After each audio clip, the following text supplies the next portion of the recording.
Good morning, everyone. The regular meeting of the Desert Community College District Board of Trustees is now called to order at 9:31 a.m. You may join today's meeting in person at a limited capacity via Zoom webinar or watch the live stream for the College of the Desert YouTube channel. These links are accessible by visiting the College of the Desert homepage. Dr. Garcia, please proceed with the roll call. Good morning, Student Trustee Olson. Present. Trustee Wilson. Here. Trustee Gonzalez. Present. Good morning. Trustee Young. Yes. Stefan. Present. Here. Trustee Olson, would you lead us in the Pledge of Allegiance, please?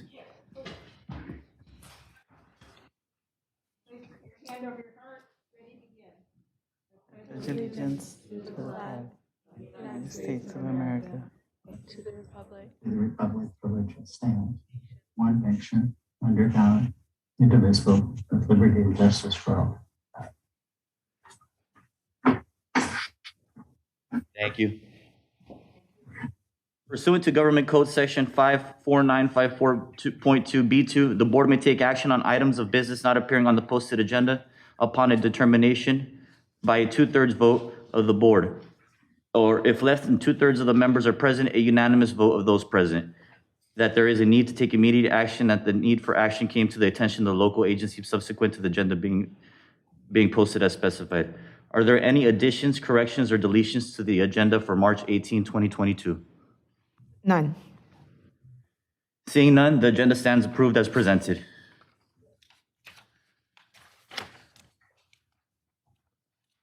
Moving on to item number 3, public comment.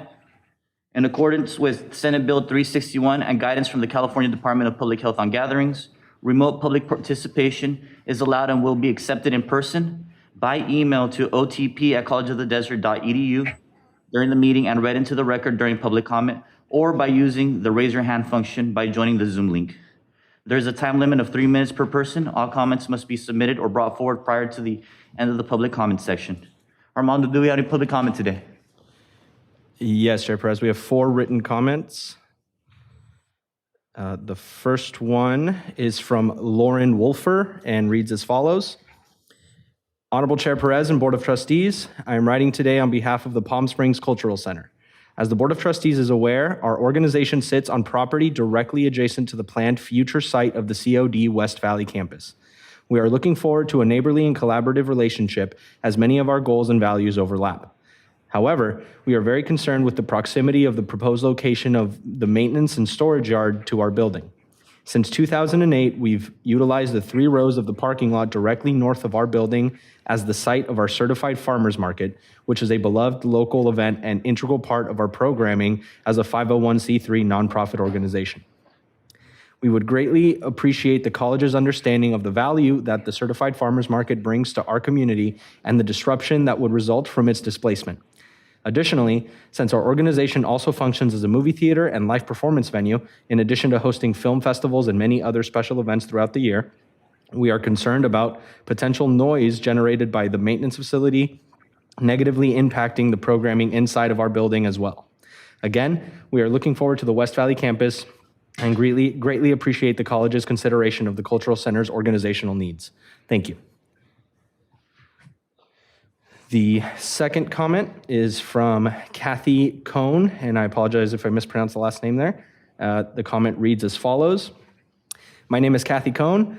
I'm a resident of Palm Springs, chairwoman of the Sunrise Park Neighborhood Organization, and vice chairwoman of Organized Neighborhoods of Palm Springs.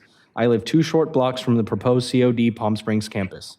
The recent announcement that our COD campus will not open until perhaps 2026 is unacceptable. The future students have been denied a timely opportunity to complete their proposed programs and curricula. They and the community were promised facilities designed to prepare students for careers in high-demand fields. Instead, students' plans and careers have been postponed and potentially denied. Unfortunately, now the centerpiece of our neighborhood and community is a blighted, dusty field, not the vibrant learning community that we had been promised. Sunrise Way has been closed for years, blocking pedestrian and vehicle access to our weekly farmers market and the Palm Springs Cultural Center. It's a shame that these 2 valuable community resources are surrounded by dirt. By voting yes on the bond measure CC, we voters expected COD leadership to improve the students' futures.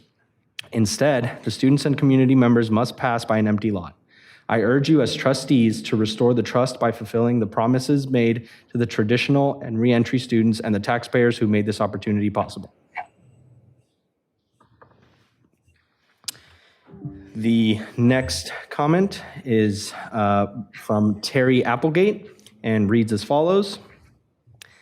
I want to start by addressing the Brown Act. A truly democratic process cannot happen when the basic meeting protocol required of government agencies is not followed. The public has the right to address any agenda item, and your Administrative Procedure 2340 states the same, but you do not follow your own policies. This and other Brown Act violations need to be rectified. I support building the Roadrunner campus in Cathedral City. The sudden cancellation of the project, where Cathedral City officials learned of this in a press release, was beyond suspect. Neither Dr. Garcia nor the board members have ever held a public meeting on Roadrunner. If the board members who voted for the cancellation are so steadfast in your decision, why refuse to address us? In an interview with KESQ on December 2021, Dr. Garcia stated that there is an ethical and moral principle that drives my decision-making. Is the cancellation of the Roadrunner campus through a press conference part of that ethical and moral principle? The claim that the project would now cost $35.6 million with excessive cost overruns is plain and simply dishonest. A CPA would be fired for handing in such shoddy work. Next to the asterisk of $35.6 million, you state, auto program reports additional instructional needs. That is not a cost overrun. The higher cost is attributable to you changing the plans. You state the required site improvements include Perez Road access, extensive retaining walls and land grading, stormwater management and easement. Perez Road access was not in the original plan and is unnecessary. The geotechnical investigation report says remedial grading, not extensive grading, is needed. Your other claims don't match the findings in that report. An Indio site means that Cathedral City residents have been paying for a campus with nothing to show for it. Moving the campus does not change the fact that Cathedral City has the largest concentration of auto dealers and auto-related services in the Coachella Valley. Perhaps it is time for a civil grand jury investigation or a state agency review. We demand and deserve the truth. The final written comment is from Mary Lou Marujo and reads as follows. I'd like to congratulate the board on their photo op at Monday's groundbreaking in Indio. It was a great day for COD and the students who will be served there. It was unfortunate that the board chair, Ruben Perez's remarks and the flyer distributed at the event had different completion dates for the expansion project. It's a pretty basic piece of information, but somehow COD got it wrong. It seems like every time COD has a chance to get something right, they trip over themselves with inaccurate or conflicting information.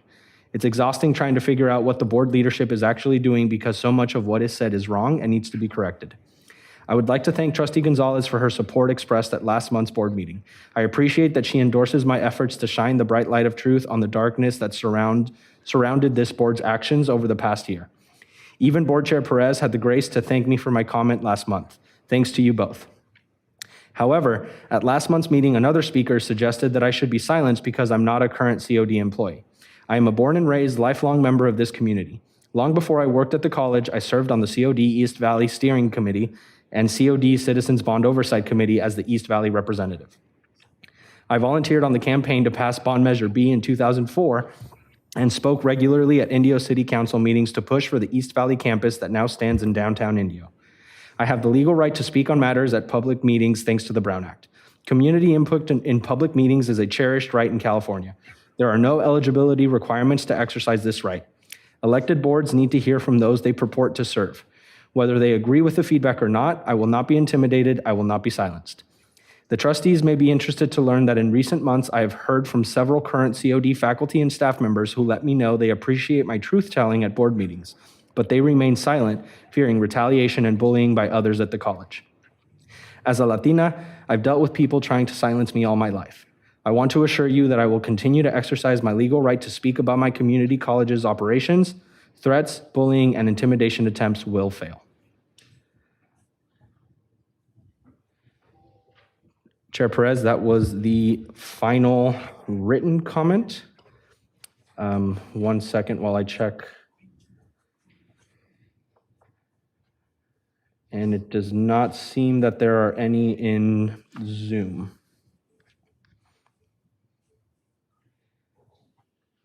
Okay. Trustee Perez, that was the final. Is that the final public comment? 1 second. Okay, we do have a member in Zoom that would like to speak. Christy Holstedge, you should be live.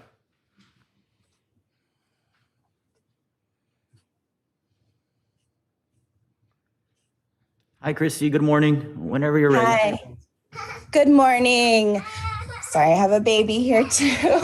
Good morning.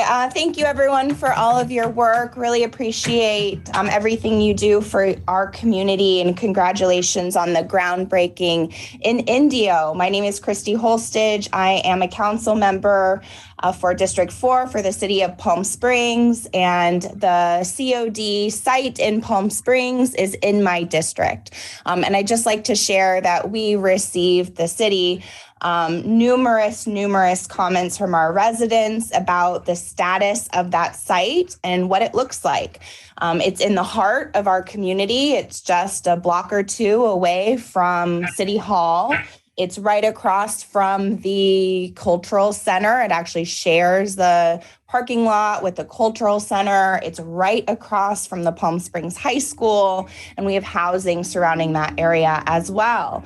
It's also right on Talkwitz, which is from downtown to the airport. So this is what our residents, our tourists, people we welcome to the city see every day. I personally pass the site multiple times a day as I go to City Hall to work. We appreciate COD staff and the board offering to work with the city council on addressing the blight that is the site. Obviously, it's concerning to hear that now there are plans that the site might not even be in construction for 5 years or longer. We've been told that before, right? We were promised that there'd be shovels in the ground by 2022. And our residents are rightly concerned about what is the future of this site and how long will it look blighted. And I think that this is a good opportunity for COD to work with the community and to show good faith about an investment in the city of Palm Springs. We know that $22 million was spent to purchase the property.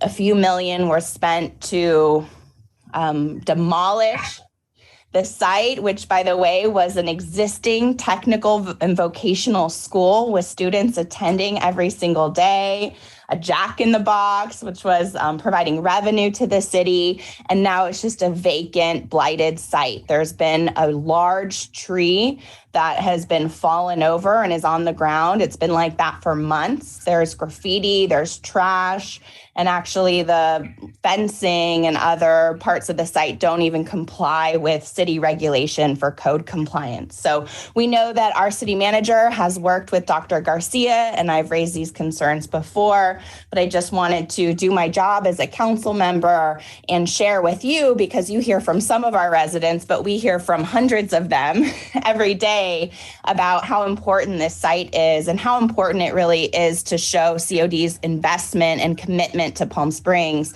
to clean up this site and also work with our surrounding businesses and stakeholders. Thank you so much. Thank you, Christy. Does that conclude public comment, Armando? That is the last final comment, yes. Okay. Thank you, everyone, for participating. We're moving on to item number 4, approval of the regular meeting minutes. Are there any additions, corrections, or deletions to the regular meeting minutes of February 17, 2022? Hearing and seeing none, they stand approved as presented. Item number 5, reports. Associated Students of College of the Desert, ASCOD. President Amaris Guzman, are you on the line? She is on, and we are moving her over to panelists right now.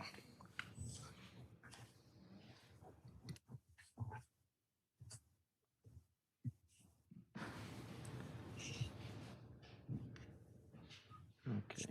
Amaris, you should be live.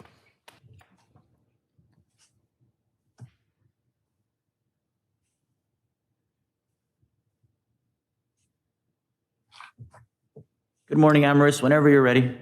Good morning. Can you hear me? Yes. Okay, perfect.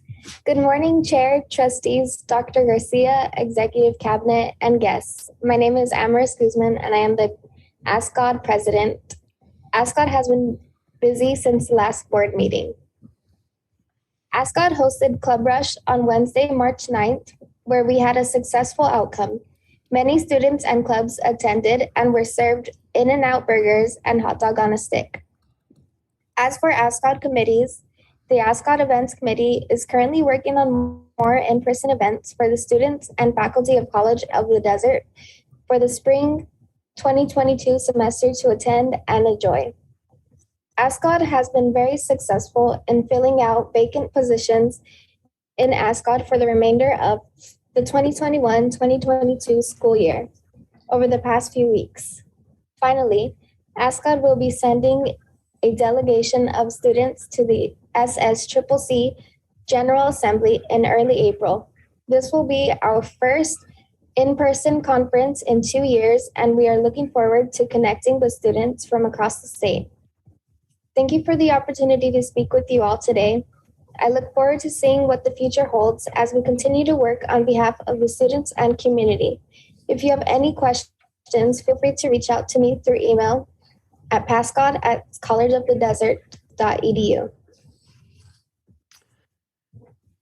Thank you, Amaris. Thank you.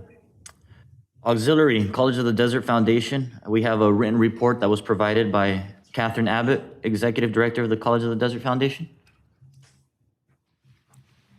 Correct, and she is not present today, so the written report will be submitted on her behalf. Okay, perfect.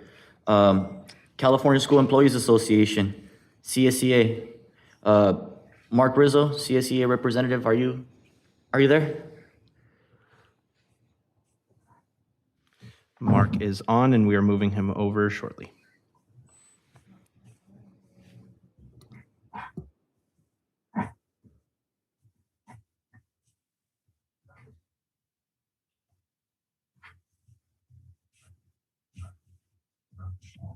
Hello.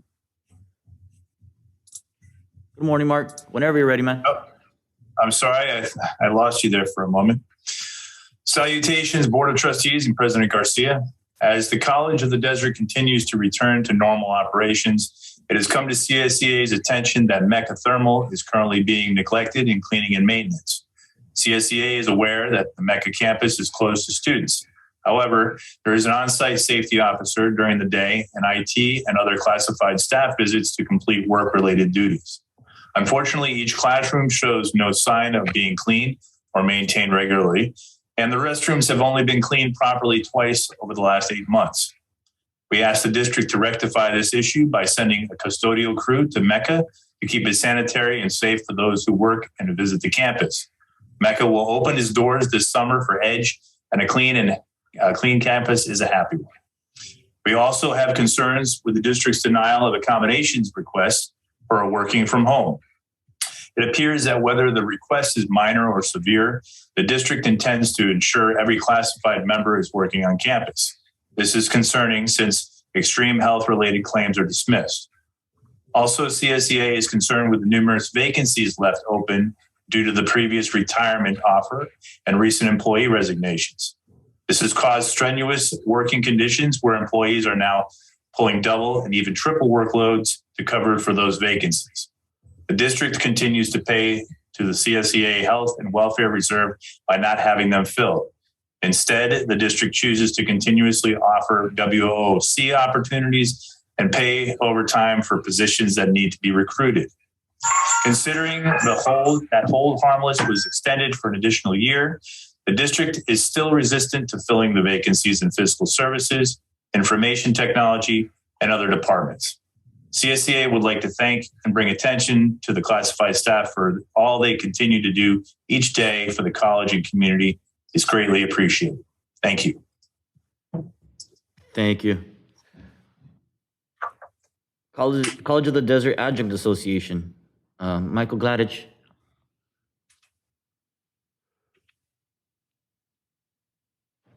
Michael is on, and we are moving him over.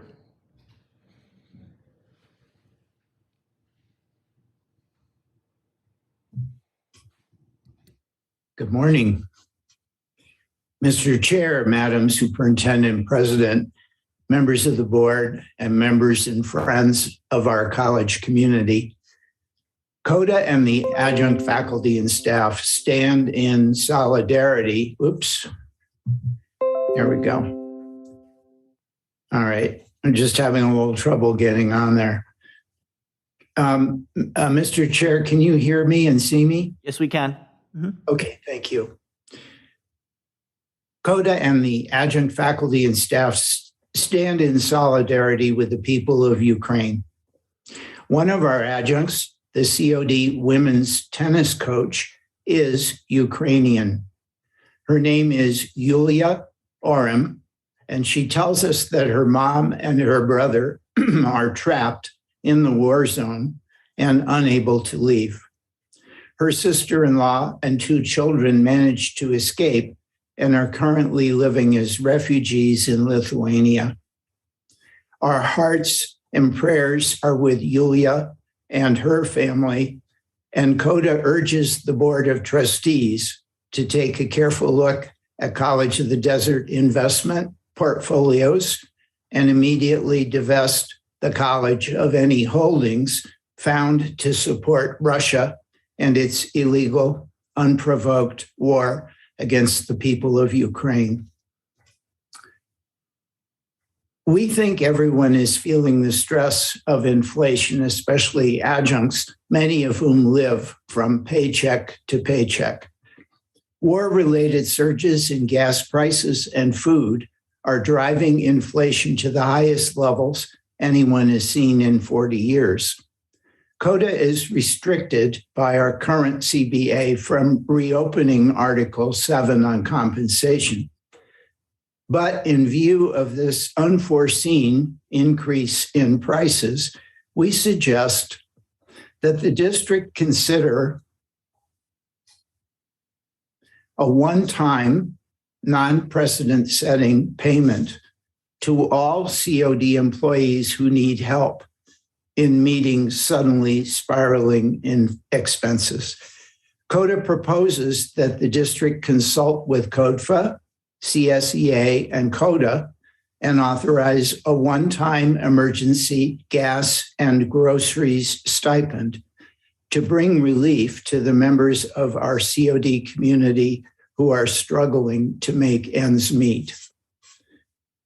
Work is continuing on creating CODA's grant-funded Adjunct Equity Committee. Equity means treating everyone with equal respect and fairness, and that includes equitable compensation. In short, if you're going to have real equity, you must have parity. Finally, March is Women's History Month, a national celebration of women's contributions to history, culture, and society. The idea for this celebration actually started in Sonoma, California in 1978, when hundreds of students participated in an essay contest about women's contributions to the world. The idea caught on in school districts and organizations across our country, and 3 years later, Congress passed a resolution establishing a national celebration. So CODA honors and supports the imagination, wisdom, and leadership of all the women in our college community. And that concludes Dr. Levitt's report. Thank you. Thank you, Michael. College of the Desert Faculty Association, CODFA, and a written report was provided by Oceana Collins, CODFA president. Correct, and she is unfortunately unable to attend, so the report is submitted on her behalf. Perfect. And now we're moving on to Academic Senate. I think I saw Dr. Kim Dozier in the audience here. Please come on up.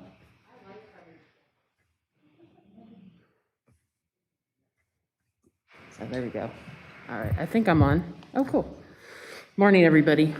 As we settle into the spring semester, I want to highlight some of the amazing work happening on campus as we work to meet the needs of our current students and to draw in new students. COD, like community colleges and universities across the country, has seen declines in enrollments during our now 2-year-long pandemic. Especially hard hit was our English as a Second Language non-credit program, as these students need and want a more hands-on in-person experience that simply cannot be replicated online. In the fall, the college gathered student services staff, administration, and faculty to be part of the Strategic Outreach and Enrollment Task Force to look at ways we could reach out to more potential students.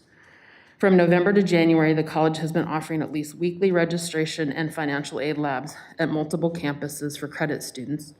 In December and January, multiple outreach events were held to meet the needs of our non-credit students.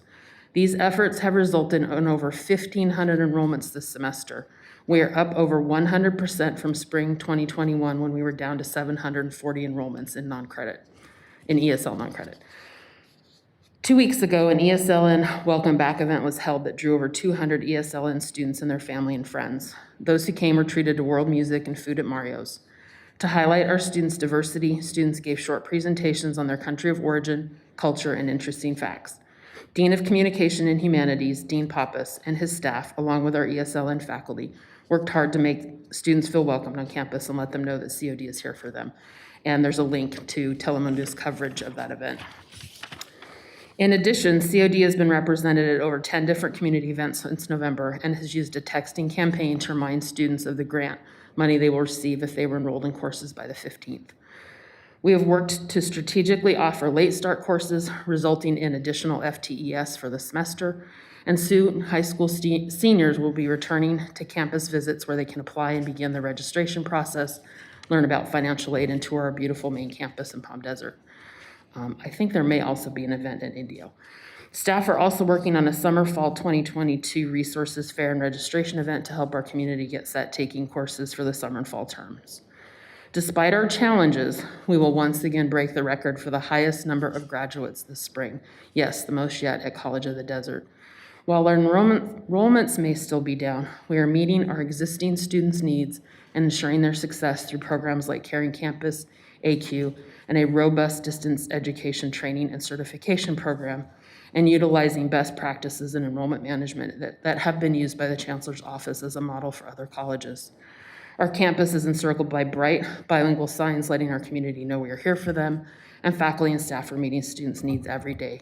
We will continue to do so and be stronger than we were 2 years ago when we had to walk away from campus. Thank you. Thank you, Dr. Dozier. Moving on to the governing board, Student Trustee Olson. Yes, thank you. Good morning, Chair, Trustees, Dr. Garcia, Executive Cabinet, and members of the public. I attended Club Rush on March 9th, hosted by the student government. All of the currently active clubs were able to participate. Students were able to speak directly with clubs and join those that they were interested in. It was a great event, and I enjoyed seeing the clubs active on campus again. I also attended the groundbreaking event for the Indio expansion project. It was exciting to hear about the future of that campus. That is all for my report. Thank you. Thank you, Student Trustee. Trustee Wilson. Thank you, Mr. Chair. I have several items to report on, so I may go over my time limit a little bit, so hopefully be allowed to do that. Last Sunday, Cal State San Bernardino Palm Desert held an event, A Taste of Spain, at the Marriott Desert Springs. It was a wonderful culinary experience in support of their hospitality program. Trustee Gonzalez and I attended along with Foundation board members and Dr. Garcia. The food was incredible. We heard from Cal State San Bernardino officials, and of course the students were the stars of the evening. I also attended the Indio campus expansion groundbreaking ceremony this past Monday. It was well attended with Indio city officials, County Supervisor Perez, our student trustee, 3 of my fellow trustees, the local business community, student staff, and foundation board members. It was a great way to start out the week and the morning to have this expansion begin with the facilities expected to open in the fall of 2023. As you know, in December, the trustees go through the annual reorganization with new committee assignments. My committee assignments this year include the McCallum Theater, the Bond Oversight Committee, and our foundation board. So the following are my updates on those meetings. With regard to the McCallum Theater Committee, as the past board chair, I attended this February 24th meeting with President Garcia, Harold Matzner, who is the chair of the McCallum Theater Board, and Mitch Gershenfeld with the McCallum. Trustee Yount was also in attendance, It was a good meeting with Mr. Matzner voicing support for COD, and both he and Mr. Gershenfeld presented new ways to engage with the college and our students, such as access to artists through workshops, field trip performance series where students would attend performances, artists in residence who would work with students, and the Student Rush, where tickets are made available to students for shows either for free or at a reduced rate. So I believe Mr. Gershenfeld is working with Dr. Garcia to review and see how we can implement these programs. On March the 8th, I attended the Citizens Bond Oversight Committee as the trustee representative. I would like to thank Chair Andrew Harker for his service to the committee. His term is up, and this was his last meeting. I was also surprised to hear several public comments of misinformation with regards to the amount of bond money available. It was evident that speakers were provided with incorrect information, stating that bond funds totaling almost $1 billion, including 2004 bond funding, had not been spent, etc. I encourage the public to go to the COD website, www.collegeofthedesert.edu, and click on the tab about COD, then click on Board of Trustees, then on Board Documents. There you will find archived agendas and minutes. This is all public information available online. I have here the 2012-2013 annual report of the Citizens Oversight Committee, which highlights the 2004 Measure B bond funding and how it was used to build our Alumni Center, our Math Science Technology Center, our nursing complex, the Indio campus, the Public Safety Academy, the Craven Student Services Center, our Child Development Center, the Liberal Arts Building, and the design of what is now the Communications Building, with actual costs totaling over $250 million. Independent audits as required by law were done. We had a AAA bond rating from Moody and S&P. The audit firm that we had in line reported that the district has properly accounted for the expenditures held in the Measure B bond funds.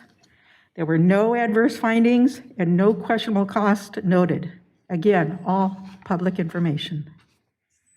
Rick Alonso, with our current audit firm, presented the annual bond audit report, which again is online. When you go to the COD website, you can also click on the tab Bond Program and Facilities Planning. That's right on the face page, and the information is all there.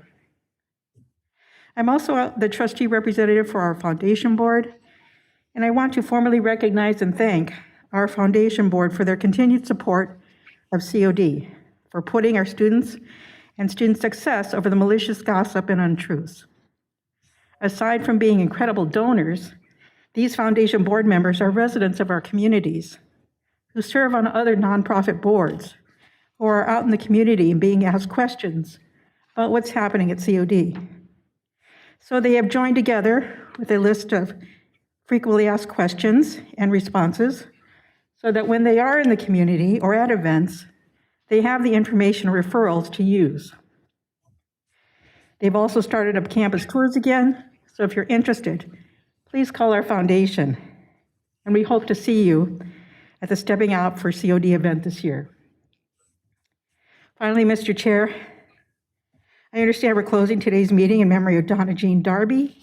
I just wanted to say that when I was first appointed as a trustee, Donna Jean was one of the first people to welcome me to the COD family. She and Keith invited me to events, introduced me to other foundation board members, got me acquainted with how the foundation board works, and was always so warm and welcoming. My thoughts and prayers to Keith and family. She was truly one of a kind. Thank you. Thank you, Trustee Wilson. Trustee Gonzalez. Thank you, Mr. President. Good morning, everyone, and thank you for attending today. We want to continue to appreciate the continuous input and support. I also wanted to take just a few minutes to acknowledge that March is Women's Month, and I want to appreciate all the amazing women out there. And a special thanks, of course, to the women in my family, and as well as my fellow board members, Aurora and Bonnie. And President Dr. Garcia, as well as all the staff members here. So shout out to you on our special month here. I also wanted to congratulate the culinary arts students and staff for the delicious cookies. My favorite one was the one with like the cajeta in the middle. That was really good. And I ended my night with that on top of all the other food I had already eaten. Way surpassed my calories. It was a great event in collaboration with the Cal State San Bernardino, the Taste of Spain. Wonderful food. It was really nice to see our students. I got to chat with a lot of them, and nothing makes me happier than talking to people. I just love to see the excitement. I also attended the groundbreaking for our future Indio campus. Beautiful event. Just want to thank staff for the delicious goodies that were there for us, coffee. It was just an amazing event. And, unfortunately, I did, read some of the follow-up coverage. And, media's media, right? So I did see that they were trying to dim the highlight a little bit by referring to, okay, well, this one's built, but what about the other ones? And, what do we do? But, there is an organization out there that has somehow convinced some people, not a lot, but some, that the Indio project, along with others, wouldn't be built or won't be built. It really got me thinking, and I'm wondering, since this organization obviously is funded handsomely, and it appears and more that it is a political organization which is targeting board members, especially the two that are up for re-election. And they've even targeted President Dr. Garcia. She's not even an elected official. So I'm just wondering what their actual motive is. And I asked myself and legal counsel if the California Fair Political Practices Commission is aware of this political group and if they're registered as such. If they aren't, they should be. It's pretty evident that, it is a political organization. I think it would be really interesting to see who's funding it and who all is a part of it. Of course, most of us already know you can't hide that type of arrogance and, that type of hatred. And, speaking of which, today we're going to talk about it, and you'll see, on the agenda, there's presentations today in which I think we're going to demonstrate process and approval versus promises. So I hope you all join us for the meeting today and take some time to watch it afterwards if you're not able to stay on the whole time. We will be discussing the truth about Palm Springs and Cathedral City since Indio is already underway. And again, I also want to mention that this board, for the year and so that I've been here, never heard anyone state that campuses will not be built. In fact, I've taken some time to meet with several city officials and electeds, and it was really surprising for me to learn that every single city in the Coachella Valley was promised a campus, including the Mecca Thermal area, right? Which that one is there, but I'm not going to get into that one. But it really surprised me to learn that every single city was promised a campus by the former president, from what I was told. On one of the slides today, I noticed that 60% of the bond funding is allocated to one campus only, Palm Springs. So it's just very obvious to me, and I'm sure to anyone in the public, that no one was aware of this, but I'm still struggling with why no one asked questions of the previous administration and president. It's just puzzling to me, to say the least. So I'm looking forward to the meeting today and all of the information that will be discussed, as well as the data that will help the COD community and this board make data-driven decisions. And I just wanted a quick comment. I appreciate folks from Palm Springs calling in with suggestions and concerns. And I'm wondering if we could possibly maybe get an estimate of a cost of what it would cost us to maybe plant some trees and some grass, make the area look a little better, maybe public be able to access a little bit. So just the thought that occurred while I was listening to comments, since now we know that the campus, the completion will be a few years away. So with that, that's all that I have today. Mr. Chair, thank you. Thank you, Trustee Gonzalez. Trustee Yant. Thank you. First of all, I'd like to express appreciation for Dr. Dozier's comments. That's really good news that we're moving forward with the business. That's why we're here. Secondly, comments about the McCallum committee meeting. Trustee Wilson pretty well covered that. I don't need to repeat that, other than to say that McCallum really indicated a desire to have extensive participation and opportunities for our students, which is such a welcome sign and such a positive thing. In light of our long agenda today, I'll defer anything else until another meeting. Thank you. Thank you, Trustee Yant. Trustee Stefan. Thank you, Chair Perez. To start with, on my way in today, I met some of our COD staff that are working very, very hard because today we are welcoming Cathedral City High School students to our Palms Desert campus here. So board members, if you're out there and you see high school students, please welcome them because they are our prospective students. I was assured by the staff here that I met with briefly that the other high schools will be coming on their own little bubbles and that we will have about 15 of these very special days. And I'm really excited about that because you guys all know that I teach high school right now. And that's what our campus is about, is getting those students here so that they can fulfill their dreams in higher education. The next thing that I just wanted to briefly touch on, it's already been touched on, is the celebration of the expansion of our educational facilities in the Indio groundbreaking that we had this last week. It's always a wonderful opportunity to be out in the community, to meet with the public, and to have that opportunity to actually let them witness that something is being done. A lot of times we know things are being done and we approve things at our board meeting, but to actually be out there with the community and let them participate with us is a great benefit for all of us. The next thing is I ask that every board member receive a copy of the 2021 Student Voices from CalWorks Association. These were put on your tables this morning.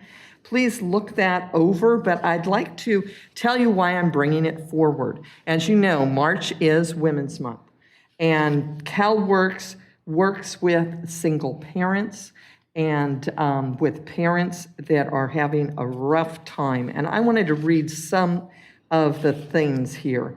In this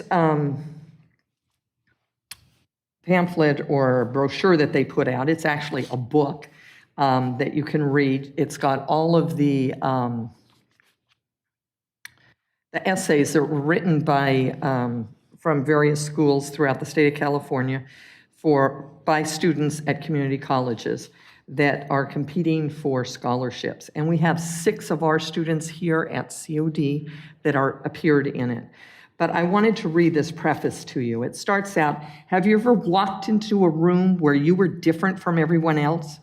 Have you ever done something you were afraid to do? Something people had told you that you would fail at?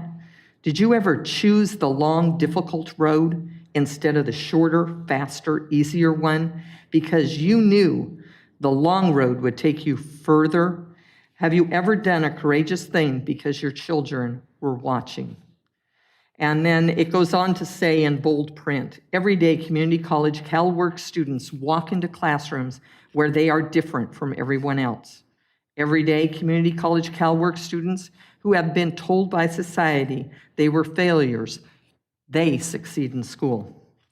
Every day community college CalWorks students choose the long road of education.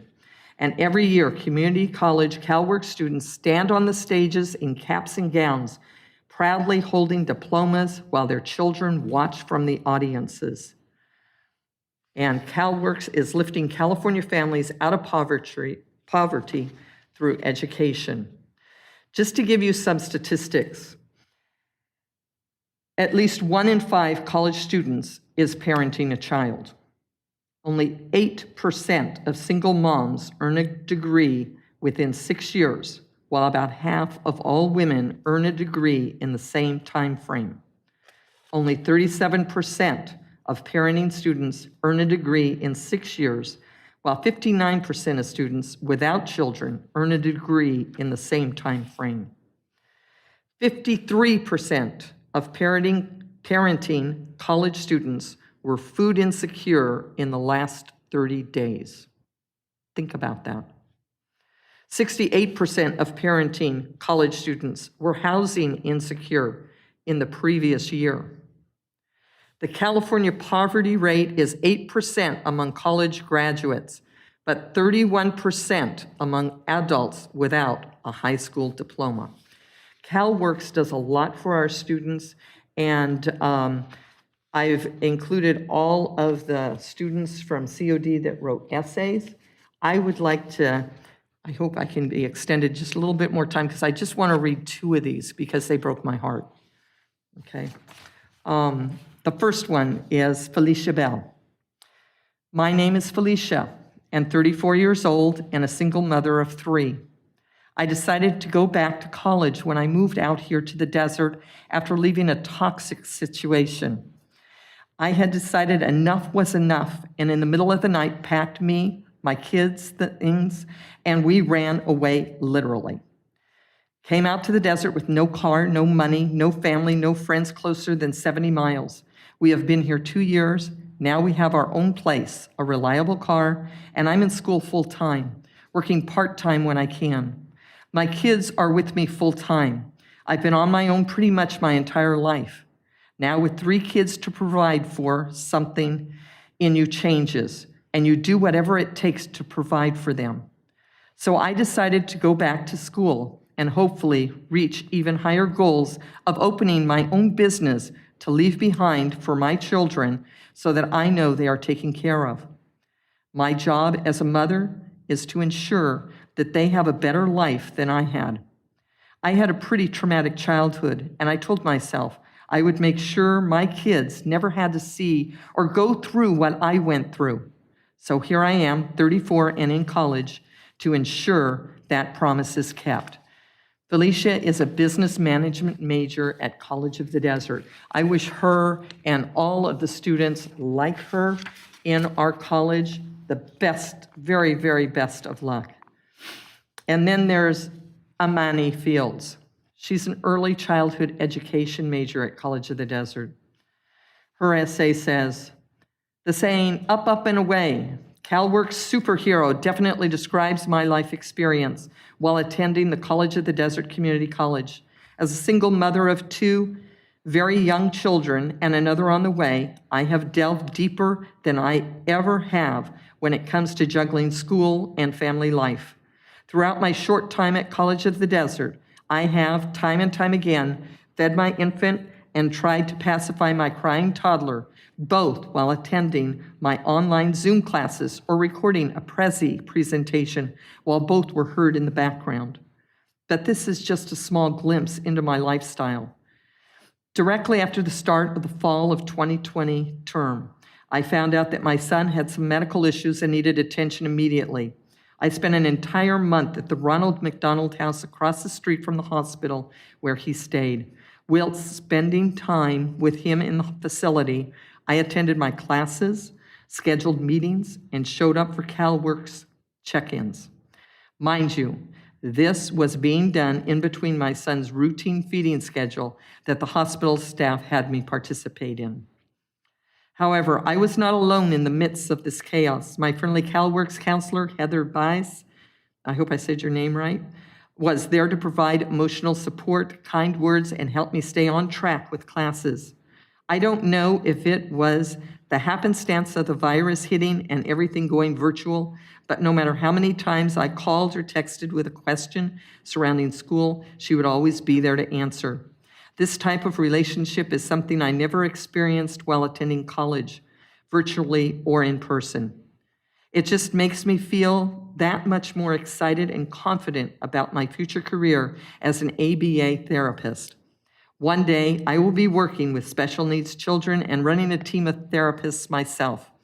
It just goes to show you that the CalWorks team have given us our superpowers to have a strong work ethic and be there for our kids.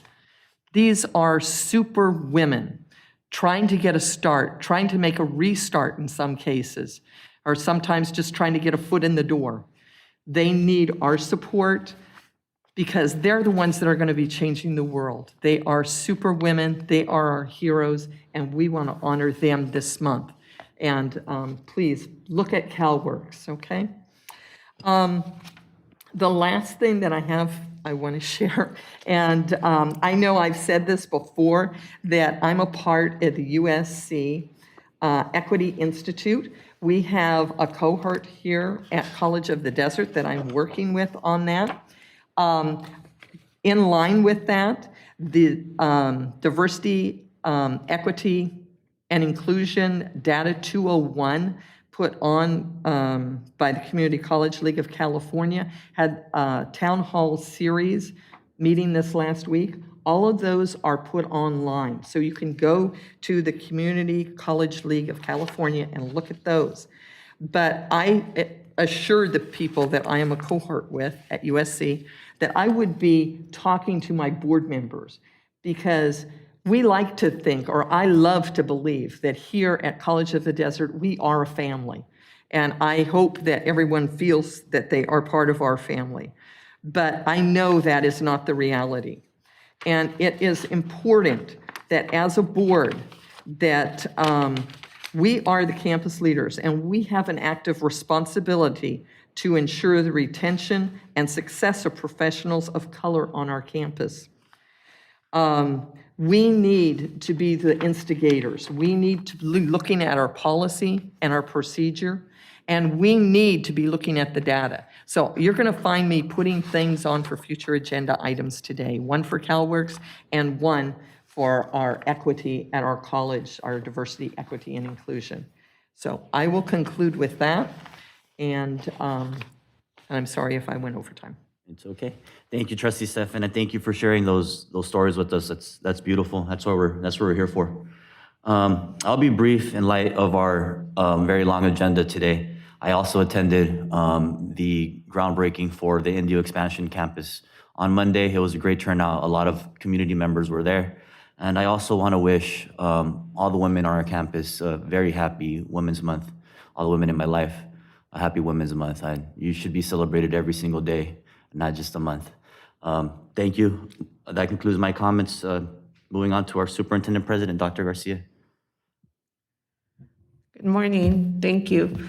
I want to start by expressing tremendous gratitude to Trustee Stefan and Dr. Dozier for grounding us in the work that we are here to do, for ensuring that we remain focused on purpose, which is really to provide educational opportunities to our students and ensure that we are doing the best to serve this community and doing the best to provide opportunities that will lead to a better life, especially for those single mothers. So I honor them.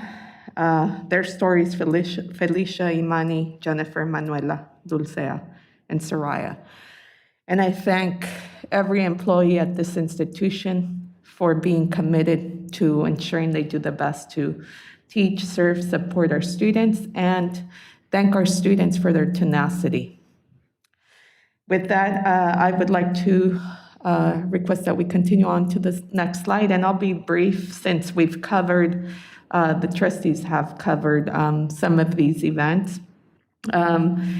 We celebrated the groundbreaking event for the expansion of Indio on Monday, and it was an excellent event.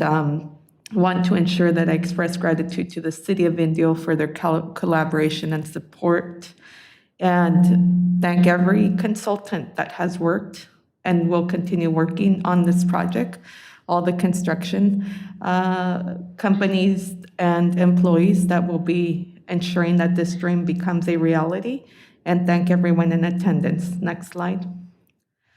These are just a few pictures of the event. Next slide. Thank you. Next slide. I want to commend our KCOD radio. The radio production students and faculty attended the virtual intercollegiate broadcasting conference from March 1st through the 5th. COD was nominated for several awards, including Best Community College, Radio Station, Most Creative Innovative Show, and the Tom Gibson Award for Outstanding Engineering. We did not win in any However, it is important to recognize the achievements. This is at a national level. So for us to be nominated is excellent. So I just want to congratulate the faculty and the students. And finally, the ESLN event, English as a Second Language non-credit event that was mentioned earlier, took place on March 3rd. We had over 200 attendees, and I want to ensure that the ESLN faculty, dean, and staff, Rosemary, Susana, Beatriz, and Maria, are acknowledged because they did an excellent job. Next slide. This is also a reflection of some of the interaction that took place, and it looks festive, it looks amazing. Next slide. This slide indicates some of my activities, some of the activities that I partaked in since our last board meeting. And I want to share this picture. This is a picture of some of our students and faculty who attended the African American Male Education Network Development Conference. Had the opportunity to be there with them for one day, and it was just amazing. Next slide. And this past Wednesday, I took a tour of the Richard R. Oliphant Elementary School, along with Mr. Oliphant himself, Superintendent Bailey, and Principal Hisgen. And I just want to share that it was such an amazing opportunity. The type of learning that is taking place at our schools in this community is amazing. These are our future students. And what it resulted in is really thinking about their level of preparation, their foundational level of educational preparation, and how do we ensure that we're prepared for them, because their learning is extremely advanced. So it was an amazing day, and I'm just really grateful to Mr. Oliphant for coordinating this and taking the time to do this with me. Next slide. Upcoming events, COD Foundation Stepping Out. Gala event will be held on March 31st at 7 p.m. GradFest 2022 will be held on May 5th at 11 a.m. And COD commencement will be held on May 25th at 6:30 p.m. That concludes my presentation. Thank you. Thank you, Dr. Garcia. It was a busy month. Moving on to public updates. Item 6.01, a proclamation on National Library Week. At this time, I would like to invite Jen Ann Dunning, reference librarian, to read the proclamation.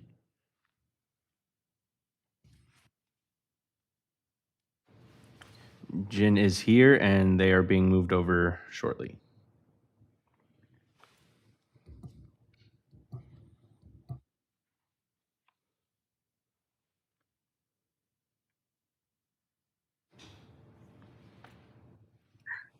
Hello.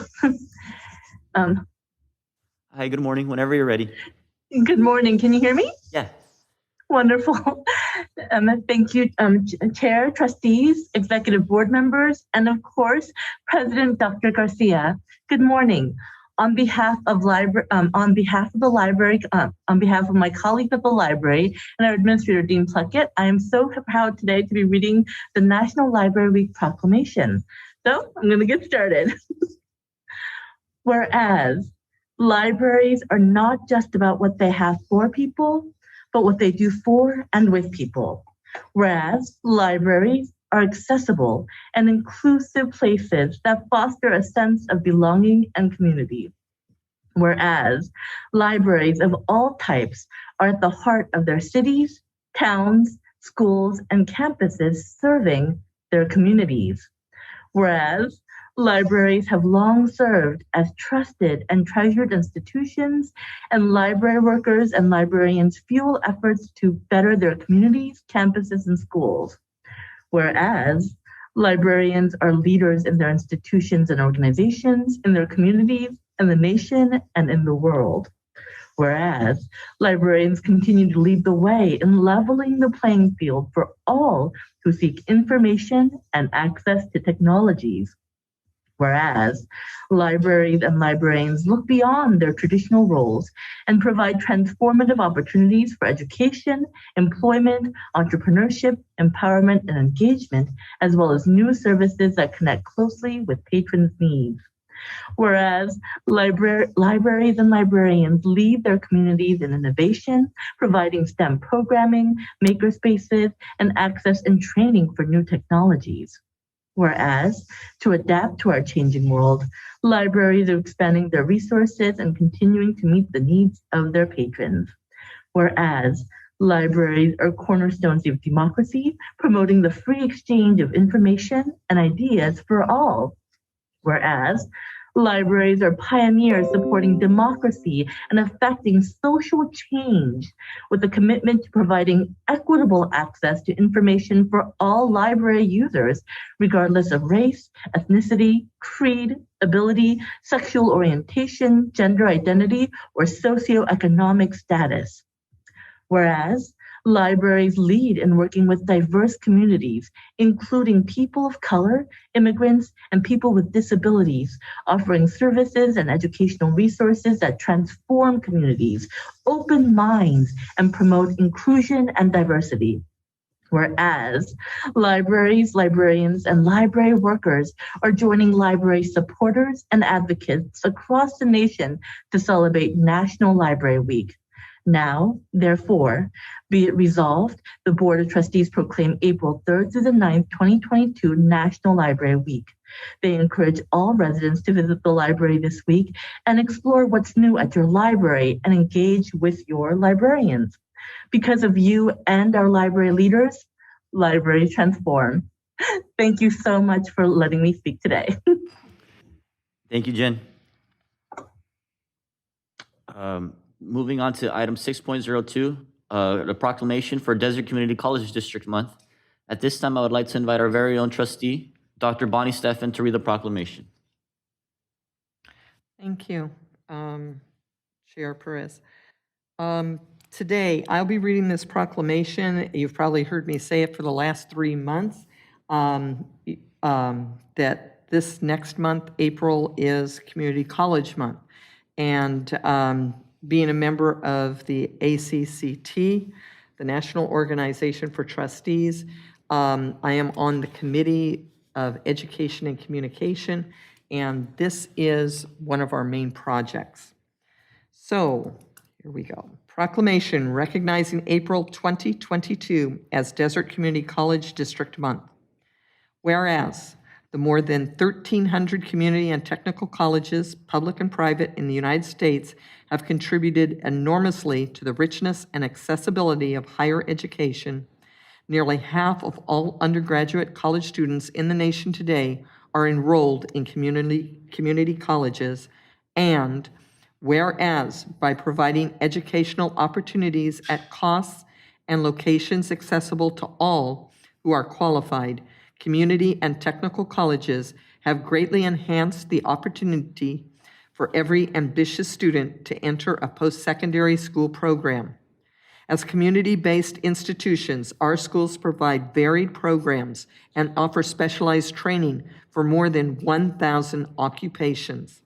And whereas the college serves over 460,000 residents in a 4,000 square mile service area called the Coachella Valley, College of the Desert is the only two-year college in the district and offers education where students live and work with programming as diverse as the region we serve.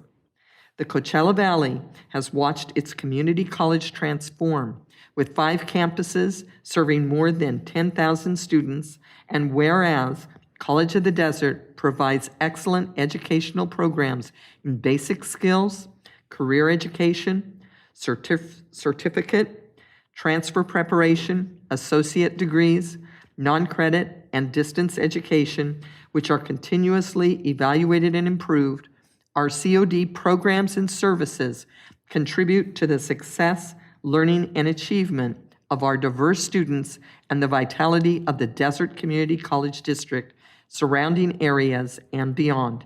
And whereas College of the Desert is a center of collaborations and innovations for educational enrichment, economic development, and quality of life in the Coachella Valley and surrounding communities, and whereas Desert Community College District trustees serve the global higher education community on a statewide and national level for the California Community College Trustees, CCCT, and the Association of Community College Trustees, ACCT, and whereas, in recognition of the important contribution of community and technical colleges to our total educational system, in 1985, the Congress authorized and requested then President Ronald Reagan to issue Proclamation 5418, establishing a National Community College Month. Now, therefore, we, the Desert Community College District Board of Trustees, recognize April 2022 as Desert Community College District Month. Thank you. Thank you, Trustee Stefan. Moving on to item number 7, consent agenda. All items on the consent agenda will be considered for approval by a single vote without discussion. Any board member may request that an item be pulled from the consent agenda to be discussed and considered separately in the action agenda. Are there any requests to separately consider any consent items? Hearing and seeing none, do I have a motion to approve the consent agenda as presented? So move, Trustee Stefan. Okay, we have a motion by Trustee Stefan and a second by Trustee Wilson. Roll call vote, President Garcia. Student Trustee Olson. Trustee Wilson. Yes. Trustee Gonzalez. Aye. Trustee Yant. Yes. Trustee Stefan. Aye. Trustee Pettis. Aye. Motion carries unanimously.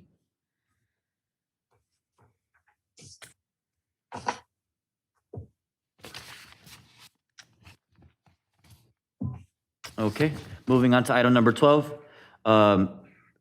Action items 12.01, resolution number 031822-1, a resolution of the Board of Trustees of the Desert Community College District making findings and determinations under AB 361 for continued virtual meetings. Do I have a motion to approve item 12.01 as presented? So move. We have a motion by Trustee Stefan. Is there a second? Second. We have a second by Trustee Gonzalez. Any discussion?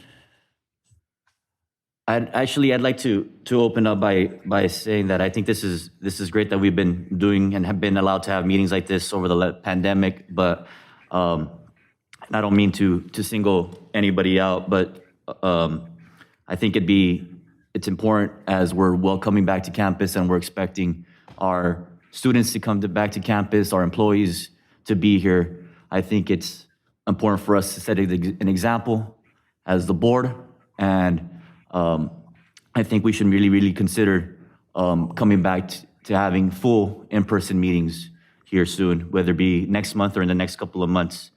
Yeah, I just wanted to put that out there. I think since we're having staff and students come, I think it's important for us to show up and be present here as well. There's a lot of business that we need to conduct as it relates to different campuses and different noise that we're hearing. So I think that the best place to conduct that business would be here on the dais. Is there any other discussion? If I could, this last month I had a scare. I didn't know if I had COVID or not. I had the symptoms, but I kept testing negative. But I like the fact that we have this there because it is that little step that if I had been sick, I wouldn't have been forced to come and maybe contaminate someone even though I was testing negative. You know, I mean, so, I mean, I like to have that little cushion there, just as a safety precaution. Sure. So. President Garcia, roll call vote, please. Student Trustee Olson. Trustee Wilson. Trustee Gonzalez. Aye. Trustee Yant. Yes. Trustee Stefan. Aye. Trustee Pettis. Aye. Motion carries unanimously.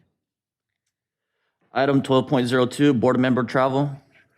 Community College League of California, CCLC 2022 Annual Trustee Conference. Do I have a motion to approve item 12.02 as presented? So moved, Wilson. We have a motion by trustee Wilson. Is there a second? Second. We have a second by trustee Gonzalez. Any discussion?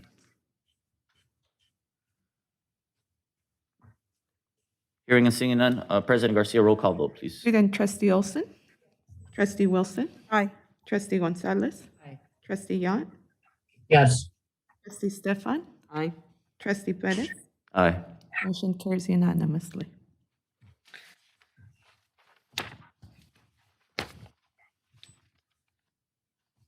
Item number 12.03, board member travel, Hispanic Association of Colleges and Universities, HACU, Capital Forum, virtual. Do I have a motion to approve item 12.03 as presented? So moved. We have a motion from trustee Gonzalez. Is there a second? Second, Wilson. Second from trustee Wilson. Is there any discussion? Okay, hearing and seeing none, a roll call vote, please, President Garcia. Student trustee Olson. Trustee Wilson. Aye. Trustee Gonzalez. Aye. Trustee Yant. Yes. Trustee Stefan. Aye. Trustee Perez. Aye. Motion carries unanimously. Item number 13, action, administrative services, 13.01, 2020 through 2021 Desert Community College District and Measure B and CC Bond Financial and Performance Audit Reports. At this time, I would like to invite Rick Alonzo, partner with E.D. Bailey, LLC, to present the findings. Good morning, everyone. Hope everyone can hear me okay. My name is Rick Alonzo. I am with I. Bailey. I'm an audit partner, and we perform the district's audits. Basically, the scope of it as an auditor is to give 3 opinions. We're going to give an opinion on the financial statements of the district. In addition to that, we give an opinion on federal awards. And our last opinion that we do give is on state compliance. Each year, the state chancellor's office will give us a laundry list of items which they would like us to test, and we give an opinion on those. I don't like going over a lot of pages of the report because it's quite long. The one page I do like to focus on is on page 93, if anyone would like to follow. It's the summary of auditor's results. Within that page is basically the district's report card. Within that page, we list the 3 major opinions that we do give, and it's audit report. It's page 93. It's not the PDF. So I'm not sure if you guys are looking at it on computer. But basically, within that page, we list the 3 opinions that we do give. For financial statement purposes, we issued an unmodified opinion. An unmodified opinion is the cleanest opinion you could receive from an auditor, and it states that the financial statements are fairly stated in accordance with generally accepted accounting principles. For federal awards, the district received an unmodified opinion, so the district is meeting all of the material compliance requirements required by the federal government. For state compliance, the district received an unmodified opinion as well, so the district is meeting all of the material state compliance requirements which we're required to test for the June 30th, 2021 fiscal year. We did have 2 findings and recommendations that we noted on page 94. These findings were not significant enough for us to modify the opinion. They're just areas the district could improve their internal control structure. So we just wanted to let the readers of the financial statement to know that we had those 2 issues. One of the things that we would have to let the board know, if during the course of the audit, if we had any disagreements with management, any difficulties encountered during the course of the audit, I'm happy to report that we did not have any of those issues. The district is always very professional when we perform their audit, and that not only goes from the business office, but all of the departments that we do talk to at the district as well. So just to recap for the district's financial report, they received all clean, unmodified opinions. So at this time, I can answer any questions the board might have with the financial audit of the district. If not, I can go on to the proposition bond audit reports. Is there any questions or comments from the board? I would have liked to have seen what he was reading to make sure I was on the right page. Does that make sense? I'm sorry. Miguel, can you look at your phone, please? And I wasn't really reading anything, I was just recapping it, but it was on page 93. Is it the page that says 93 at the bottom? Yes. Okay, okay. Then The summary of audited results, yeah. I just recapped what that page basically said with all what our opinions were stating. And Miguel will open it up.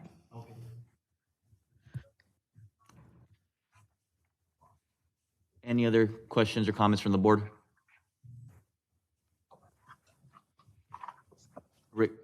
Rick, you can proceed. Okay, so with the proposition audits, and we basically, since you guys have two bond measures, we performed audits on both Measure CC as well as Measure B. Basically, bond audits were a requirement when districts went into Prop 39, passed their bonds under the Prop 39 measure. There are two additional requirements in terms of an audit. The first one is that you have a financial audit as well as a performance audit. The financial audit is basically we're auditing the numbers of that fund specific to those measures. In addition to that, the bond performance audit is to verify that bond proceeds were spent in accordance with bond language. So it's basically a compliance audit. So for Measure CC, when you look at that report, it's basically two reports into one. You have your financial audit as well as your performance audit. For the financial audit, the Measure CC received an unmodified opinion on the financial statements. And so the financial statements are fairly stated in accordance with generally accepted accounting principle. So as I mentioned before, an unmodified opinion is the cleanest opinion you can receive from an auditor. For the performance aspect of the report, and I basically would just like to read the conclusion that we noted on page 18. It says, results of our tests indicated that in all significant respects, the district has properly accounted for expenditures held in the Measure CC General Obligation Bond Fund. So the district received an unmodified clean opinion with the performance audit as well. We didn't have any questionable expenditures.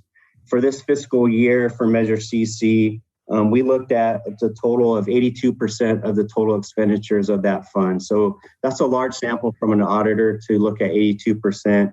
And within that, we noted that we had no exceptions. The district is spending the money appropriately in accordance with what the voters wanted the money to be spent on for those specific projects. So clean opinion for Measure CC. And if there's no questions with Measure CC, I'll go on to Measure B. Sounds good. Okay, so Measure B, that was just a financial audit for this fiscal year. Measure B did not have any expenditures paid out this year. So basically, we just performed the financial statement audit to make sure the numbers are materially correct. So our opinion was an unmodified opinion for Measure B. The financial statements are in accordance with generally accepted accounting principles. So we didn't change any of the numbers that the district provided us with Measure B as well. And just to recap, we need to let the board know if we had any disagreements with management, any difficulties encountered during the course of the audit with these two audits as well. And I'm happy to report that we didn't have any of those issues. So at this time, I can answer any questions the board might have with Measure B. Is there any questions or comments from the board? Just good news. The money is being used as the people wanted it to be used. It's being used properly. Yeah, definitely. Well, since there's no questions or comments, thank you, Rick. Thank you for your presentation. You're welcome. Yeah, I'm also very happy to hear that we have a clean, unmodified opinion, as we're getting comments from folks saying that we may not be spending our bond money correctly. It's always nice to hear that and get reassurance that we are indeed. Okay, the district is requesting the Board of Trustees to accept the 2020-2021 Desert Community College District and Measure B and CC financial and performance audit reports. Do I have a motion to approve item 13.01 as requested? So moved. Wilson.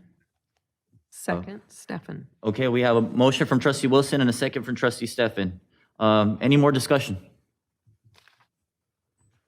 Okay, hearing and seeing none, roll call vote, President Garcia. Student trustee Olson, Yes. trustee Wilson, Aye. trustee Gonzalez, Aye. trustee Yant, Yes. trustee Stefan, Aye. trustee Bettis. Aye. Motion carries unanimously. Item number 13.02, notice of intent to award a contract for bid package number 41-98P0102-DM-HVAC, heating, ventilation, and air conditioning HVAC services for the deferred maintenance HVAC package units project. Do I have a motion to approve item 13.02 as presented? So moved, trustee Stefan. We have a motion from trustee Stefan. Is there a second? Second, trustee Yant. We have a second from trustee Yant. Any discussion? Okay, hearing and seeing none, a roll call vote, President Garcia. Student trustee Olson, Yes. trustee Wilson, Yes. trustee Gonzalez, Aye. trustee Yant, Yes. trustee Stefan, Aye. trustee Bettis. Aye. Motion carries unanimously. Item number 13.03, 2022 through 2023, notice of intent to award a contract for bid package number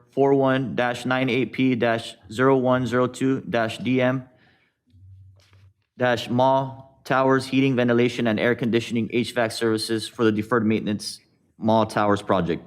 Do I have a motion to approve item 13.03 as presented? So moved.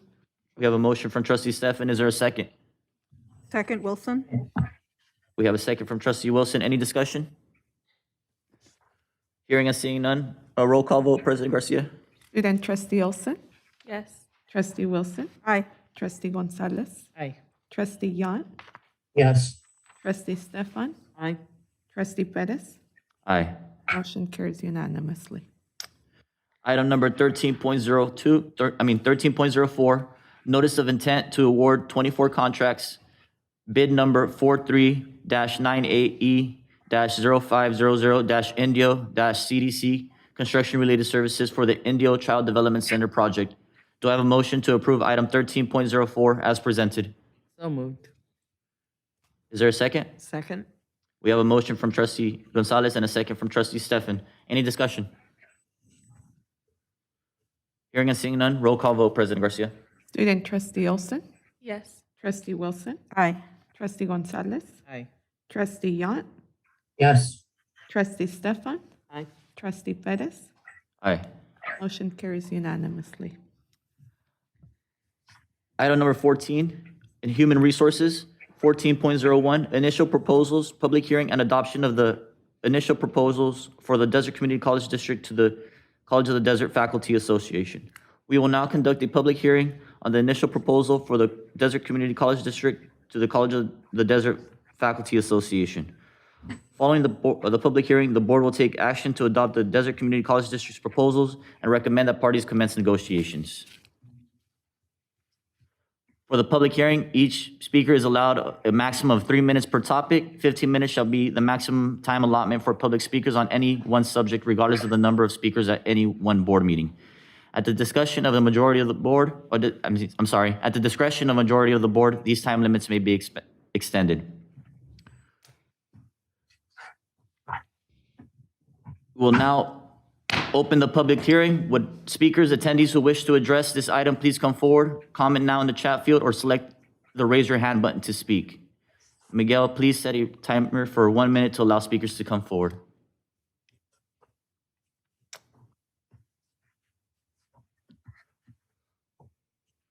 Armando, do we have any speakers today? None so far, trustee Perez. Okay, we'll give it a little bit.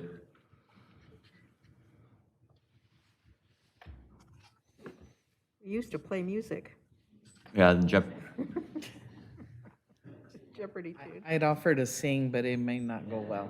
You might have to take a break.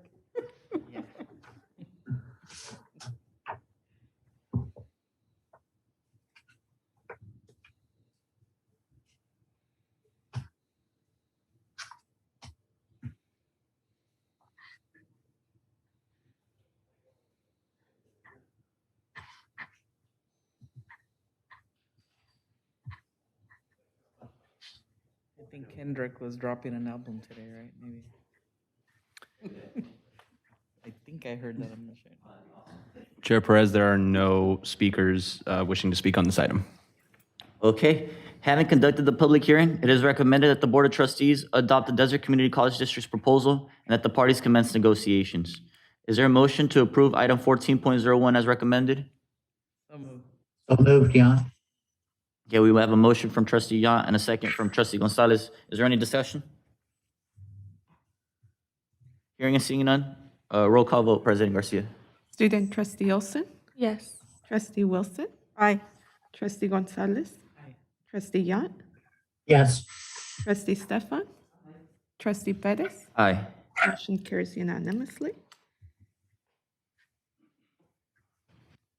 14.02, initial proposals, public hearing and acknowledgement of the initial proposals from the College of the Desert Faculty Association to the Desert Community College District. We will now conduct a public hearing on the initial proposals for the College of the Desert Faculty Association to the Desert Community College District. Following the public hearing, the board will take action to acknowledge the College of the Desert Faculty Association's proposals and recommend the parties commence negotiations. For the public hearing, each speaker is allowed a maximum of 3 minutes per topic. 15 minutes shall be the maximum time allotment for public speakers on any one subject, regardless of the number of speakers at any one board meeting. At the discretion of the majority of the board, these time limits may be extended. We'll now open up the public hearing. Would speakers, attendees who wish to address this item, please come forward. Comment now in the chat field or select or raise your hand button to speak. Miguel, please hit oh, there you go. Thank you.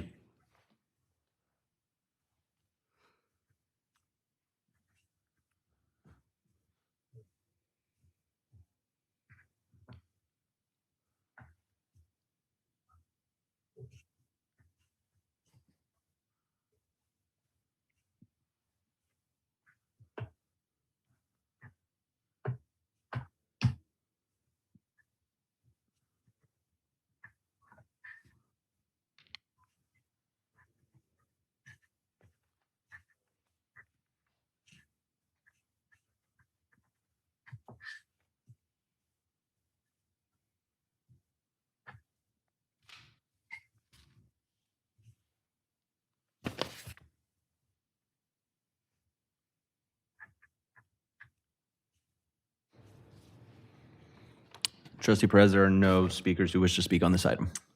Okay, thank you. Having conducted the public hearing, it is recommended that the Board of Trustees acknowledge the College of the Desert Faculty Association's proposals and that the parties commence negotiations. Do I have a motion to approve item 14.02 as recommended? So moved, Trustee Stefan. We have a motion from Trustee Stefan. Is there a second? Second. Second, Jan. Yeah, we have a second from Trustee Yant. Any discussion? Roll call vote, President Garcia. Student Trustee Olson, Yes. Trustee Wilson, Aye. Trustee Gonzalez, Aye. Trustee Yant, Yes. Trustee Stefan, Aye. Trustee Perez. Aye. Motion carries unanimously. Okay, at this time, we're going to take a short 5-minute recess. Trustees, please be back at, let's say, 11:05. Thank you.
believe they're putting the words of the song on the.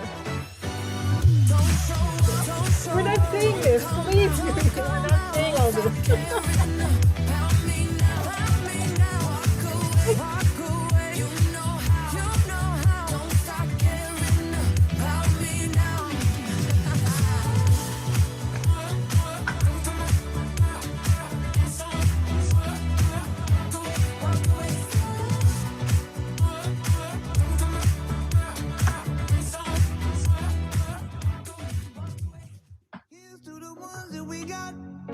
Cheers to the wish you were here, but you're not. Cause the drinks bring back all the memories of everything we've been through. Toast to the ones here today. Toast to the ones that we lost on the way. Cause the drinks bring back all the memories. And the memories bring back your. There's a time that I remember when I did not know no pain. When I believed in forever and everything would stay the same. Now my heart feel like December when somebody say your name. Cause I can't reach out.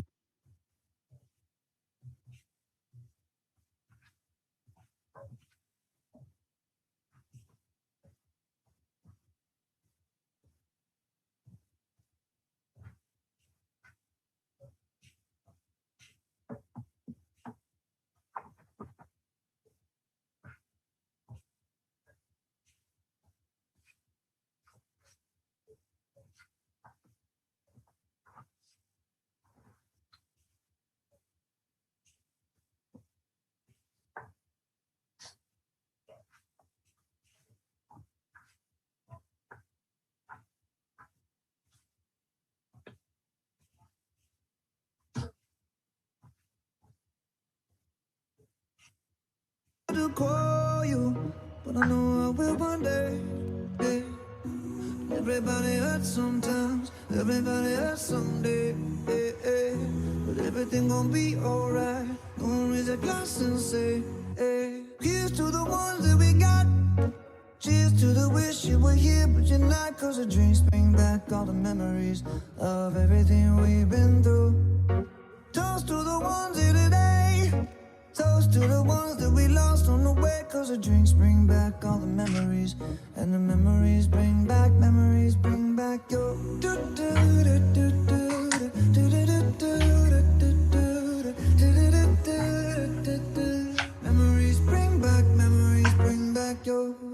There's a time that I remember when I never felt so lost. And I felt all of the hatred was too powerful to stop.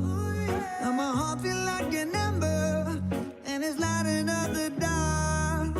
I'll carry these torches for you, and you know I'll never drop. Yeah, everybody hurts sometimes, everybody hurts sometimes.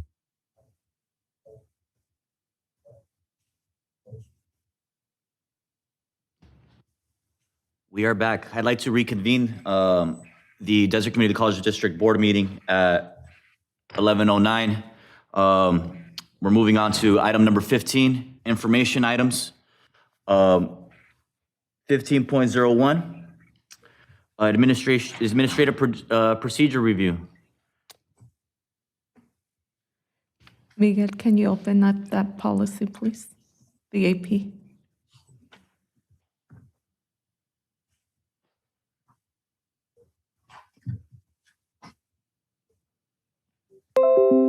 If the board members have any questions, VP Galindo will address them. She can also provide an overview if you would like that. Dr. Galindo, would you please?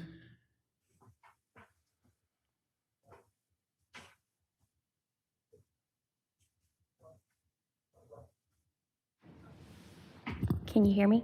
Okay, great. Thank you, Dr. Garcia, and good morning. I think it's still morning, trustees. Before you today for your acceptance is the catastrophic leave program, which is an administrative procedure that is actually a procedure that was actually developed. This is a brand new administrative procedure for your acceptance that was not previously part of our established board policies and administrative procedures. This is actually a product of a work group, as I understand it, because it actually some of the work occurred prior to me joining College of the Desert, but it's actually a product of a work group by all constituents that was drafted. It is pursuant to California Education Code 87045, which allows community college districts to generate a program and establish procedures for those circumstances where employees have run out of leave due to their own medical condition and or for their families. So this program actually allows the district to move forward and establish a leave bank so that we have, I guess you could call it reserves for those individuals who have run out of leave and who are seeking to have extended illness or have an extended illness, or a family member has extended illness. It has gone through the actual procedures in order to come forward to you all. The first reading went to the College Planning Council in December of 2021, and the second reading went to the College Planning Council on February 11th of 2022. This actually will alleviate some of the individual negotiations that we've actually had with some of our constituent groups. Since we didn't have a catastrophic leave program established before, we would have to individually bargain specific circumstances, and we hope that that will alleviate some of those individual bargaining that we were doing with constituent groups in order to address some of the situations that we were experiencing with our employees. Any other questions or? Great, thank you, VP Galindo. Is there any questions for? Thank you. Okay, thank you very much. Yeah, I just wanted to say thank you. This is great.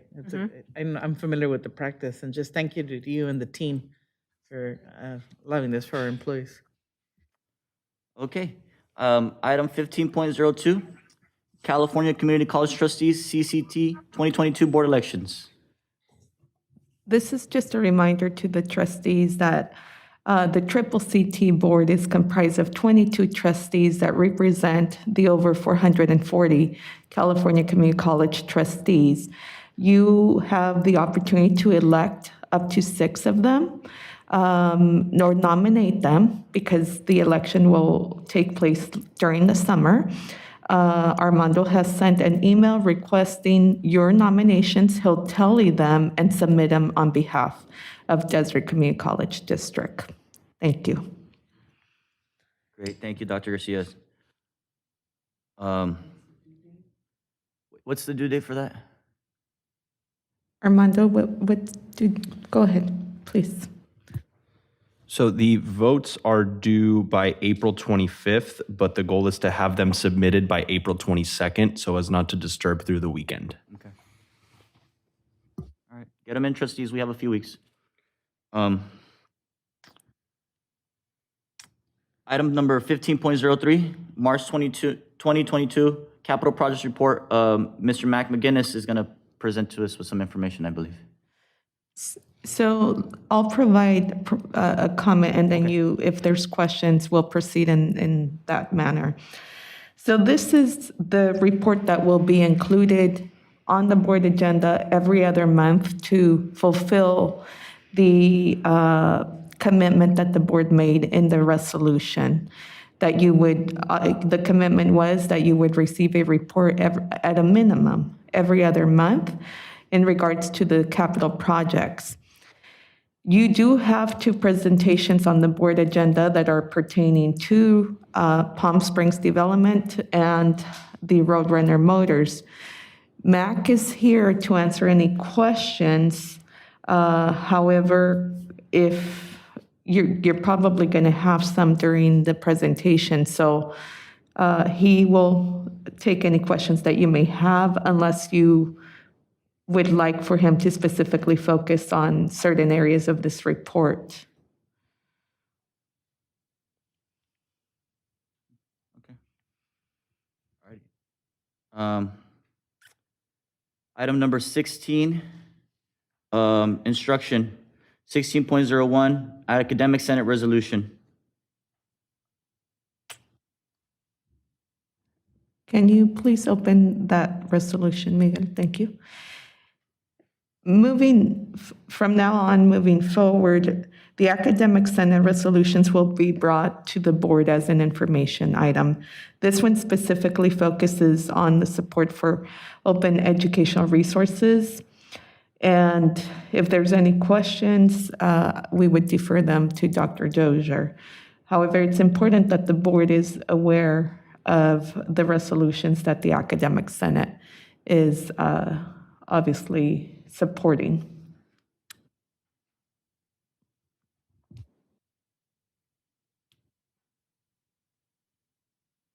Any questions from the board related to this item? No, thank you for the information. Okay.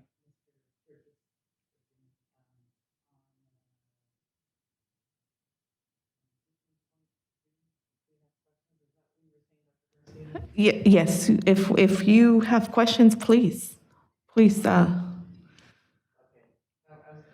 Yeah, no, please, if you have questions, please ask, but we're also gonna have, Yes. we're also gonna have a presentation here in, later on in our agenda, not too long, maybe a few more minutes.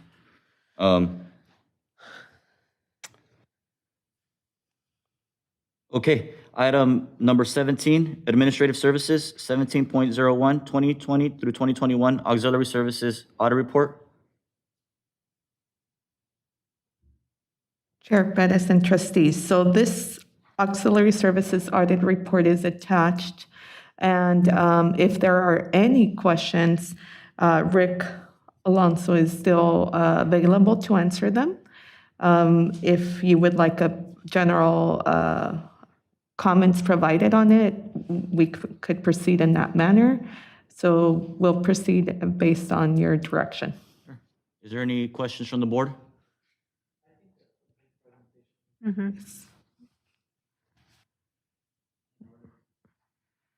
Rick, can we? I'm sorry, I'm here. I kind of lost when I joined the panelists. I didn't hear what you guys were saying. Can you provide us just an overview? Oh, sure. Thank you. Absolutely. Okay, so the district auxiliary report, basically, as our scope of our audit is to just give an opinion on the financial statements. So when you look at our audit opinion, and that's on page 2 where it says, in our opinion, the financial statements referred to above present fairly in all material respects. So this is what we call an unmodified opinion. It's the cleanest opinion you can receive from an auditor. And it states that the financial statements are fairly stated in accordance with generally accepted accounting principles. So it's the one you want to receive. In addition to that, we need to let the board know if we had any difficulties encountered during the course of the audit, any disagreements with management. I'm happy to say we didn't have any of those issues. We didn't have any findings and recommendations. So if you go to page, actually it's not, we would have a separate letter if we did, because this is considered a nonprofit. But we didn't have any what we call management letter comments. So basically the auxiliary received a clean opinion without any findings and recommendations, and there were no what we call audit adjustments. So it was a very clean audit. Great, thank you. Questions? What is included in this? Trustee Stefan, would you mind repeating the question with your microphone? I'm sorry. What is included in the auxiliary services report? VP Ramont, can you step forward, please?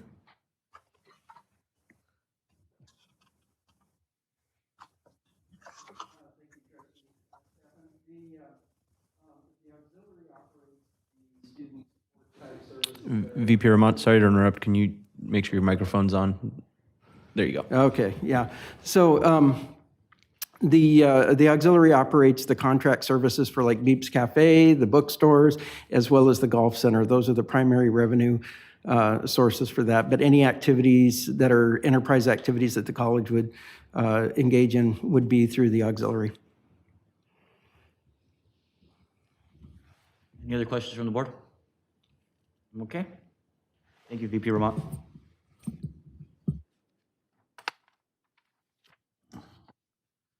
All righty, 18.02, new market tax credit for Indio Child Development Center. At this time, I would like to introduce David, and I'm sorry if I mispronounced your last name, David, Kohan of Peaks Company, and Michael Alderdice, Esquire of Bergman and Alderdice, to present this item. Thank you. Good morning, President Garcia and board members. I would just like to let you know of an excellent opportunity that we have to use the New Market Tax Credit Program. It's a federal tax credit program, highly competitive, to bring additional funding to COD's Indio Child Care Development Center.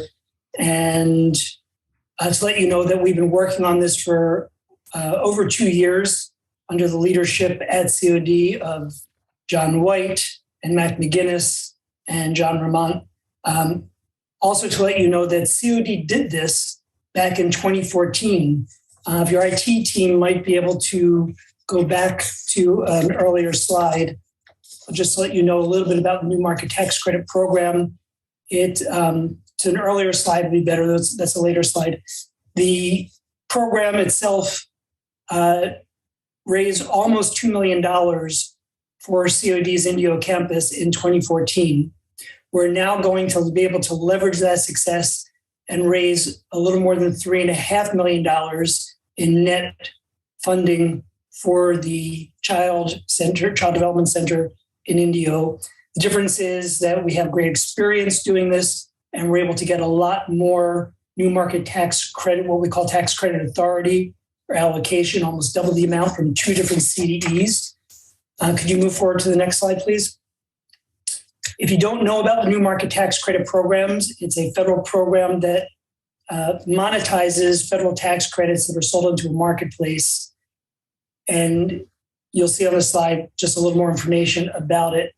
The good news is that COD is almost a perfect example of how to work with this, because you're not a tax-paying entity. So therefore, a 7-year program, which is what one of these structures are, allows us to exit it without any tax implications. And in essence, it makes for a very clean, simplified structure. Could you advance to the next slide, please? And as I've mentioned, COD has excellent and deep experience doing this, over 8 years of doing it in 2014 and living with it and then unwinding it. Other things for you to know just for governance is it has absolutely no additional financing or other risks for COD once we pull it all together and close it. And we're using primarily the same team of professionals who did it in 2014, including Mike Alderdice, who's on with us right now. You'll even see that while it looks like a cumbersome and complex structure, it's almost exactly the same structure, tried and true, that we did in 2014. As a matter of fact, really the only differences are the fact that we have 2 organizations that are enthusiastic about using their tax credit allocation for your project, and therefore have to make the structure accommodate 2 groups instead of just the one. If you can forward to the next slide, please. What I'd like to let you know for the moment is that we'll continue to provide full transparency of what we're doing like we did in 2014.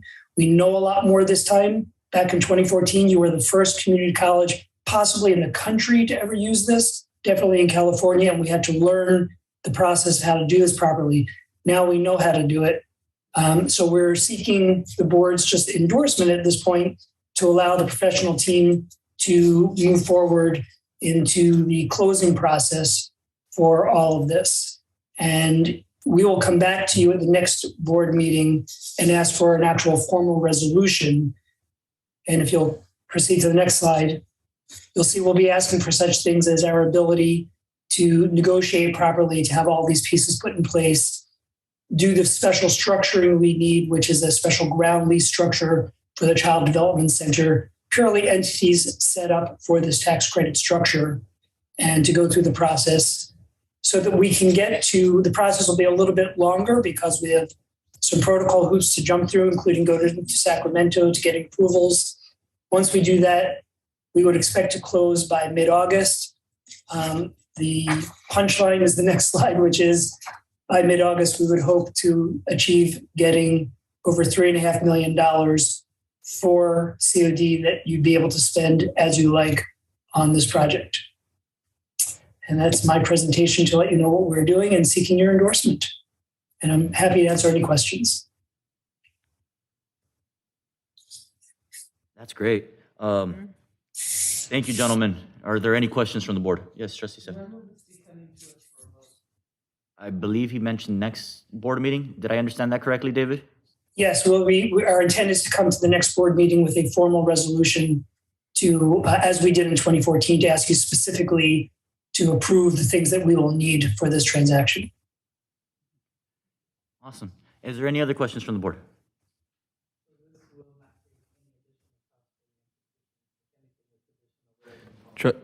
Trustee Gonzalez, sorry to interrupt. Can you repeat your question with your microphone on, please?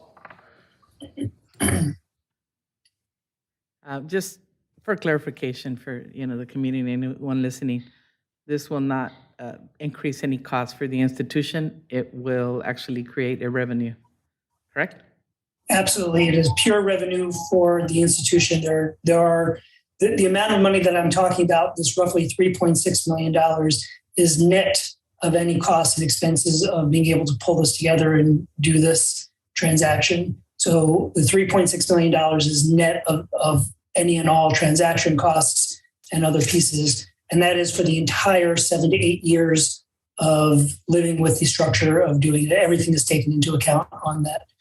There are no other costs. This is wonderful. Thank you.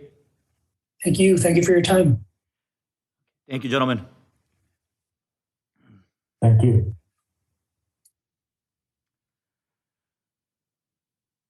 Before we get started with the presentations on items 18.03 Roadrunner Motors Project and 18.04 Palm Springs Development Project, I would like to say a few words. First of all, I'd like to reiterate the board's absolute commitment to seeing both projects move forward as quickly and as expeditiously as possible. These are critical projects for the communities we serve, for our district, and most importantly, for our students. Second, I want to reaffirm our commitment to being a good financial stewards of these projects, to be diligent in our use of district and bond funds, and to ensure monies allocated to these projects are used judiciously.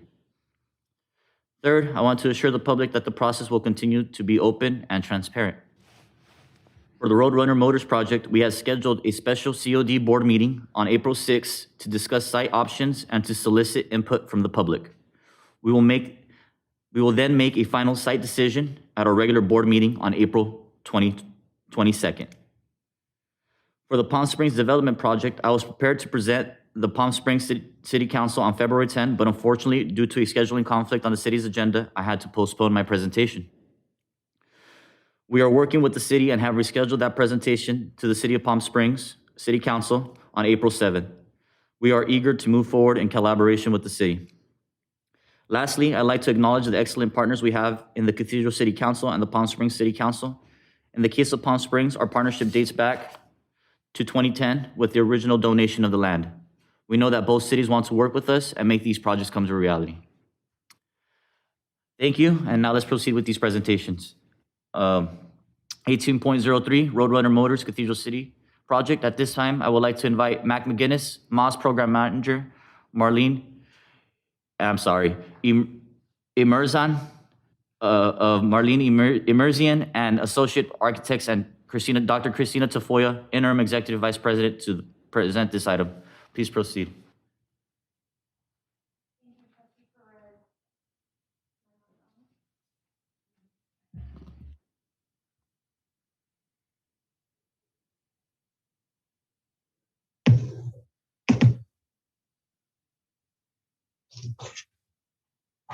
Mic check.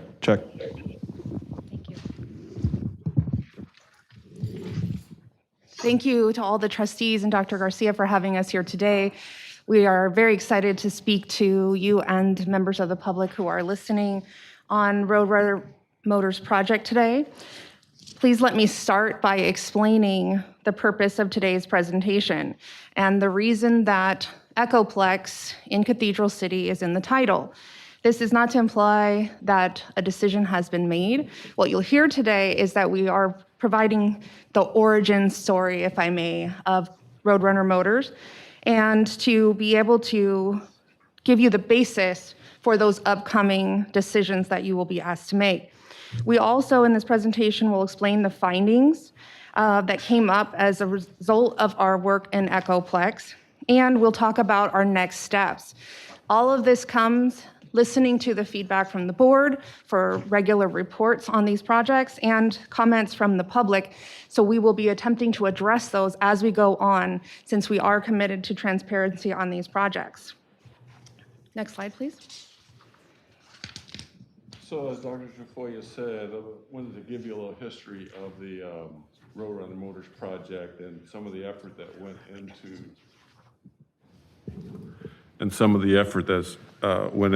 locating the site to where it is. If you see on the slide there, the original location was the Nissan dealership. We took a look at maybe purchasing that building and renovating it.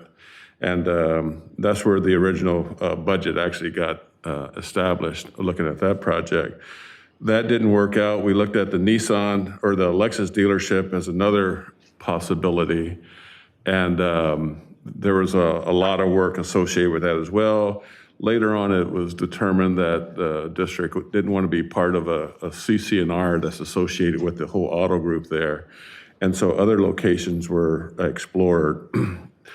And that was A,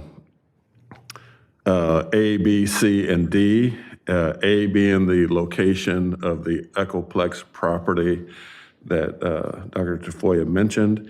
And that's the one that we ended up with to move forward on. Next.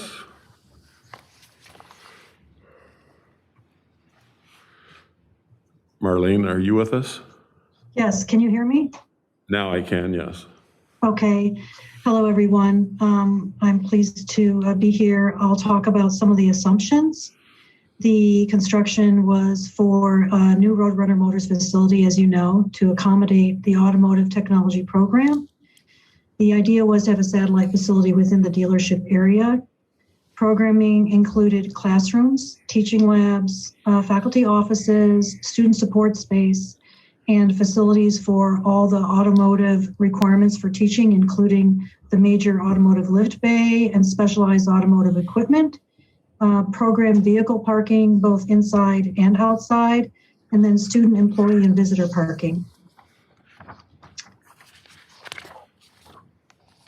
So the project has approximately 23,600 square feet of the facility. The materials were intended to be long-term with masonry and steel construction, offering for durability and efficiency. There are currently planned 3 classrooms and 2 instructional labs. The vehicle instruction is in a major vehicle automotive bay, including 16 interior bays for instruction and places for 20 program vehicles that would be exterior. There is material and equipment storage spaces, spaces for students to check in and check out, and then student and faculty offices, including 6 private offices, conference, and workspace. The facility was planned on the site to allow for minimizing the cost of some of the existing grading and water movement that you'll see on the left of this diagram. So the study was done primarily to optimize the location on the east, to minimize the impact of the access and watershed issues that you see with the multiple lines on the left side of the diagram. Next. The site allows for efficient vehicle perimeter access. This type of facility requires vehicles to access all the instructional bays that would be on each side of the building. So that's what you see here. This also allows for secure areas so that the outside parking for the program can be secured with a fence and then vehicle gates. There are 78 spaces for student parking that are outside the secure area. There's visitor parking spaces. And then within the secured area, there's 33 spaces for the staff and program vehicles. What you see here in the red on the top is the lobby. The idea would be to have enough space in the lobby so at least one vehicle could be displayed, similar to what you might see in a dealership. In the blue is the primary instructional interior space, with all the bays for teaching and specialized equipment. And on the right, you see in the yellow, the instructional space for the classrooms and the labs. On the left, just adjacent to the lobby, you'll see then the offices and meeting space and the primary storage space in the gray. The exterior lift bays all need to have exterior access for vehicles to come in and out. That is the most efficient way to design this type of space. They would have clearances for a variety of sizes of vehicles, and they would be optimized for instruction around each vehicle within that space. They are integrating exterior shades so that a vehicle could be outside adjacent to the door, and also durable materials to optimize the length of time for the building to be minimizing maintenance. You see a view here of the interior of the lift gallery. What's allowed for is a space where students, faculty, and staff can walk safely between the instructional areas on each side, so they do not have to actually walk in any place where there's actual vehicles driving or where their vehicle work is going to be done. The ceiling height and the structure allow for a very wide range of vehicles to be worked on, including raising them. And you can see there's 8 vehicle bays on each side of it within this lift gallery. The lobby, as I said, is planned so that there could be a vehicle displayed here. Glazing is oriented to the north, where it would be seen and lit from the primary access point. And then there would be displays both in terms of the displays for digital content for what is being done in the lift space and in the program, both that what you see on the right. And there's also a view that you could see from the lobby into the lift gallery to see the actual work going on by the students within the instructional space itself. The exterior is done so that the primary lobby is visible, like I said, in this location from the main access point. And so that's what you see here with the primary glazing and shade cover. The Margot Murphy Way, which in this location is the access point, you would be able to see the lit lobby, as you can see here, while still allowing for the primary entrance access to come right off the end of Margot Murphy Way. The lobby is designed in similar the way that dealerships would be to showcase vehicles and the signage for the automotive technology program. This is a very identifiable entrance and visual identification for this important program. Thank you, Marlene. Next slide. What are the anticipated or estimated project costs? Well, as she mentioned earlier, how we shifted the building to the east because of some watershed issues and other challenges. The estimated cost of the building with parking was about $25.5 million. The estimated site improvements about $4.3 million. And typically, it's about 10 to 15% represents a site improvement. This is about 22% because of some of the challenges there. Land purchase at $3 million. So the total project estimate at this point is $32.9 million, which includes the building, land, and the site improvements that the additional site improvements we talked about. So conservatively, we've used a 8% escalation because of the market, the labor and material market. So now that we're anticipating the estimated new total project cost at $35.6 million.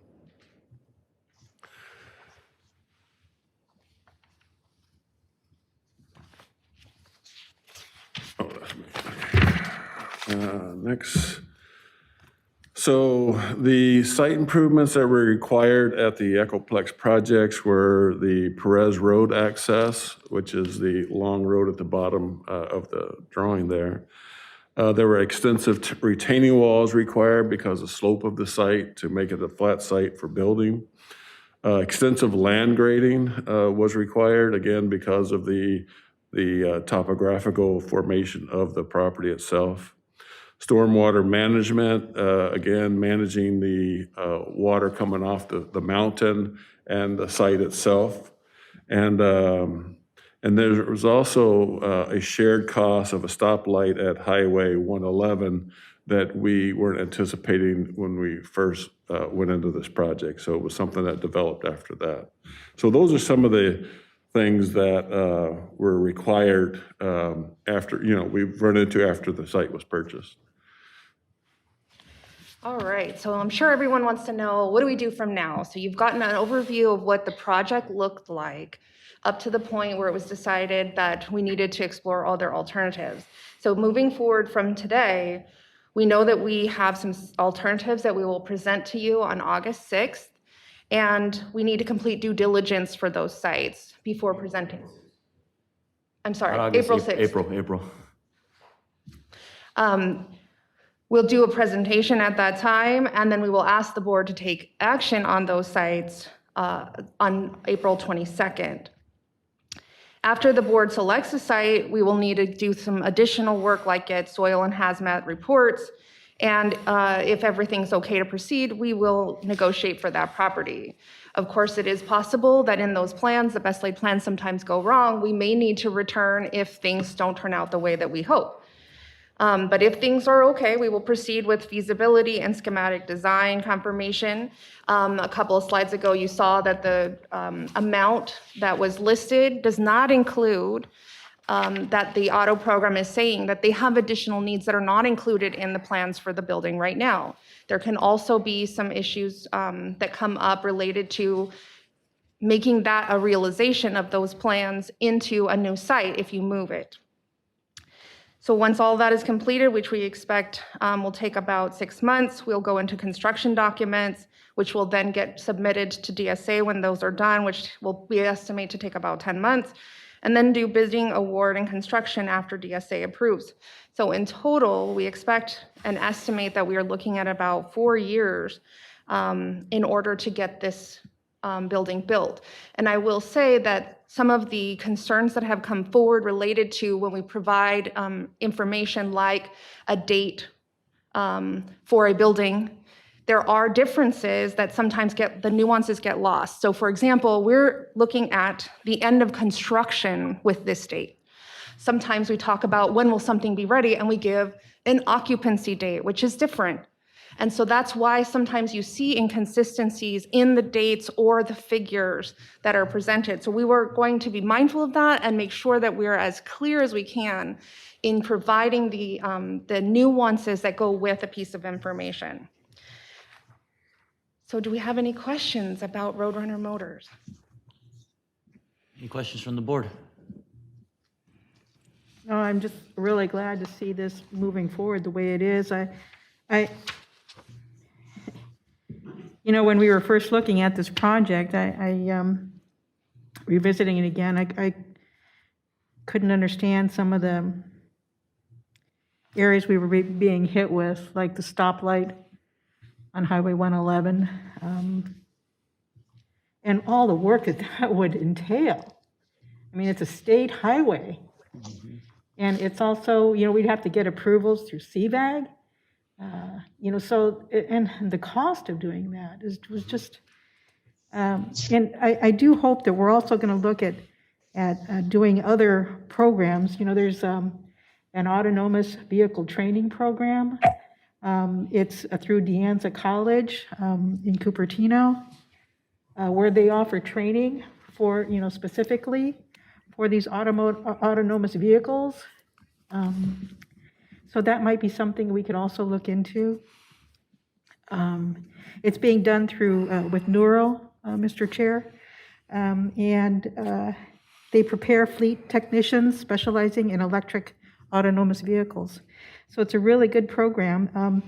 And this company, Neuro, has an autonomous upskilling initiative, which encourages collaboration with community colleges across the nation to create educational and training opportunities. So they partnered with Domino's, Kroger's, and others to address the need for these types of fleet technicians. So it might be something for us to take a look at.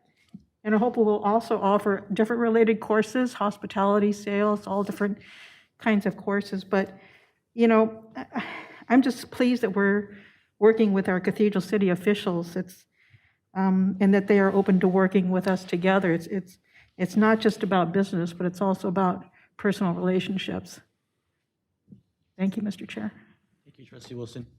Any other comments or questions from the board? Trustee Gonzalez? Yes, I have some. Trustee, Go ahead, Trustee Young.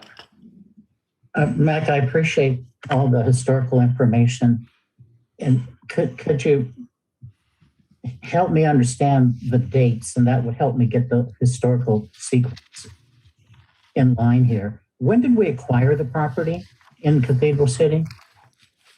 I'd have to get back with you on that information. I don't have that with me right now. Do you have a guess? Seeing that I wasn't part of the process of purchasing it, I would hate to guess. I'd be very wrong. We can answer that question. I'd like to request that we acknowledge John White, yeah. John White. Thank you. 2019.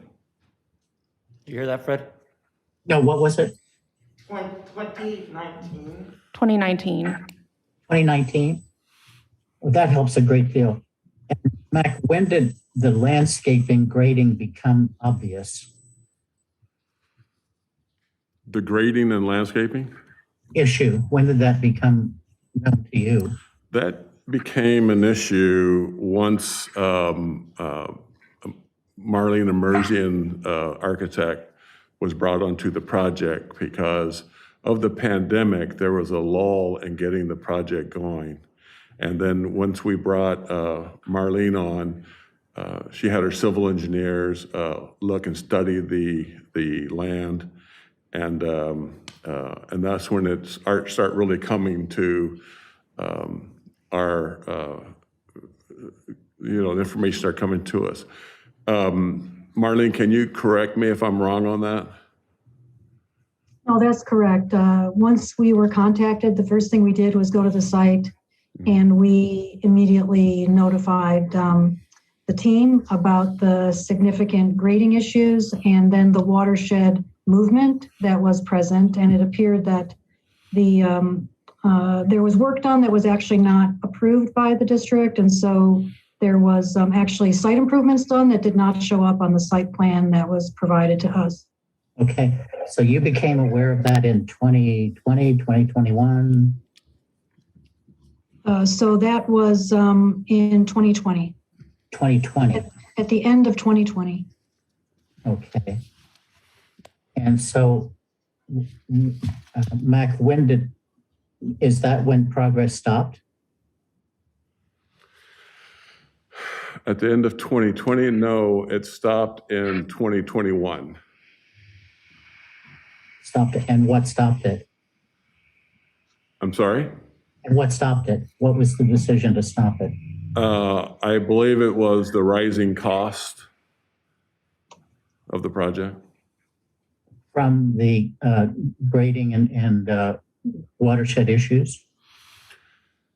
And the Perez Road access costs, the street light costs, the items that I had talked about. Okay. And I don't remember that we heard much about that Perez Road access. Can you tell us more about that? Yes, the district wanted access, 2 points of access to the property, one from Margot Murphy Way, which was the front door, if you will, and then they wanted another access from Perez Road. There's an existing easement at Perez Road that leads onto the backside of the Echoplex property. And then that easement is the 78-inch storm drain coming from the county's water dam that's located near the property. So the district asked, what would it take to improve that to make it access for students and faculty? So in order to do that, we can't make it just for cars. We have to make it for emergency vehicles as well. So the cross-section of the street is different.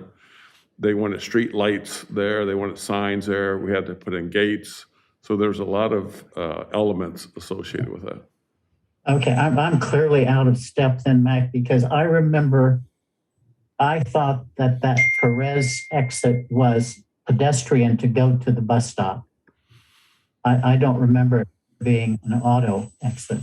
Yeah, it was an auto access. It was. Yes.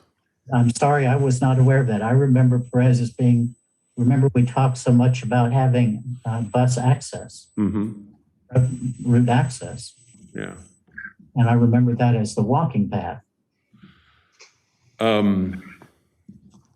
It may have been in a meeting or something you've heard. To my knowledge, it's always was a vehicle access.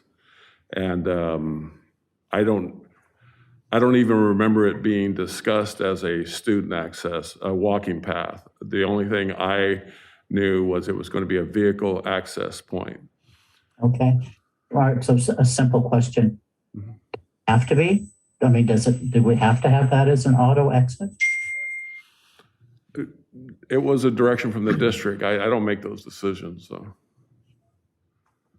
Okay. Thank you. Thank you, Fred. Just to piggyback off of Trustee Yant's questions, would you be able to tell us when you inform the administration of all these rising costs and issues? As soon as we realized those after the architect let us know about it, we had some estimates performed, and we knew right away that the cost was rising pretty high. So that was in 2020? I think it was in 21 because Marlene and Associate came in at the end of 2020, and it was after she had her crew on. It was, I think, 2021. So I had written a summary and provided it to the district about the concerns and the rising costs. And that was shared? And that was in 21. That was shared with the previous administration? Yes. Okay. May I add? So just to be specific, I want to make sure for the record that the land was purchased on September 26, 2019, and there were two memos that were provided to the administration, one in March 2021 and one in June 2021. During both times, the administration was informed of the concerns of the rising cost of the specific project. Thank you, Dr. Garcia. Any other questions from the board? Trustee Gonzalez? Yes, I do have some, and great questions, Trustee John, and thank you, Trustee Wilson. A lot of the things that you touched on were some of the comments and questions that I had. Just a few questions now that all of this information has been shared. I'm wondering, Mac, if you can, I don't know if you know the answer to this, what was the original date of completion? What was the original date that was given for completing the project? You know, I'm so sorry I don't have that here with me. I could get that information, though. Okay. Just, just wondering, I still wonder, this is a beautiful project, a big, beautiful and wonderful thing to offer our community.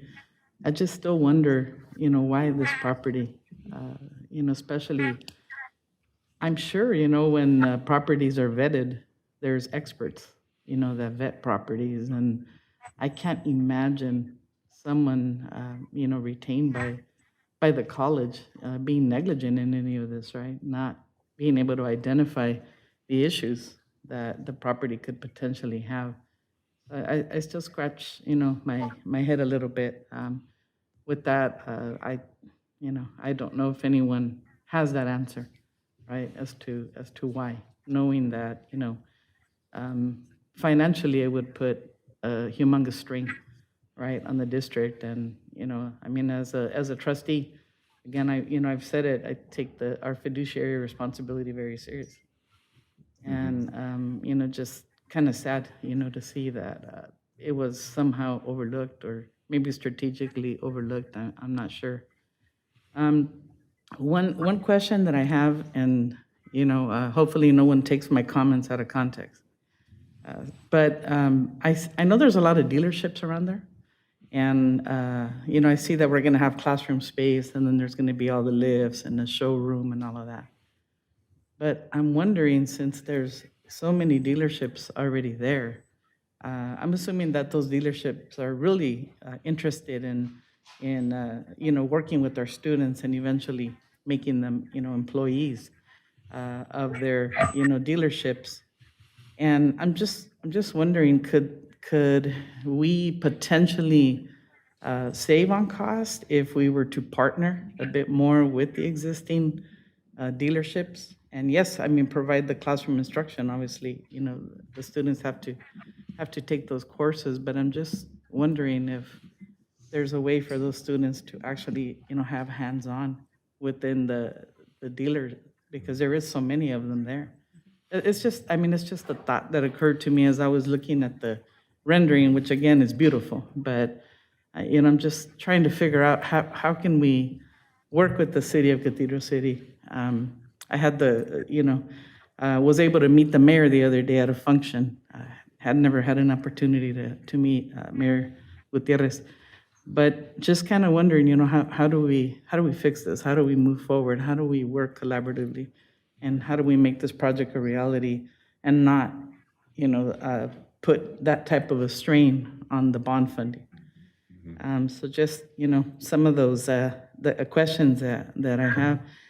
And, going back to the comment that Dr. Garcia just made about the reports that were provided in March and June. And, I know that most of us were already here, including me, and, we were never made aware. So I'm not sure why, but it's apparent that, not all the information was provided.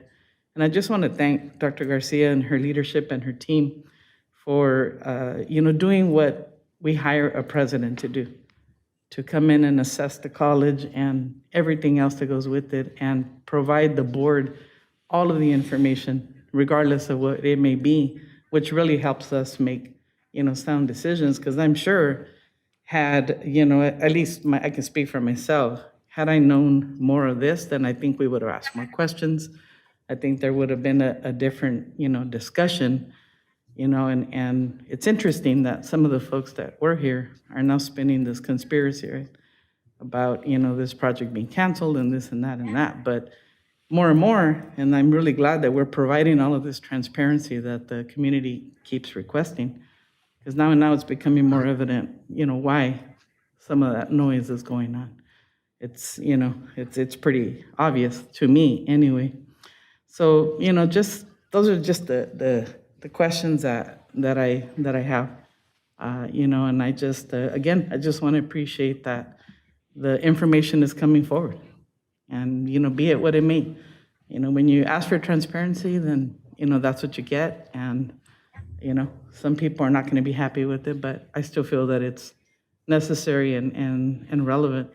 So, hopefully we can continue these conversations with the leadership at Cathedral City, and I'm hoping that, we can work on this and, we can take a look at how can we make this project a reality and not break the bank. Thank you. Trustee Perez, Yes, Trustee Yant?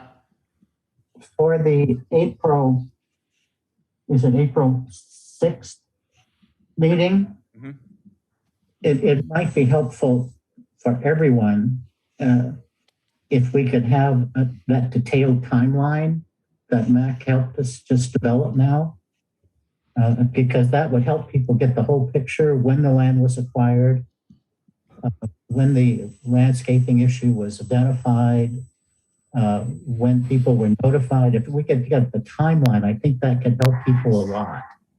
It sure would help me. And if you could present that on the 6th, that would be useful for everyone. That makes sense? Yes, I think that's a great suggestion, Trustee Yan. I think Dr. Tafoya and Dr. Garcia and Mac will put that together for us. And is there any other questions from the board? Yeah, go ahead. Chair Perez, I just wanted to add and just piggyback on Trustee Gonzalez's comments that there is an auto center association, It consists of all the auto dealerships in the Cathedral City Auto Center. It's been in existence for many years. That I don't know if that organization has been tapped as a potential partner. But if not, we should take a look at doing that and reaching out to them and seeing how they can help us with this project. So just wanted to throw that in there. Thank you. Thank you, Trustee Wilson. Just one more question. I'm just, Mike, if you want to take a note of this just for clarification. I know you mentioned that the original budget was established when the Nissan dealership was identified. So can we look at what the budget was when you do that presentation, and we're looking at timelines, also highlight that, just for everyone to see what and I know that costs are different now because of the situation we're in, right? With pandemic and supply and demand and, everything else that's going on. But I think just for my own peace of mind, just, to see what the difference is there in the cost and, what the projected budget was when it was originally identified at the Nissan dealer and what it would be now. Thank you.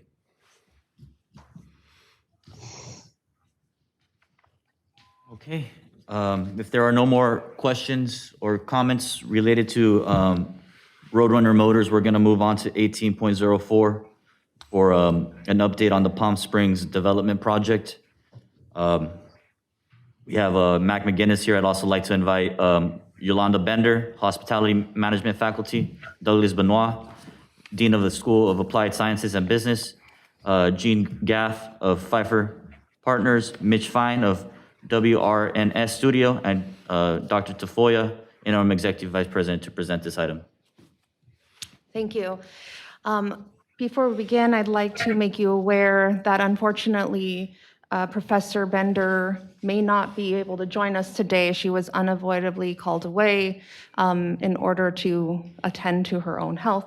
And so as an alternative, we have Dean Doug Benoit with us to cover the hospitality portions that we'll explain to you now. So to set the stage for this presentation, we heard in prior board meetings that the board members may not all be on the same page about what are the pieces that had been planned for the Palm Springs development project. This is specifically meant to bring you up to speed on the latest plans, not what necessarily will happen in the future, but the latest plans as they were in August of last year. Dr. Tafoya, I hate to interrupt, but Yes. I've been receiving text messages from different individuals that are watching the meeting. I want to ask the board and the audience to please silence your cell phone as a courtesy. Thank you. So this presentation is again designed to respond to the request for information, to provide regular updates. This was one of the particular requests to do a deep dive, and that's what we'll give you today. We're going to give you some history on the project. We're going to ask the design professionals to show you what those latest plans were that I referenced earlier. We were also requested to provide information specifically on the hospitality program, which is a large portion of the planning for this site. And we're also going to review the budget allocations and the timelines that we expect moving forward. Next slide, please. So first, we're starting with the history of the project. This is a very simplified version of the history. It could not possibly cover every single thing. As we just saw in the past presentation, there are lots of details and nuances to each of these projects. And this is a very large project that, as we've heard from the public, has been going on with planning for a long time. But the important parts are that we cover the fact that we used to have a different name for the project. For example, we called it the West Valley Campus Palm Springs. Now we call the project the Palm Springs Development Project. It's also commonly referred to as the Palm Springs Campus. There's an evolution in the programming that we go over as part of this evolution and timeline for the project. And we can't neglect to say that we've experienced a global pandemic during it, and that does also feed into the need to re-examine, reevaluate, and confirm that we have everything in place with our planning to make sure that we will be able to meet the needs of the students once we are starting to build. We also have had a turnover of college personnel, which leads to some different decision-making over periods of time. And overall, the planning is now in the validation stage, and we will update what we need to do in order to move forward. Next slide, please. So I'd like to talk about some of the different iterations that we considered early on and bring us forward to today. And you heard Dr. Foya talk about the timeline. So this is going to kind of give you an idea of what has happened. So the design on the original West Valley campus, Palm Springs, the location was on North Indian. It was the district obtained a property from the city of Palm Springs. It was 119 acres. And so we were going to develop that site for this the new campus. So that was in 2010 when that originally happened. Again, the location was North Indian. And the focus was on a traditional credit campus offering. And there was a sustainable piece called the DEEC. It used to be the Desert Enterprise System, Desert Energy Enterprise System. It used to be on Highway 10. And now we were bringing it to this site here as well. This project was submitted to the Department of State Architect in 2012, and the plans were approved in 2013 to move forward. The project then was relocated to the site where it is now. And the second iteration was the mall site.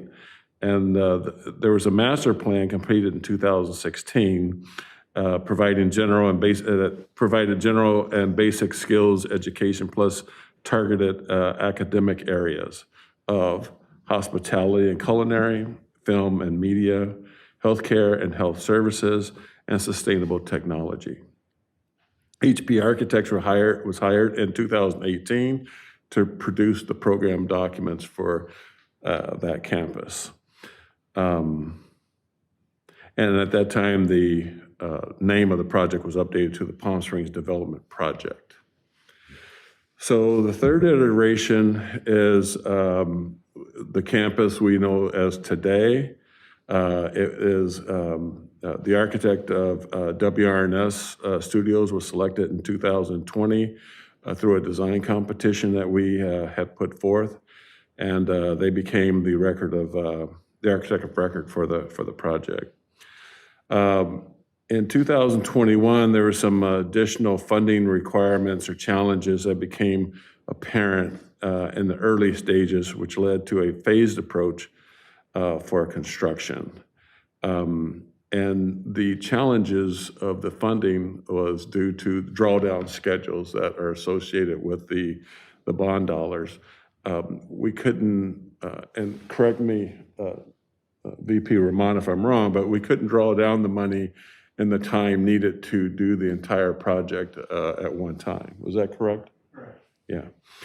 So we developed a phased approach. And so there were a number of different scenarios that were developed. Then feasibility and data requirements are currently the feasibility data and requirements are being updated, validated, and expanded based on today's needs. So the district's taking a look at what's needed today for this campus, and we're making adjustments accordingly. And I'd like to turn this portion of the presentation over to Jean or Mitch. Jean with Pfeiffer and Mitch with the WRNS. Are you both online? We are. Can you hear us? Can you hear us all right? Yes. Great. Well, thank you. It's a pleasure to be with all of you. I'm Jean Gath with Pfeiffer. As part of the overall master plan and programming of the campus, we worked with the committee to develop 8 key principles that would guide the design of the campus. The first was it's to be a forward-thinking campus and to be student-centric. It's about the students, but it's also about the community. So here's an opportunity to work with students, providing an opportunity for them to learn and then go out and work into the community. Architecturally and aesthetically, to take advantage of the Southern California, Palm Springs climate, what we call merging inside and outside to create buildings that optimize the outdoor space as much as the indoor space. To make a campus that's intuitive and welcoming. And by that, we mean when you arrive on the campus, you intuitively know where to go and not necessarily having to rely on a lot of signage and the like. Architecturally and aesthetically, we'd like to draw on the context of Palm Springs and its rich architectural history. Thinking about architecture that reveals, and by that we mean exposes the activities and energy that's inside the building. So not closing off the building, but instead making it very open and transparent.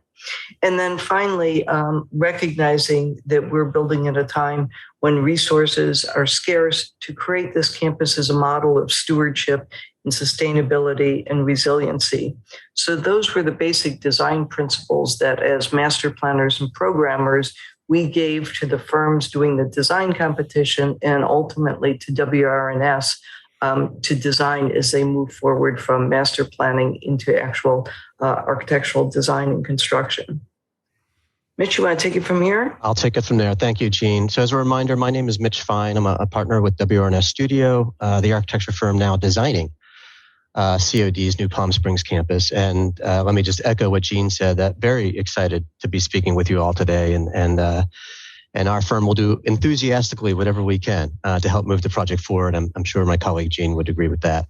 So as Jean just explained, the 8 design principles that emerged out of that first master planning phase, WRNS took all that to heart as we began to conceptualize what this new campus can be. And so we developed this concept of the new campus being a 21st century learning marketplace, if you will. And why a marketplace?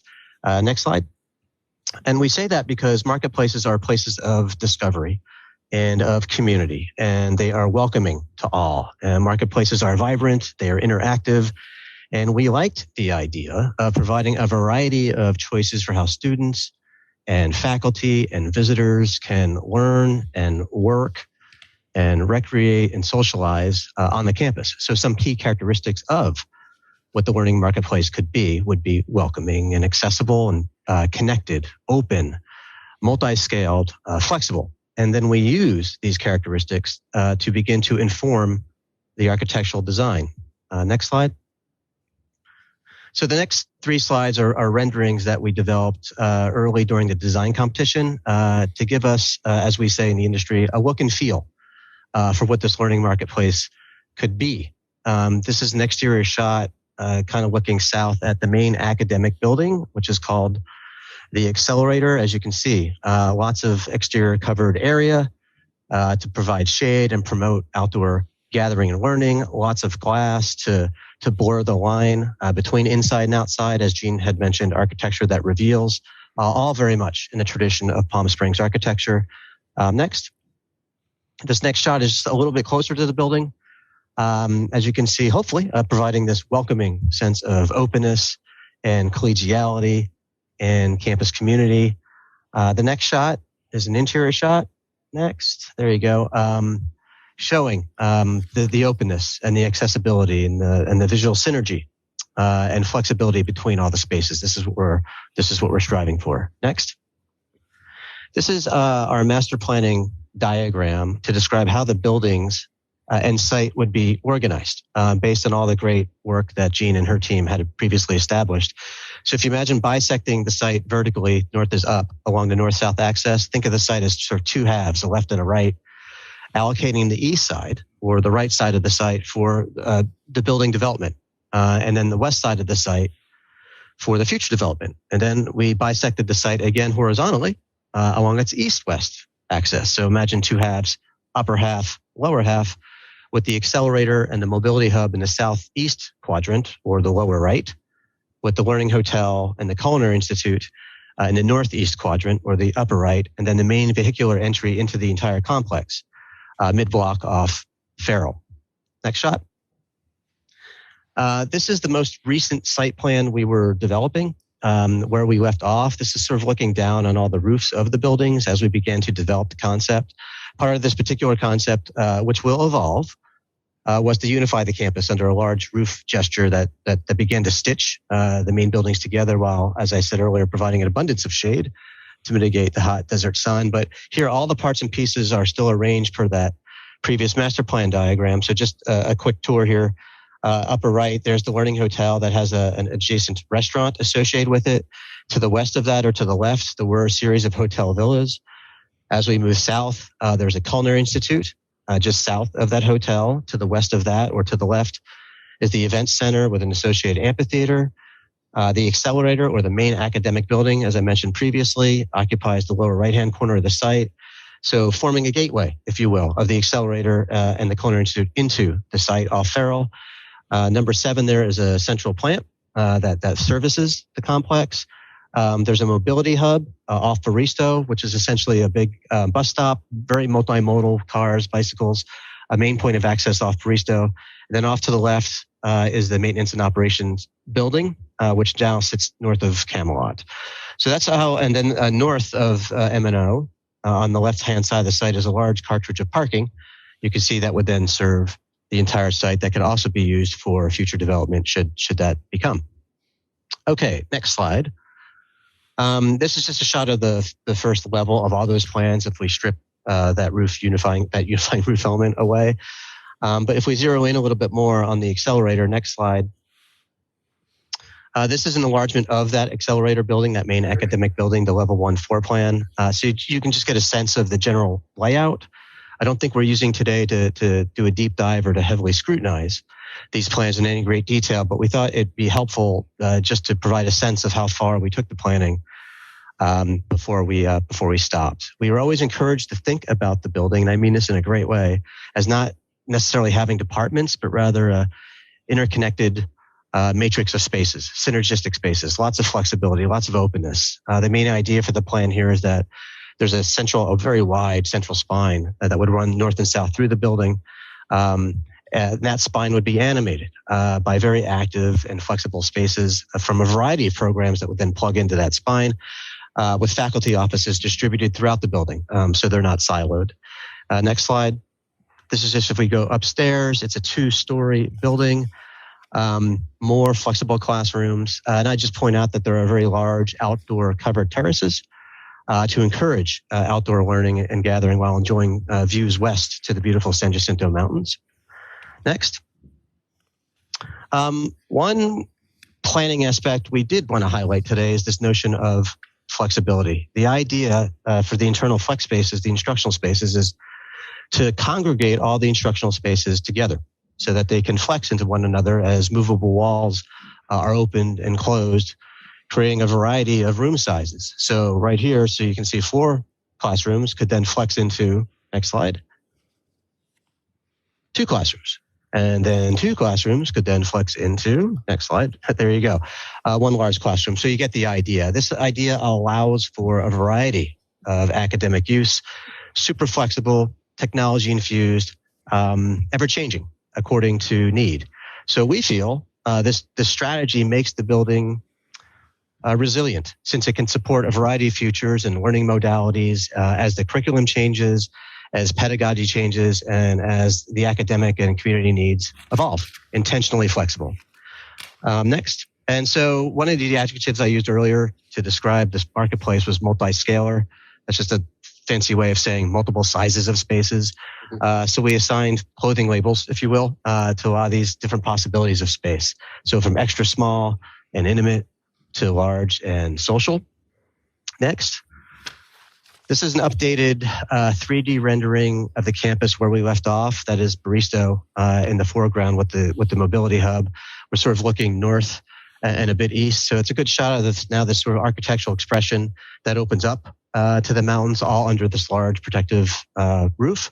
Next. And here's a shot, an aerial shot, sort of looking east of the updated design. Next. And then here's a shot of the main vehicular entry off Farrell, mid-block there. Call this sort of a gateway moment, if you will. Looking west of the mountains, you can see the mountains there being framed under the canopy that would span over the entry road, providing a sense of invitation and drama and memory, at least we'd like to hope. And so there is our overview. Next. And I think I turn it now over to Mac or somebody else. Yes, thank you. Mitch and Jay. Sure. All right, so now that you've seen what the latest plans were for Palm Springs, I hope that we can leave no doubt after this presentation that we are proceeding, the campus will be built in Palm Springs. We are still considering the same academic areas as mentioned earlier for key things in hospitality, culinary arts, film media, digital arts, healthcare, and sustainability. Nothing is being thrown away. We're not starting from scratch. What we're doing is reaffirming and making sure that we have all of the feasibility and information that would go into finalizing those plans. One of the other great pieces that's planned for this is the partnerships with PACE. And just as an example, to showcase something wonderful that's going on with PACE and our partners in Visit Greater Palm Springs, I wanted to mention one of the things we want to propagate is what we've already done with applying as partners for the Economic Development Administration grant. It's 1.6 million. That's specifically designed for real employer-driven skills for the hospitality industry to help our employers in the community meet their needs. And those are the types of things that we would parlay at the Palm Springs campus. Next slide, please. And as we talk about the scale of the Palm Springs campus in terms of budget allocation, it was mentioned earlier that the budget allocation is taking up 60% of the total bond funds for this project. I will go ahead and point out, again, as I mentioned earlier, sometimes when we are given concerns related to the accuracy of information, it's because the information that's being provided has certain nuances. For example, our key source document that was referenced earlier is in informational. It's the capital projects report. That will be our one go-to source document from now on. But this, it takes weeks to prepare for a board meeting. This was produced before that was posted. And so the amount spent that you see is not exactly the same number. Both numbers are correct. The number that is in the capital report is 30 million and some about what has been spent on the project. This number happens to be pulled from a different time frame that also includes land costs and both bond and non-bond funds and encumbered funds. That's sometimes why you see differences where it's not an inaccuracy, it's just the nuance of the data that we're presenting. So moving forward, I want to make it clear that we will reference the capital reports as a single source document. Next slide, please. Now we're going to pass off to Dean Benoit, who is over the hospitality program, so that we can provide you with some information about what exactly that program looks like, so that you can have that information related to the Palm Springs campus. Very good, and greetings to the Board of Trustees and College of the Desert executives. I thank you for taking the time to learn with me a little bit this afternoon. We've been working very hard, meaning the faculty members and appropriate folks, getting this back on track. We are currently offering a hospitality management AS degree for those students who wish to transfer and go on. And we are also offering a hospitality management associate's degree for those that are looking more at direct employment. And then Professor Bender has put together several smaller management certificates to help students get out into the workplace quickly in focused areas. Next slide, please. Okay. Since coming on board a couple of years ago, Professor Bender has put together courses in hospitality law, hospitality supervision, an introduction to food and beverage management, and has 3 items that are at the state currently waiting for approval. And those would be front office and housekeeping operations, hospitality sales and marketing, and hotel and restaurant accounting. We are also joining hands with the AHLEI, which is the largest hotel and probably resort management companies in the United States. And by our membership with this group, they will help us ensure that we're providing our students with the best skills possible and keep us focused on what's coming and what's we need to prepare our students for. And we also will be able to provide our students with certificates from this group at the end of their educational time with us. And that will bring them a great deal of success when applying for and interviewing for different positions in our area. Student enrollment, as you can guess, it's been a little interesting with the pandemic hitting us for the last couple of years. But we, in 19 and 20, we were working with about 186 students and about 17 in work experience. And this spring, we're at 109 total enrollment and about 3 in work experience.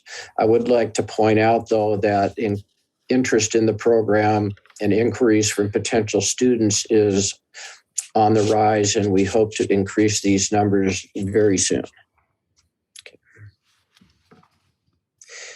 One of the concepts that we're working with is what's called case simulations.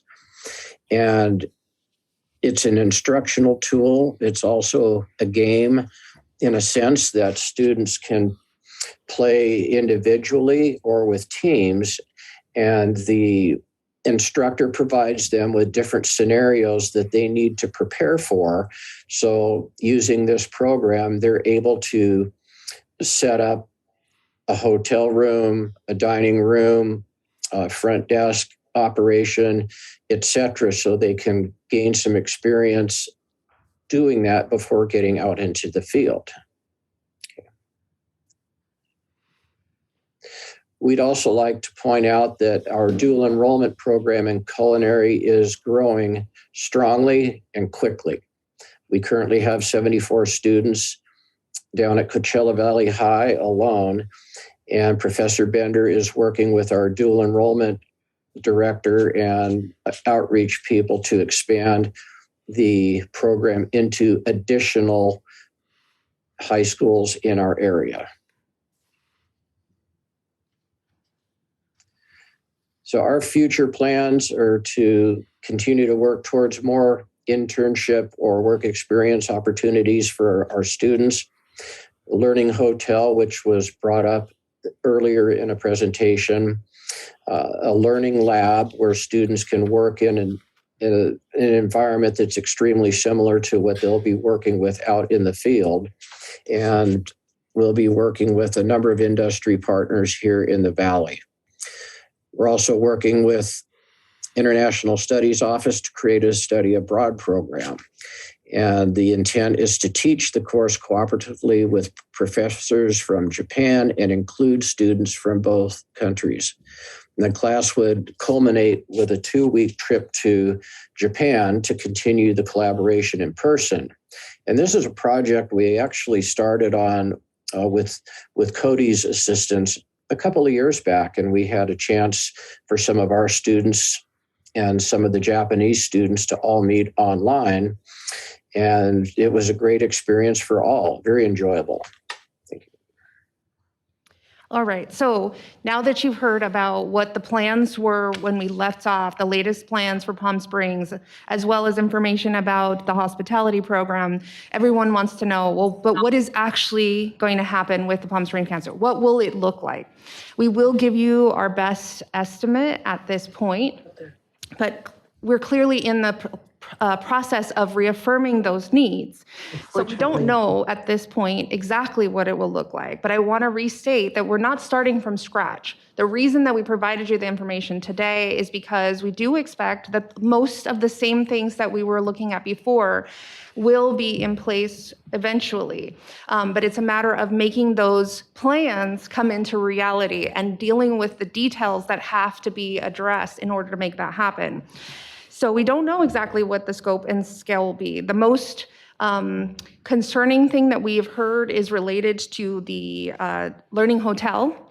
And we don't know exactly how that will play out yet, but we are carefully navigating that planning because we want to make sure that we have legal use of the bonds and prudent use of our funds. We are also exploring different alternatives to creating that learning hotel, such as having a partner like Marriott or Hilton join in with us so that we can make that a reality for our students. In either case, we definitely know that we will have some kind of learning labs that would be designed to replicate the real experience if something like that was either a later phase or ended up not being possible for some reason. But the real world experience will still be there for our students, which is what we've heard from our industry partners that our students need. I want to explain that part of what we're doing is also doing breakout sessions with all of the different programs who would be involved with moving to the Palm Springs campus. And they need to have active time to reflect on all the processes that we're supposed to have. As you heard, there's lots of flexible spaces. That means that there's details about how those spaces are scheduled and used and what people's expectations are, that we go through all of that before we build something only to find out that it's not reasonable for some reason. So that's what our current process looks like. Next slide, please. So our proposed phase one project, it will include an instructional building of approximately 138,000 square feet. And that instructional building is at number one, the accelerator project there. And it will have with it a central plant, it will have the maintenance operation building, and then including some infrastructure that's needed. You'll see number 7 is identified twice there, and one is we're studying an option of maybe including the culinary program institute into the accelerator building itself, or leave it separate. So we're trying to study that right now and see what's the best option for the district at this point. And I want to point out for Building 4 that was referenced earlier in terms of the cultural center and the space that was needed, we are being careful to make sure that we have enough space for the things that we had committed to previously. We will work in partnership. We actually shifted that building north to make sure we had that space available. So the next one talks about a time frame for the Palm Springs campus, and what we're showing here is estimated completion date is either late of 2026 or spring of 2027. Again, we're still early on in the schematic, some program and schematic design phase, so until we get through some of that, that may change a little, but these are the target dates. And our goal is to work simultaneously with some of the work that's happening now, not waiting till one piece is done before we start another phase. We're trying to do as much as we can simultaneously to get the project moving and keep it moving in the right direction. And so the college is reviewing all previous concepts and designs and plans right now, and they're seeking additional faculty and staff input, as you heard, introducing some other programs into the project itself, and also studies as far as total cost of ownership, not only for this campus, but the entire district as we move forward. Once the project is complete, meaning the plans, the Board of Trustees will review and approve all campus plans prior prior to them going to the state architect's office, division state architect, for approval, which then will allow us to commence the bidding and construction of the project. Also, we plan on holding a virtual community meeting, a virtual community forum in summer of 2022, so that the community can come and hear what's going on and provide comment as well. All right, to round out our presentation, one of the things, as I said, we've been listening that we keep hearing is, how will the information get out? People are concerned that they're not getting the information. So we wanted to state explicitly that we have been sharing the information. I have some live links there on the bottom left, right, that actually show previous information that was shared by the district. That will continue in these open meetings for the Board of Trustees. I wanted to also mention that there is information that is shared publicly for our Citizens Bond Oversight Committee. The information goes out both in digital form, it's posted on the website, and there are presentations like this one that occur, as well as some of the, as Trustee Perez referenced earlier, some of the outreach that the district is doing to try to go out to different city councils or different groups and work with them directly. And as was also mentioned, the every other month, the capital projects report is going to be a key source of information that will be publicly available with all of the details of every single bond project and every single capital project that the district is working on. Thank you. Questions? That was a great presentation. Very, very awesome overview. Thank you so much. I know that a lot of effort and work went into that. I'm going to open it up to my colleagues on the dais here. Is there any questions? If you want to go first, I have like scribbles there. I have a lot of questions. If you have less than me, go ahead. Well, thank you so much. I can't recall when we've had such a thorough presentation on this campus, and this is exactly the kind of information that we've been looking for. So I really, really appreciate all the facts, and I hope the public is listening as well. I do have a couple of questions. I wanted to ask the WRNS studio folks if they're still with us. Are you still there? Mitch and Jean? Yes. Okay. Can you hear me? Yes. Yep. I was wondering about the, you mentioned a committee that you were working with in order to put all this together. I mentioned a committee I was working with. Yeah, you mentioned that you worked with a committee. Early on, there was a steering committee. Okay. When we did the master plan. Were there trustees on that committee? We reported to two of the trustees. Mac, you're going to need to help me a little bit on this. I don't remember any trustees being on the committee. I don't remember that. Chance? Not on the committee, but I believe we had a presentation at times. Mr. Jantz, were you? Yeah, the updates that whenever we would provide a design update, I would say it was more of an advisory committee, for lack of a better phrase. Yes. I don't know if we've ever had a name for the actual committee. Right. But I don't believe any trustees run that committee. And I believe it was really through Dr. Kinnaman at the time. Okay. It was through the president at the time.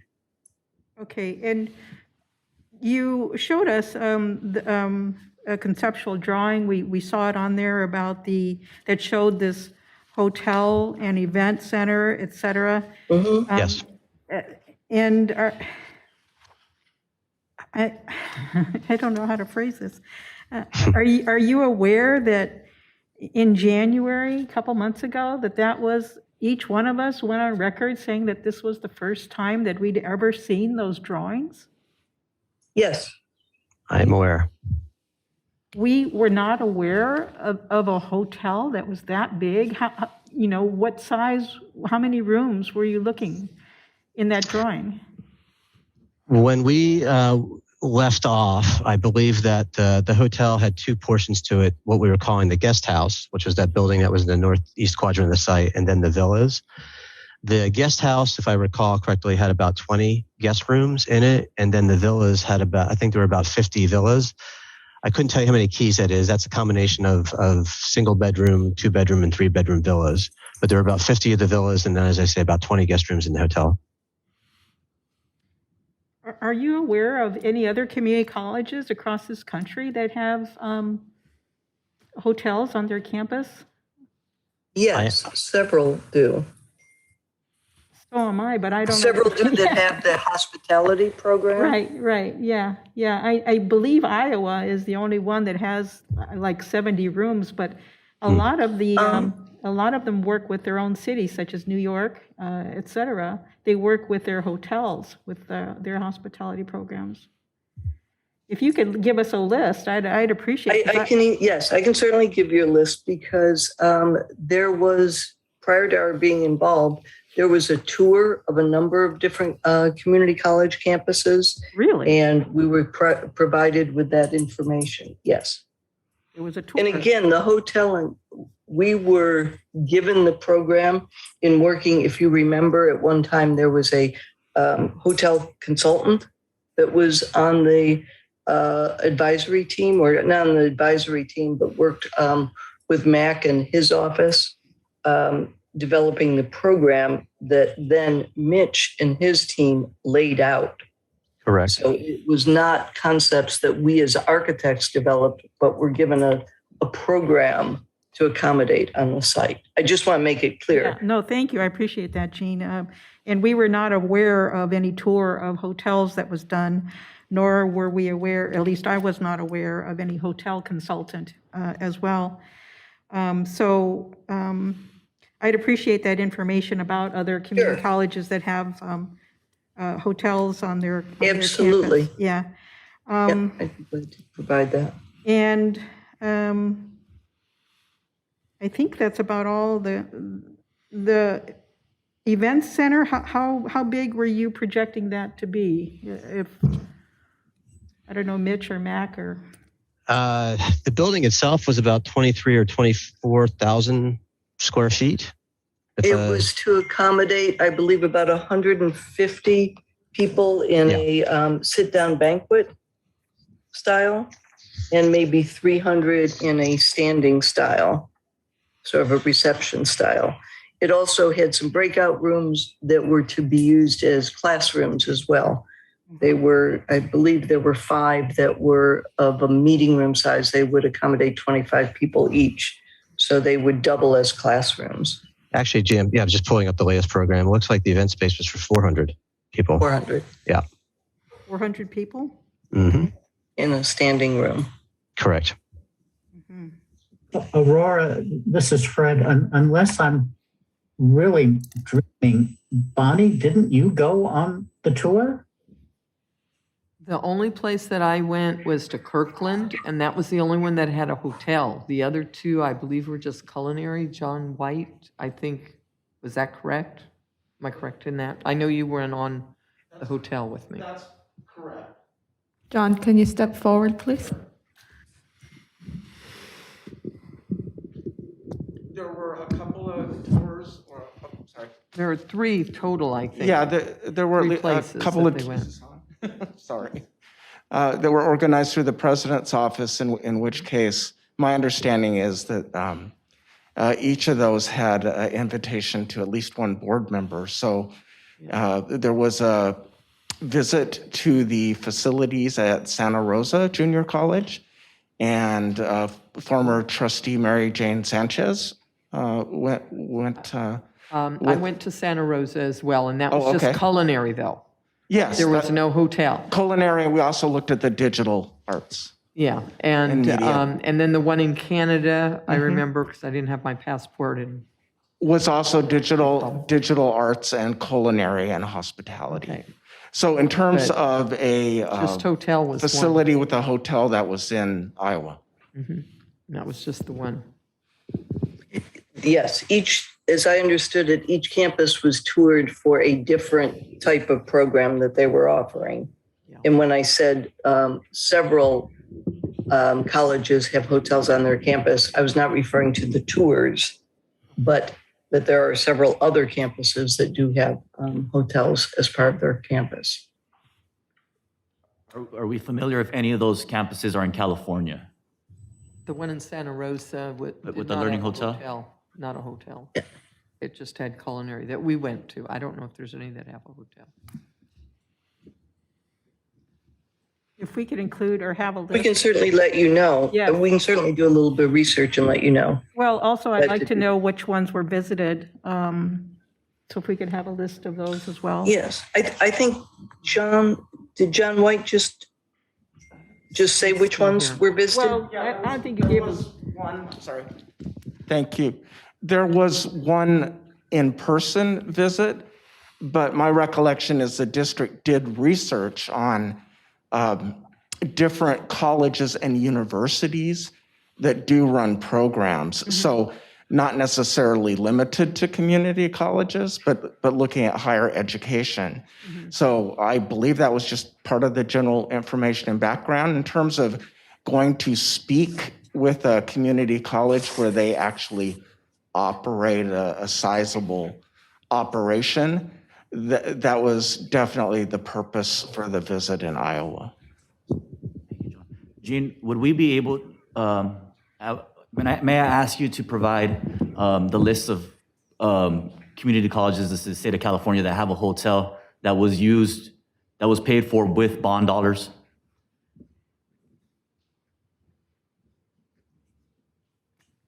I wouldn't. I would assume that the list is very small. That's not information I would have access to. Yeah, that's a hard thing to research, I think. Trustee Pettis, may I? So that I'm aware of, and I work very closely with my colleagues within the California Community College system. No community college in California has a learning hotel on site. A prime example of such partnership is Hilton with UC Davis. It's a university P3 example. However, from my involvement with the California Community College system, there are no California community colleges that have this type of facility on site. I'm assuming that some of the samples that you will share with the trustees are examples in other states. Mm-hmm. Right. Bonnie, do you have any questions? I do, but I'll have to figure it out. Okay, so that's good. Fred, do you have any questions? Yes, I do. Is it my turn? Yeah, go ahead. Oh, thank you. Mac, I'm focusing today on timeline, and I'm sorry to focus on you. I just want to expand on your timeline again, because I think that really helps people. And when I saw your presentation, it caused me to go back and think to the origins. And the origins are, I was on a committee appointed by Jerry Patton, former COD president, and the mayor of Palm Springs, Ron Oden. And I called Ron last night to ask him, when was that committee meeting? When was that committee charged with working on a campus in Palm Springs? And that was 2004. So we really need to put it in perspective here. We've been working on this for 18 years. It goes back to 2004. And 18 years is a long time to work on any project. And adding 5 more years to it takes us to a quarter of a century. And just as one person, I want to say we need to move forward and look at ways of moving forward. Another thing on the timeline, I remember, and I looked up through documents last night, the concept of the pillars goes back to 2010. And that's when we heard presentations about the 4 pillars and about how there was industry partnership already developed for these 4 pillar areas. So that goes back to 2010, just for a point of reference. And last time, Mac, I asked you to go back to the timeline about phased development. And I think that you have said in the past, and correct me if I'm wrong, that the possibility of phased development has always been an option. Is that not correct? That is correct. Even on the first iteration, only 50,000 square feet was scheduled to be designed and built on that campus, with later phases to come. Okay, so just as a general question for us to discuss is, why are we not proceeding on a phased development to get this project on the ground?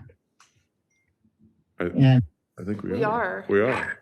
all right, so let's say tell me then, on that timeline appeared to be when there was a full build out.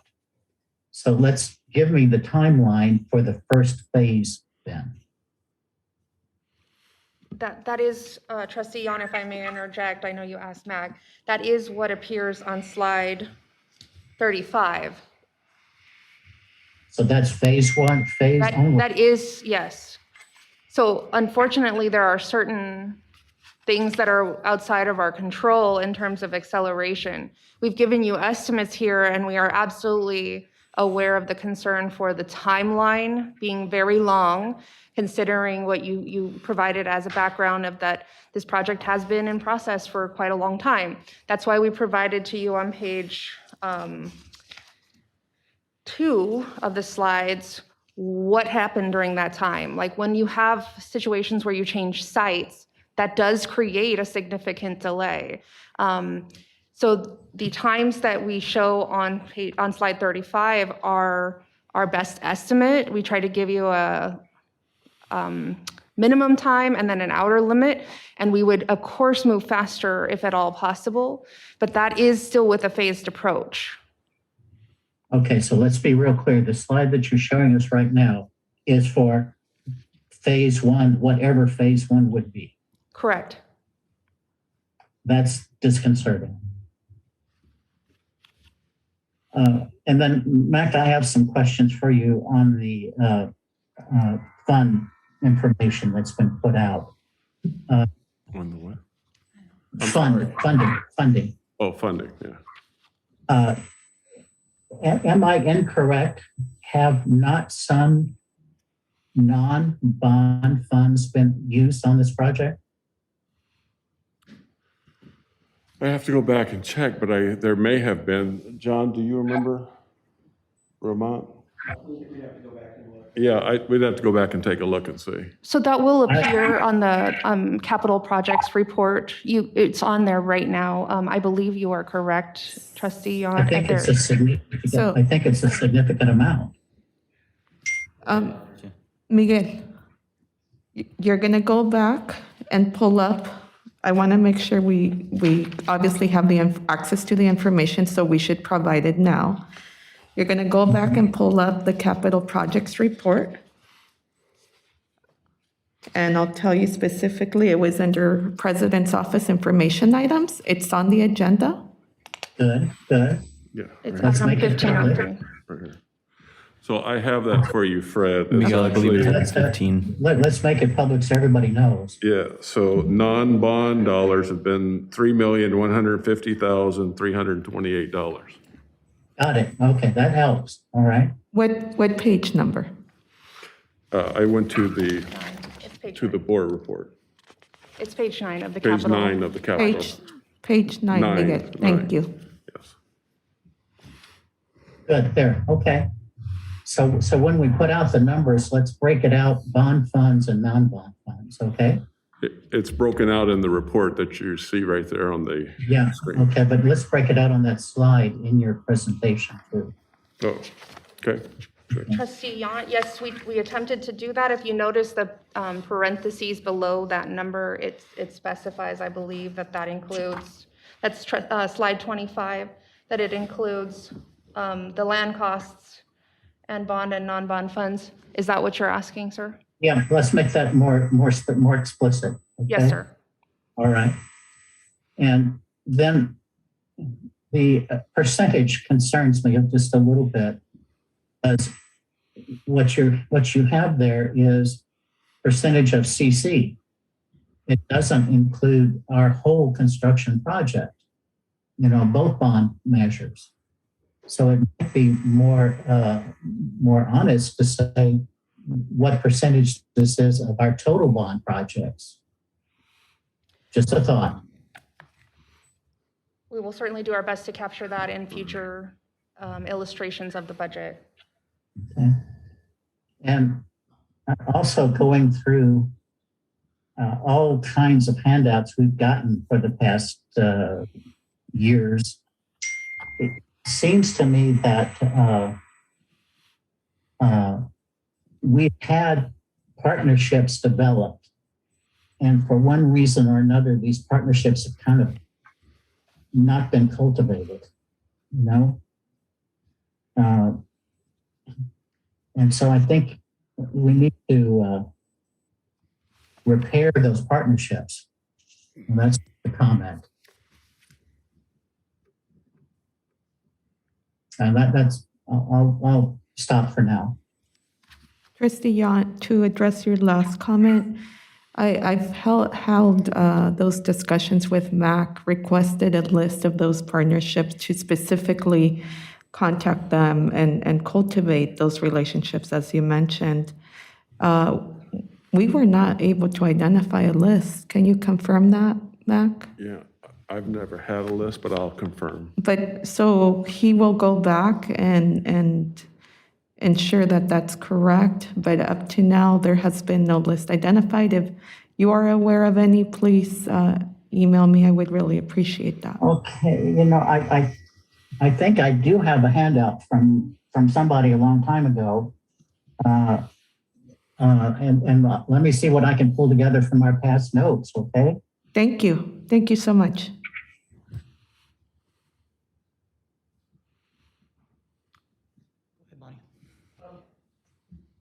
Okay, this took me a while, and that's why I was confused before.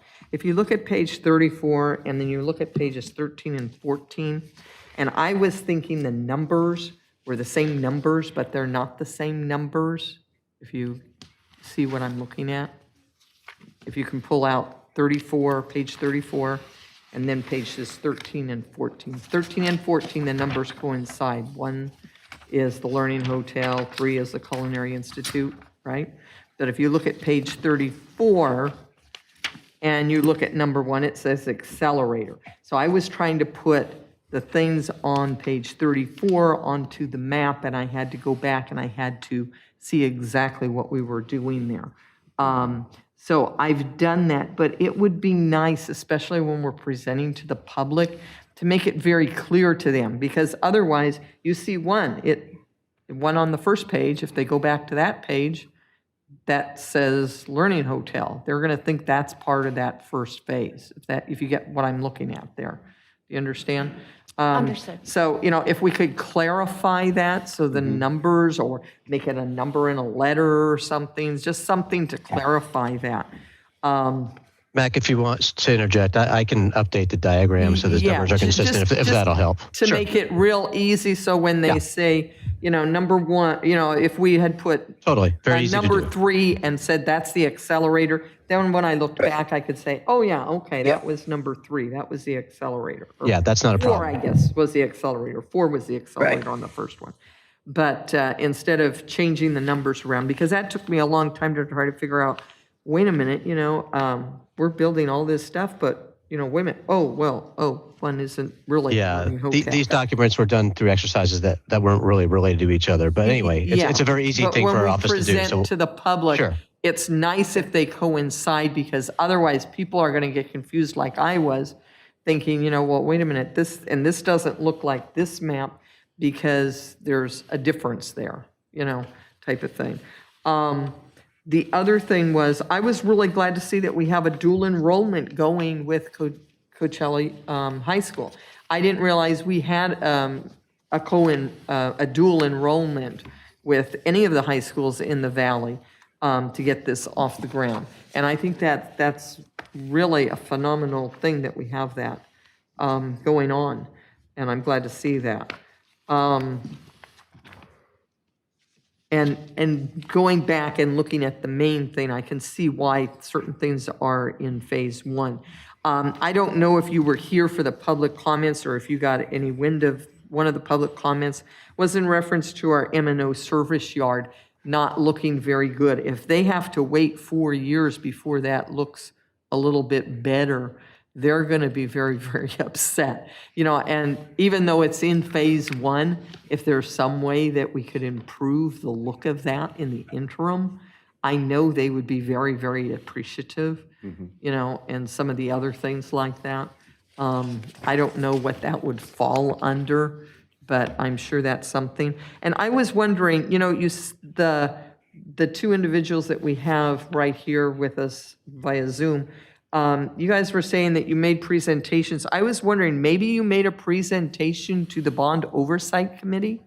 Does that sound like something that was done? No? John White says no, he's on Bond Oversight. Okay. Yeah, I don't know, Mac, Wasn't what you that- would call the group that we were interacting with, if there was a official name for that body.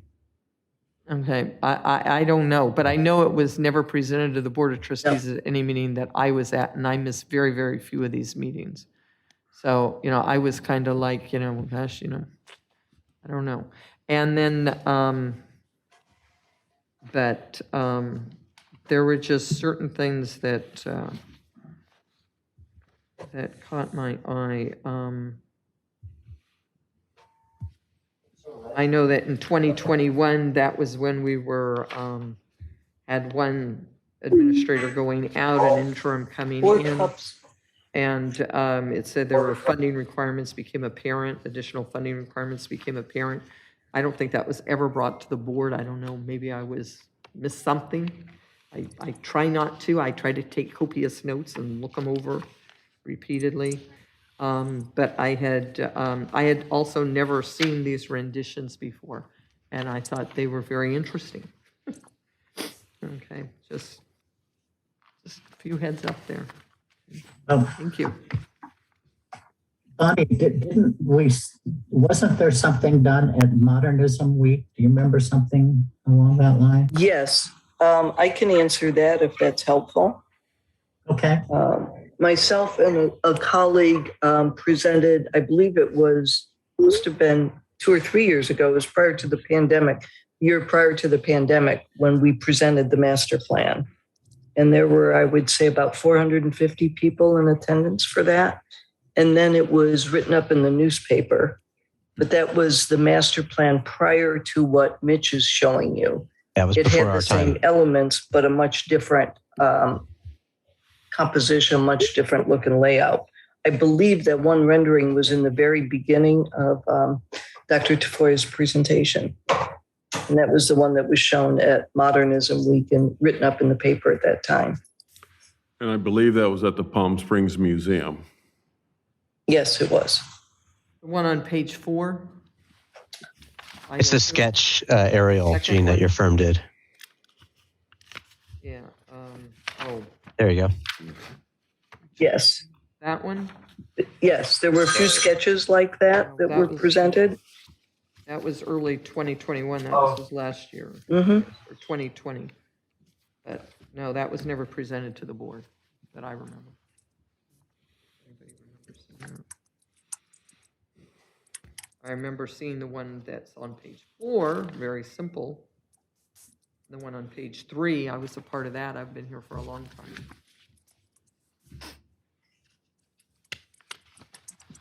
Any other questions from the board? Trustee Gonzalez?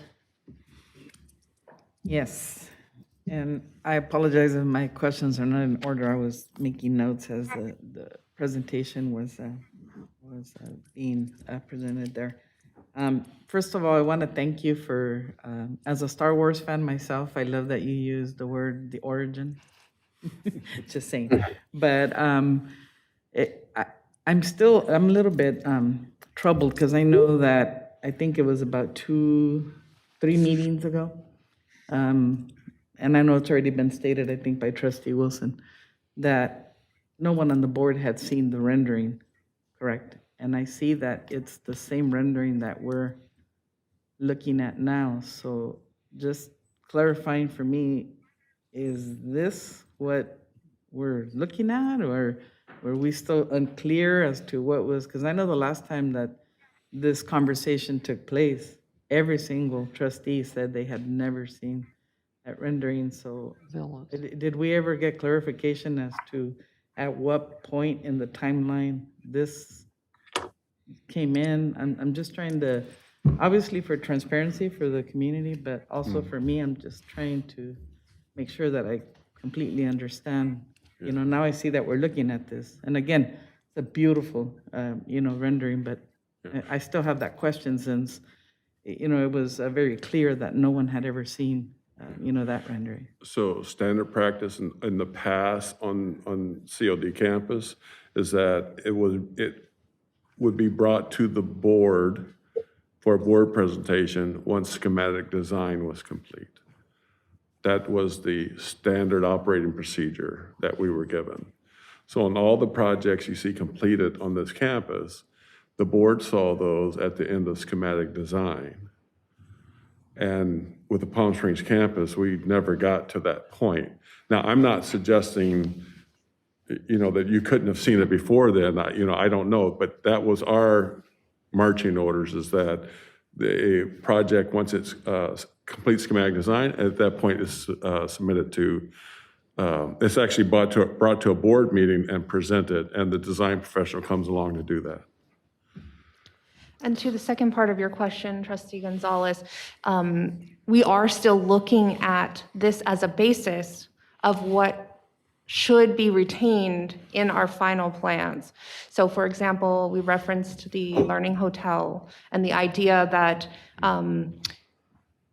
ideally, we've heard from the community and from a series of meetings with our faculty representative that a learning hotel would be ideal. But then we also know that we have to be concerned that we have legal use of bond funds. So how that learning hotel was to materialize if we were to build it is what we're working on now. So the plans are not that we will definitely do exactly what is pictured, and those plans are the most recent ones that you saw today as of August of last year.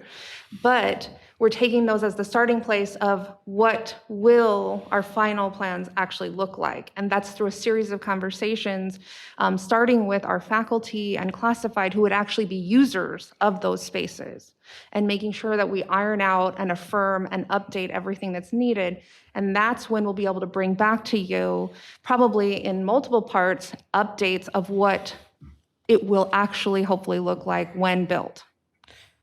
And I'd just like to add, Mac mentioned that was the past practice. However, since I've been here, I've made it very clear that the board will take action prior to us moving forward to submitting a request for approval from DSA, as that took place when you saw the modernization of the science building. You took action.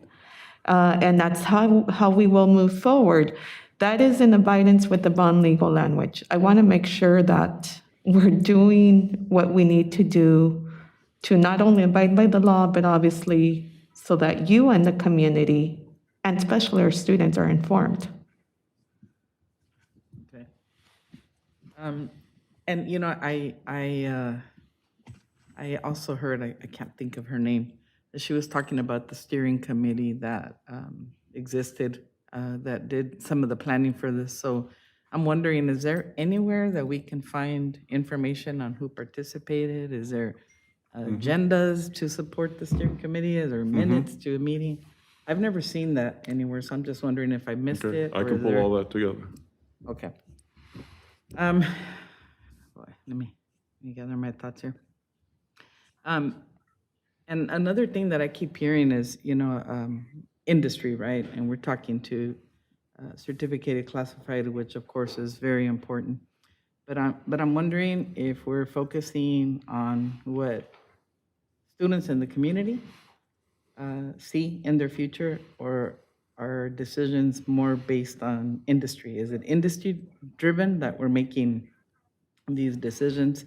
I just, really want to highlight that I think we should, be involving a lot of potential students or students that are already in the program, because I saw the enrollment numbers, and that's a huge investment, right, for that enrollment. And I know there's the, cliche, if you build it, they will come, but what if they don't?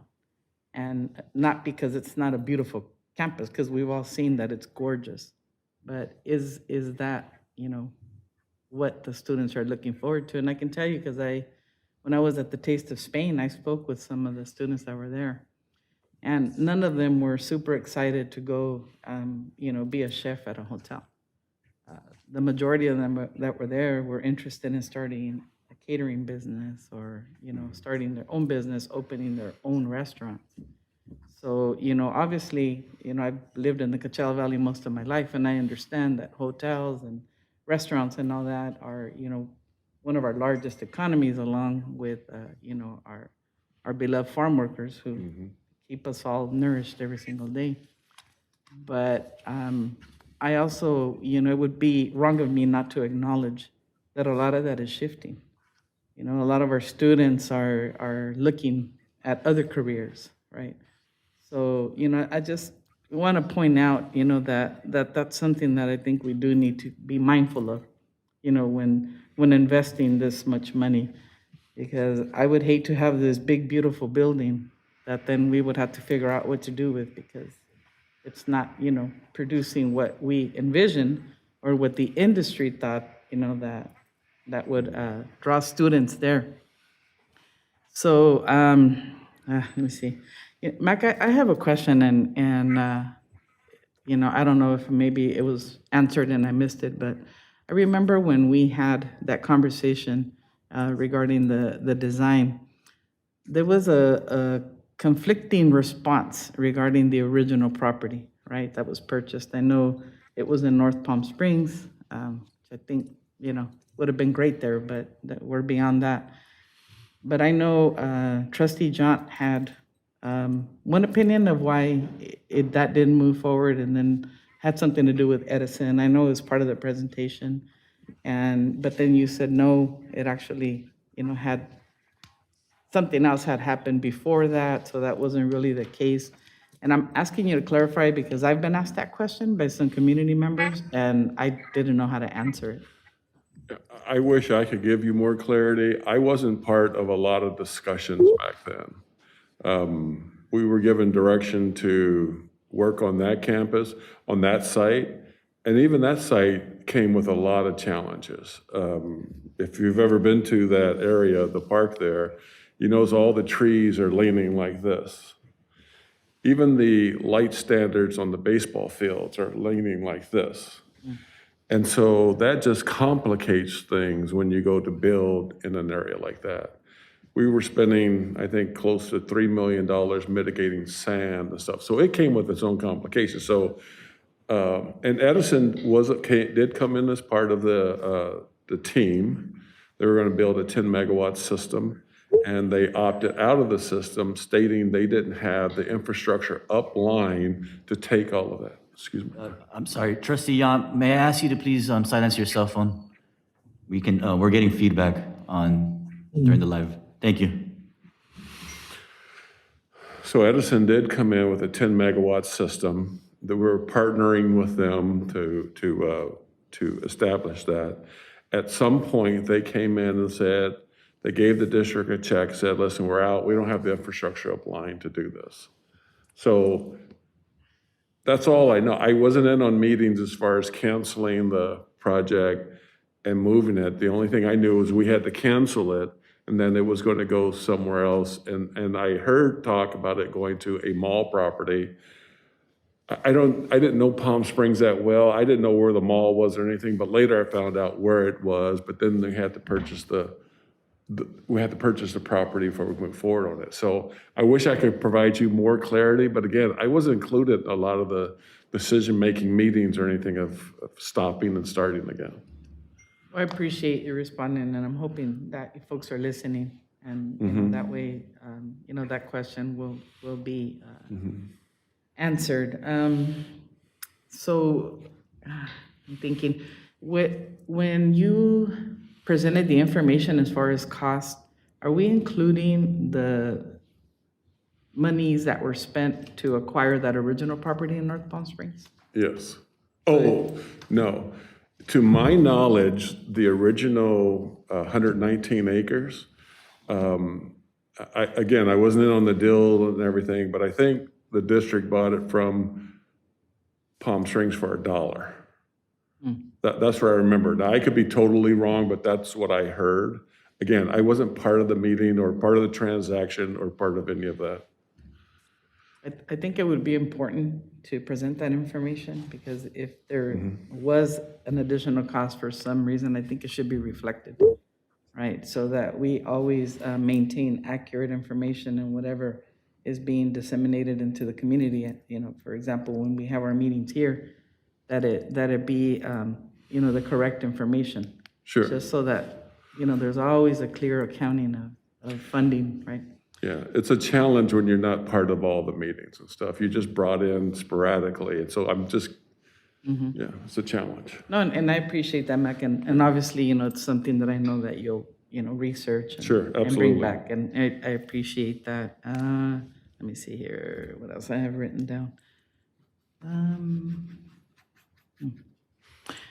One thing that I did have is, I heard Trustee John mention that this is 18 years, you know, in the making. But I'm moved to ask, if it was in the plan that long ago, why are we still here? Like, I'm struggling with it, and I know there's been a lot of conversation centered around it, but it doesn't seem like there was a whole lot of effort to move it forward. So I'm just, you know, and I know you can't answer this question, it's just a comment more on my part, right? Was it because there was no clear design? Was it because, you know, I also heard you and Vice President Vermont mention that the funding couldn't be drawn down, and I'm wondering, was it because of the scope of the project that maybe it was unclear if there goes Trustee John's phone again. Was it because the money couldn't be drawn down due to the way the project, you know, the project was designed? Or I'm also wondering, like, 18 years and now we're gonna, you know, wait a whole bunch more. So you may not be able to answer it, but just, you know, things that I'm listening to and I'm trying to process in my brain, you know, how it's been that amount of time and all of a sudden there's this, oh my God, it's, you know, this, we gotta do it now. I'm just trying to figure it out. Today is the first time I heard about 2004. I wasn't even I didn't come to campus in 2007. I had no idea there were discussions going on about this campus or anything. I had no idea, so. And, you know, I want to go back to, you know, the similar comment that I made about Cathedral City and us, you know, I don't know what deals were made, what promises were made, I have no clue, but, and just, you know, trying to, you know, on our end, trying to work with the city of Palm Springs and, you know, get something built there.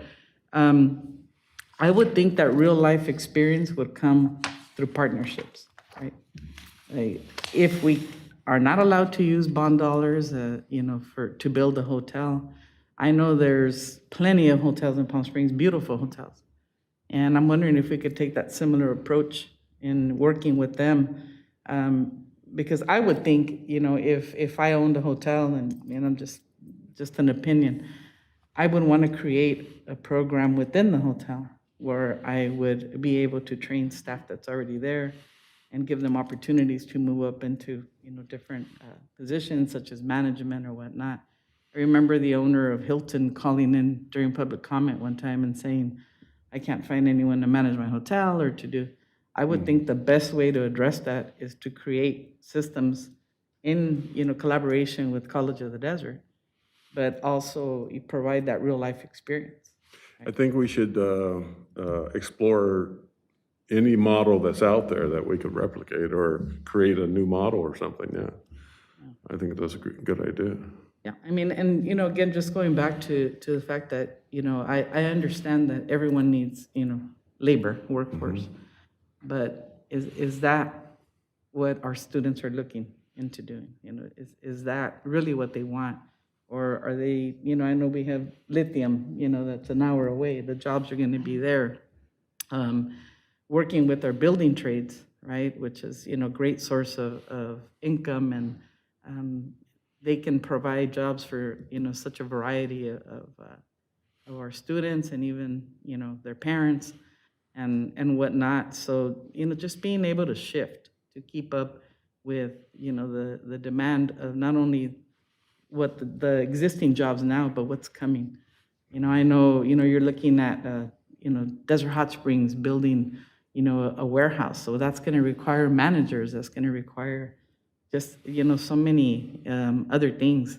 So, just want us to be mindful too, that we don't get into a spot where our decisions are being driven by the industry and not for those that are needed to sustain it. Because then, I think we're going to have a little bit of an issue, if you will.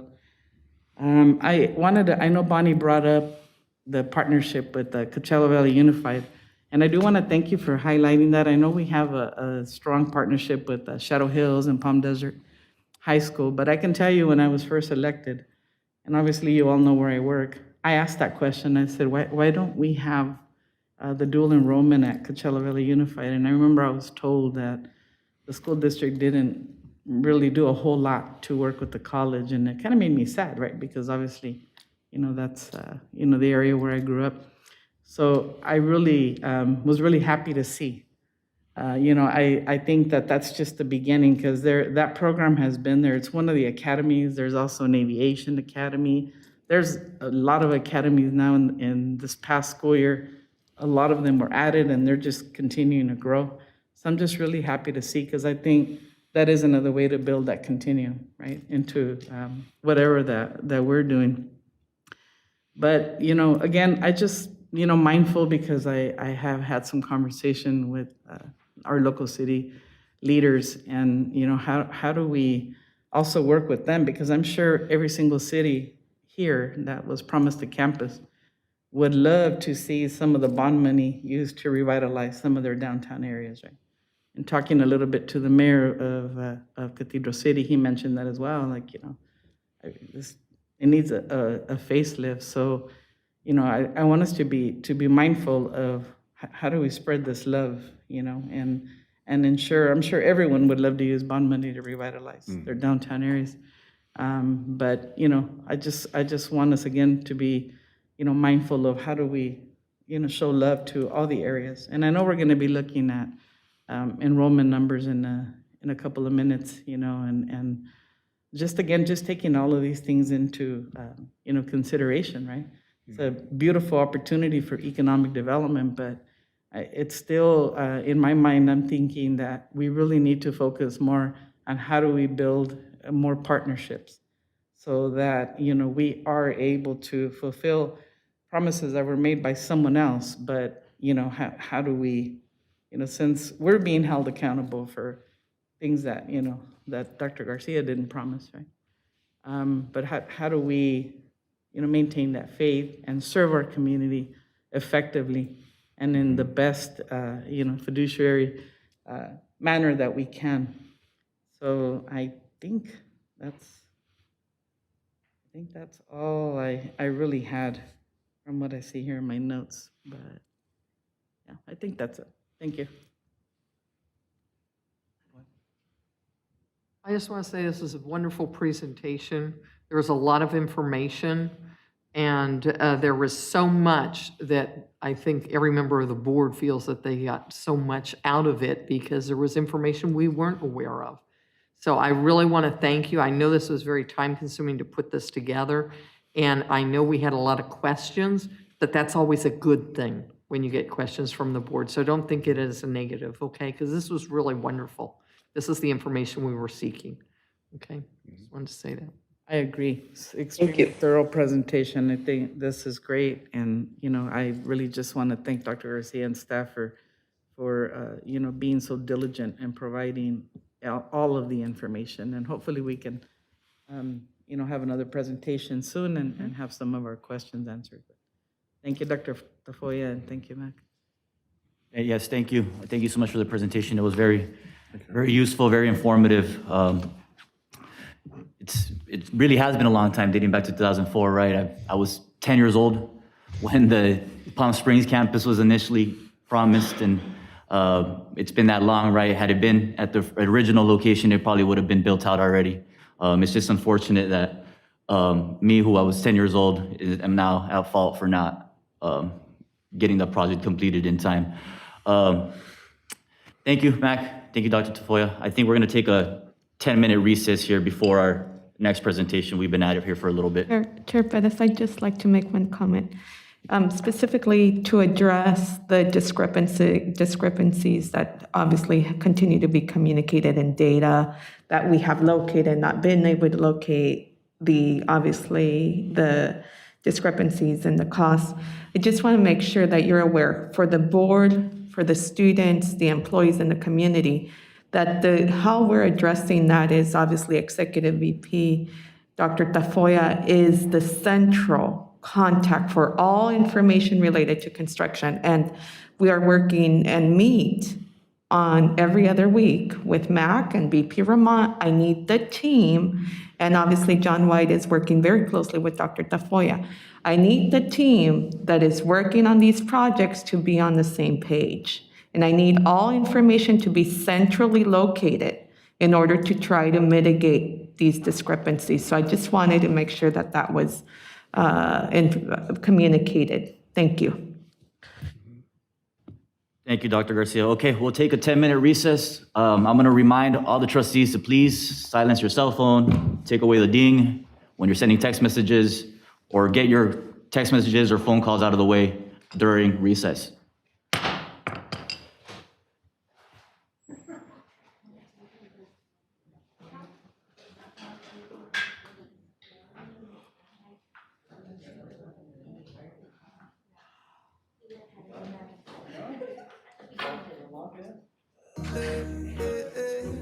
Everything gon' be alright. Gonna raise a glass and say, hey. Here's to the ones that we got. Cheers to the wish you were here, but you're not. Cause the drinks bring back all the memories of everything we've been through. Toast to the ones here today. Toast to the ones that we lost on the way. Cause the drinks bring back all the memories. And the memories bring back your. Memories bring back your.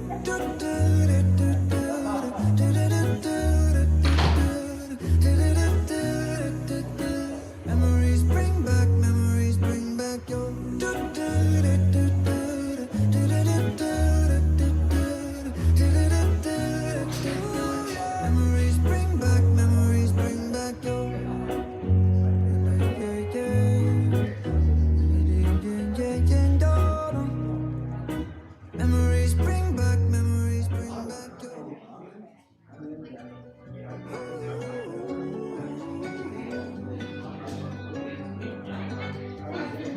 Every time you come around, you know I can't say no. Every time the sun goes down, I let you take control. One love, I can feel the paradise before. Let's get together and feel alright. Hear the children crying, hear the children crying. Saying give thanks and praise to the Lord, and I will feel alright. Saying let's get together and feel alright. Oh, let them have facts all their dirty remarks. There is one question I'd really love to ask. Is there a place for the hopeless sinners who has hurt all mankind, just to save us home? Believe one love. What about a one love? What about let's get together and feel alright? As it was in the beginning, one love. So shall it be in the end. Alright. Thanks and praise to the Lord, and I will feel alright.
Wondering what clothes to wear.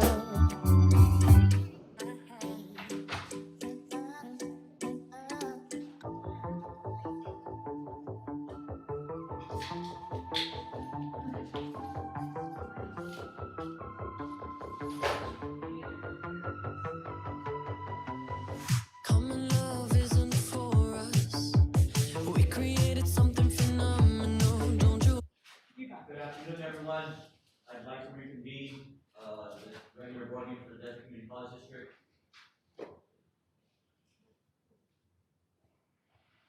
I'd like to reconvene the regular meeting for the Desert Community College District at 1:38 p.m. Sticking with presentations, we're going to move on to item number 18.05, presentation on enrollments by city, zip code, and course delivery method, spring 2020 through spring 2022. I would like to invite Dr. Daniel Martinez to present this item. Welcome, Dr. Martinez.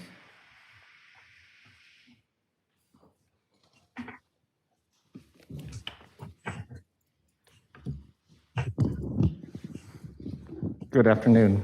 Can you hear me okay? Yes. So, Mr. President, Board of Trustees members, Dr. Garcia, Executive Cabinet, and esteemed guests, it's my pleasure to be here. Thank you for the opportunity to present this information. Okay, next slide, please.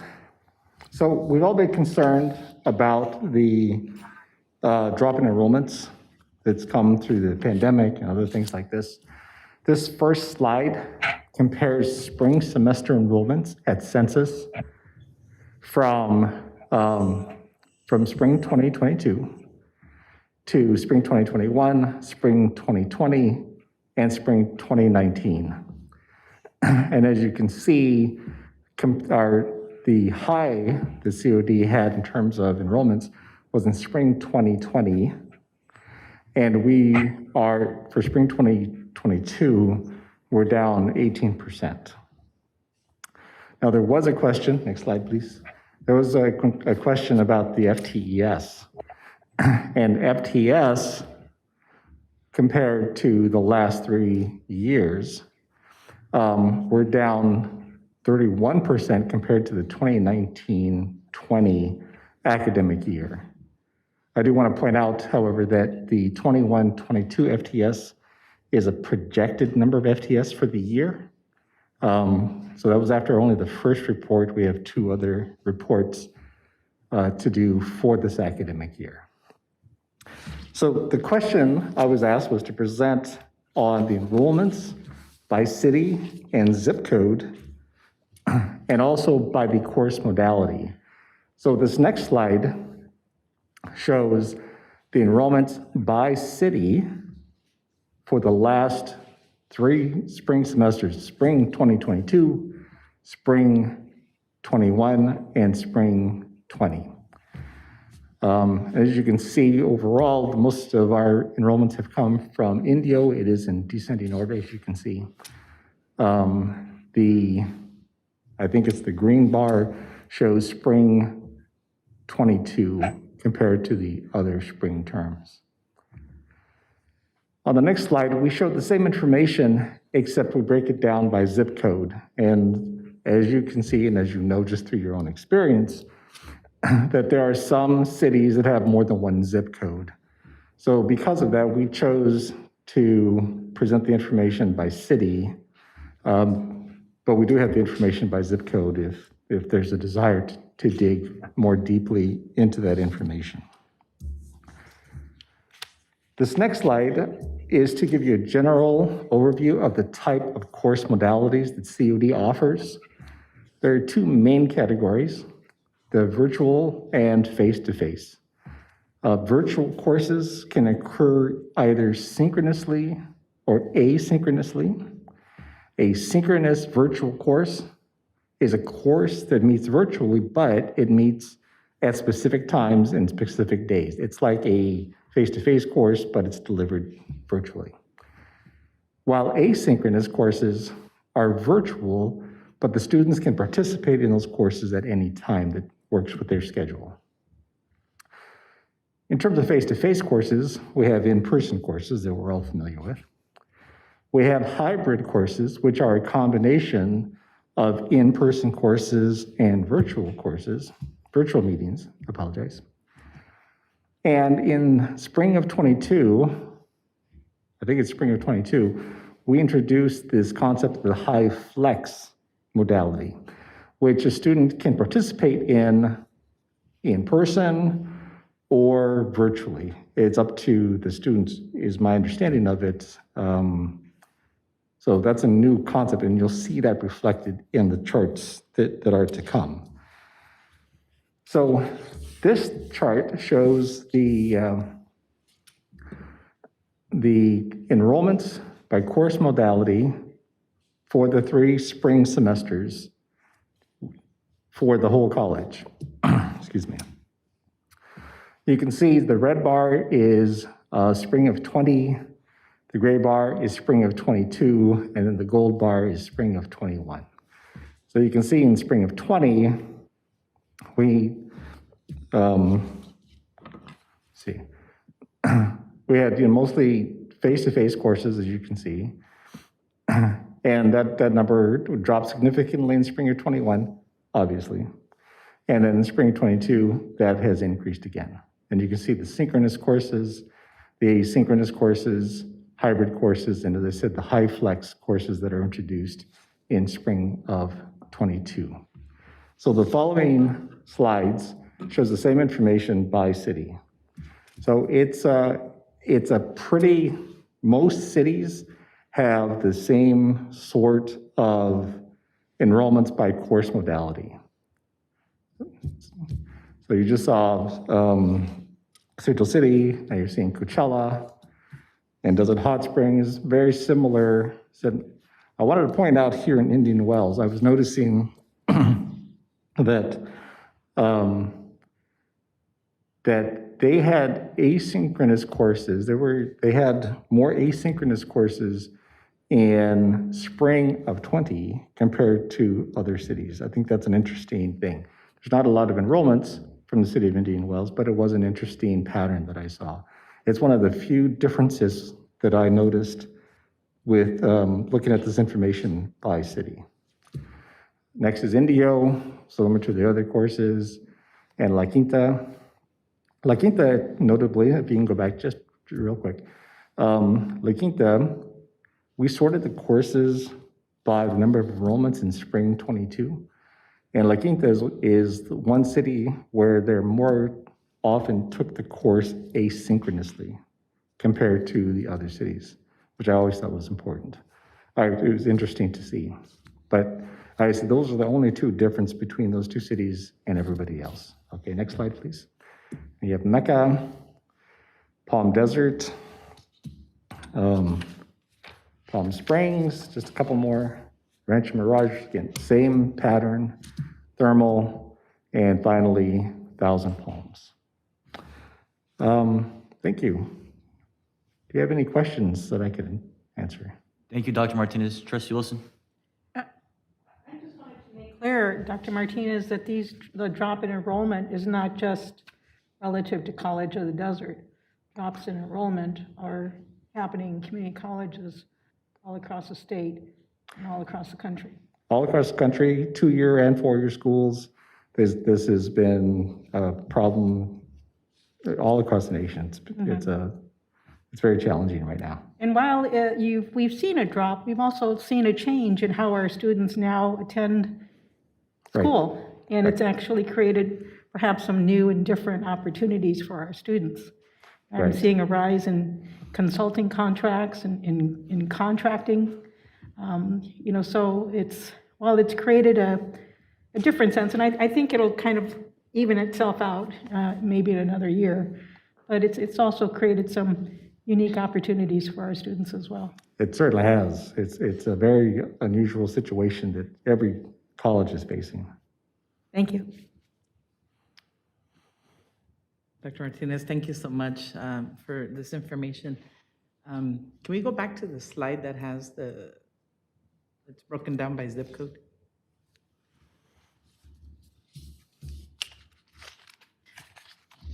I just wanted to ensure that anyone watching or listen, well, if you're listening, I guess you can't see, but watching that, I think this is really crucial to guide, again, our decisions moving forward. Right, so I do want to appreciate that they were broken down. It makes me really happy to know that we are making that addition to Indio, because I can see here that that's where the largest numbers are coming from, followed by Cathedral City, Coachella, Palm Desert, and Desert Hot Springs. So it just, when I was looking at these numbers and I'm reflecting on the presentations that were made, regarding the bond and construction, again, I just want to, point out that I think if we, give a lot of effort, and I have full confidence in our current leadership, under Dr. Garcia and Dr. Tafoya, that, we can accomplish this. And just looking at this and, again, stating, that I have been told that, everyone was promised something.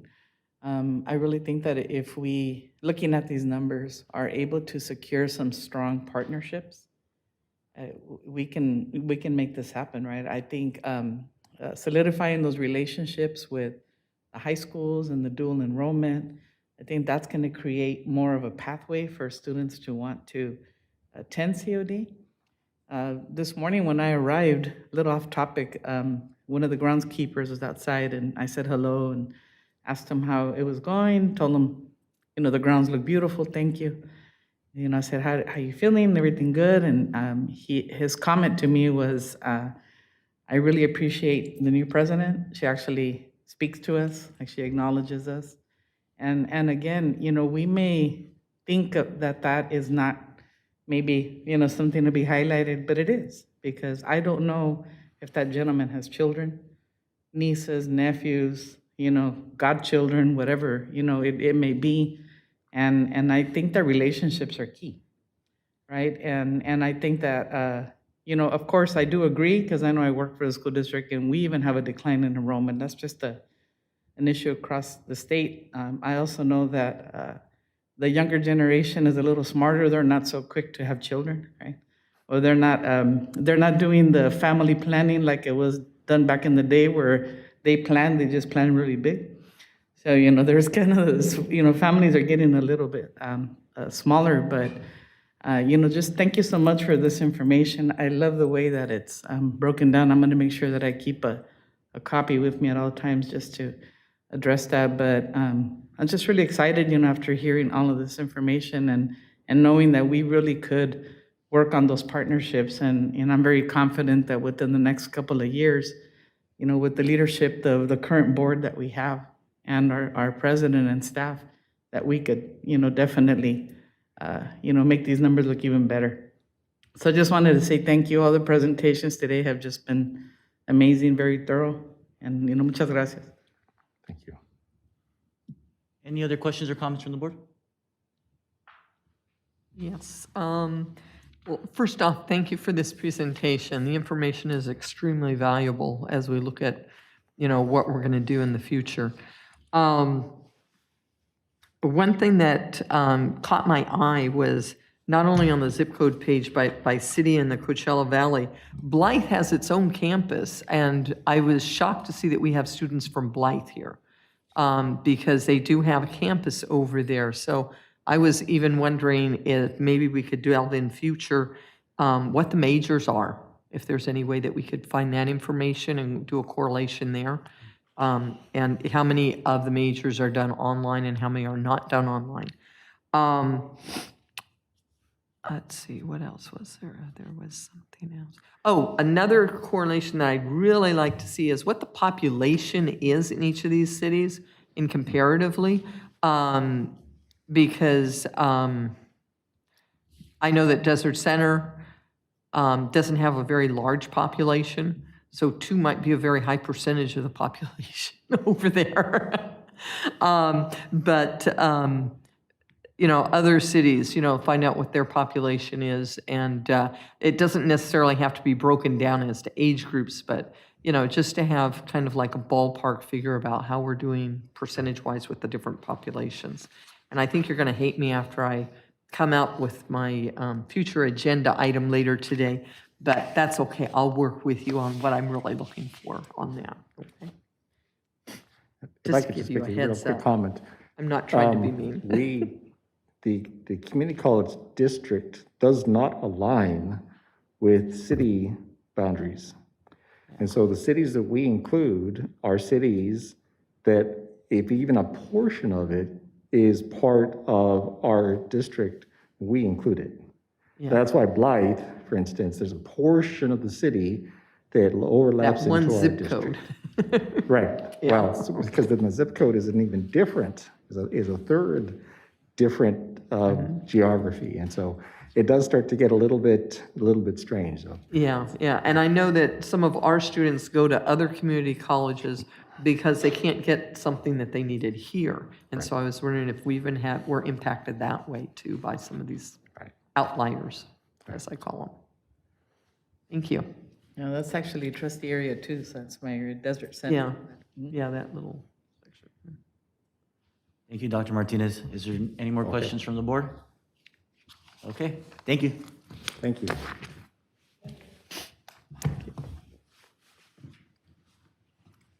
Okay, item 18.06, Community College Awareness Month activities. At this time, I would like to invite Cindy Alvarez, Interim Director of Public Relations, to present this item. Hi, Cindy. Good morning, Chair Perez, trustees, Student Trustee Olson, Mr. Maldonado, and Superintendent President Dr. Garcia. Today, I am here to share the college's plan for Community College Month. My name is Cindy Alvarez, and as a proud employee of College of the Desert, I am honored to serve as the Interim Director of Community Relations. As a participant in the Doctoral Community College Leadership Program, partner with Kansas State University Cohort 2, I'm excited to implement our learned skills into COD's community and governance relationships. Early in today's meeting, the board's proclamation acknowledged April as Community College Month. This month is a campaign that is designed by the Association of Community College Trustees. The primary goal of Community College Month is to build awareness and understanding of the value of community colleges, both locally and nationally, through grassroots and localized efforts. We have designated the slogan for the month to be College of the Desert, we're here for you. Listed on the slide are goals and messages that we would like to send to our community during this month. By developing engaging programming, we hope to raise awareness of our programs and services that contribute to the success, learning, and achievement of our diverse students. We are going to share the success stories of our students and their contribution to the vitality of the Desert Community College District and surrounding areas and beyond. We believe that accomplishing this will advance the appreciation for and reduce stigmas related to community colleges and ultimately welcome more students through our doors. These images highlight the different types of messaging that will be delivered to our community through social media and marketing efforts. These messages will link to a website designated to capture potential students and increase awareness of the possibilities provided by College of the Desert. This slide summarizes our outreach efforts, events, and marketing. At this time, I will be presenting with Armando's assistants some goodie bags to help share some of our events that we're hosting.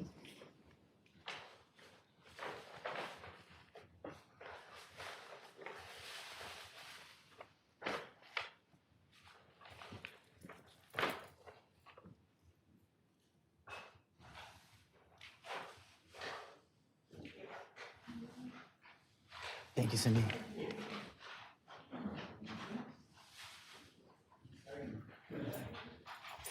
If I can bring your attention to inside of the bags, you will find a calendar that I've developed to help with your understanding of our wonderful events that we have scheduled for this month. We will be conducting a scavenger hunt, and this will be open to the public and will include COD-related landmarks to increase awareness and engagement with the public. QR codes will be available throughout the community at bus stops to interact with our diverse community. We will also be providing COD branded prizes at the COD Welcome Center at our Palm Desert campus for the first 100 winners. We will be sending out letters to students, faculty, staff, donors, and community partners to engage in the scavenger hunt. We will also be hosting a COD Cares Day that has been organized by partnering with the Caring Campus Initiative. Pledge and Edge, which has been discussed before, will also continue to host 9 high school visit days throughout the month of April with local feeder high school students to help with the matriculation process. Throughout this month, we have also coordinated a COD virtual information session in both English and Spanish for our community to learn about the programs and services offered, along with steps to enrollment. Lastly, throughout this month, we will be highlighting an event organized by the Faculty and Staff of Color Caucus. On April 28th, this group will be hosting their first meet and greet event with the local community at the Indio campus. This event is designed as an opportunity for COD faculty, staff, and students of color to meet, network, form supportive relationships, and begin to establish a sense of community on campus. This is a kickoff to a series of sessions that will be hosted throughout surrounding communities. And on the right of this slide, we are highlighting our different media and marketing efforts to share our programming with our constituents. This slide highlights the timeline for the different events and programs by a weekly basis. We plan to evaluate and assess the participation of all of our events in May. The district is really excited to kick off the month with COD Cares Day during Community College Month. This event is developed in partnership with the Caring Campus Initiative, where the goal is to ensure that students feel welcome and cared for by their institution. This event will be at all campus locations, and we will be providing something sweet from our Beeps Cafe, and we will be providing COD branded giveaways. We are also encouraging employees to come and join the Caring Campus Initiative and pick up door hangers to spread awareness within their neighboring community. This slide elaborates on the scavenger hunt that I discussed previously. The community can use clues provided on a webpage link to locate scavenger hunt signs throughout our local area. Clues will be tied to events such as the cabaret and other highlighted COD landmarks. I wish I could tell you all the places, but that would ruin the fun. Here is a list of items that we will be providing to students throughout the month to provide educational supplies, hand sanitizers, and most importantly, build campus pride. Not only will we be providing events, we will continue to engage with the public through social media efforts. We will be gathering student success stories and highlighting our alumni to demonstrate the importance of community colleges to our diverse community.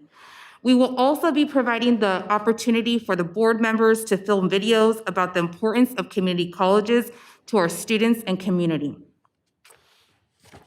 This concludes our presentation, and I hope that you agree with our planned efforts and will continue to share COD pride to our community during April's Community College Month. Thank you. Are there any questions? Thank you, Cindy. I'd like to commend you and I guess your team for putting this together. It's really creative, and I think it's going to be really fun. I'm looking forward to it. I think I'm going to participate. Just a quick question for me. What's a peach jar?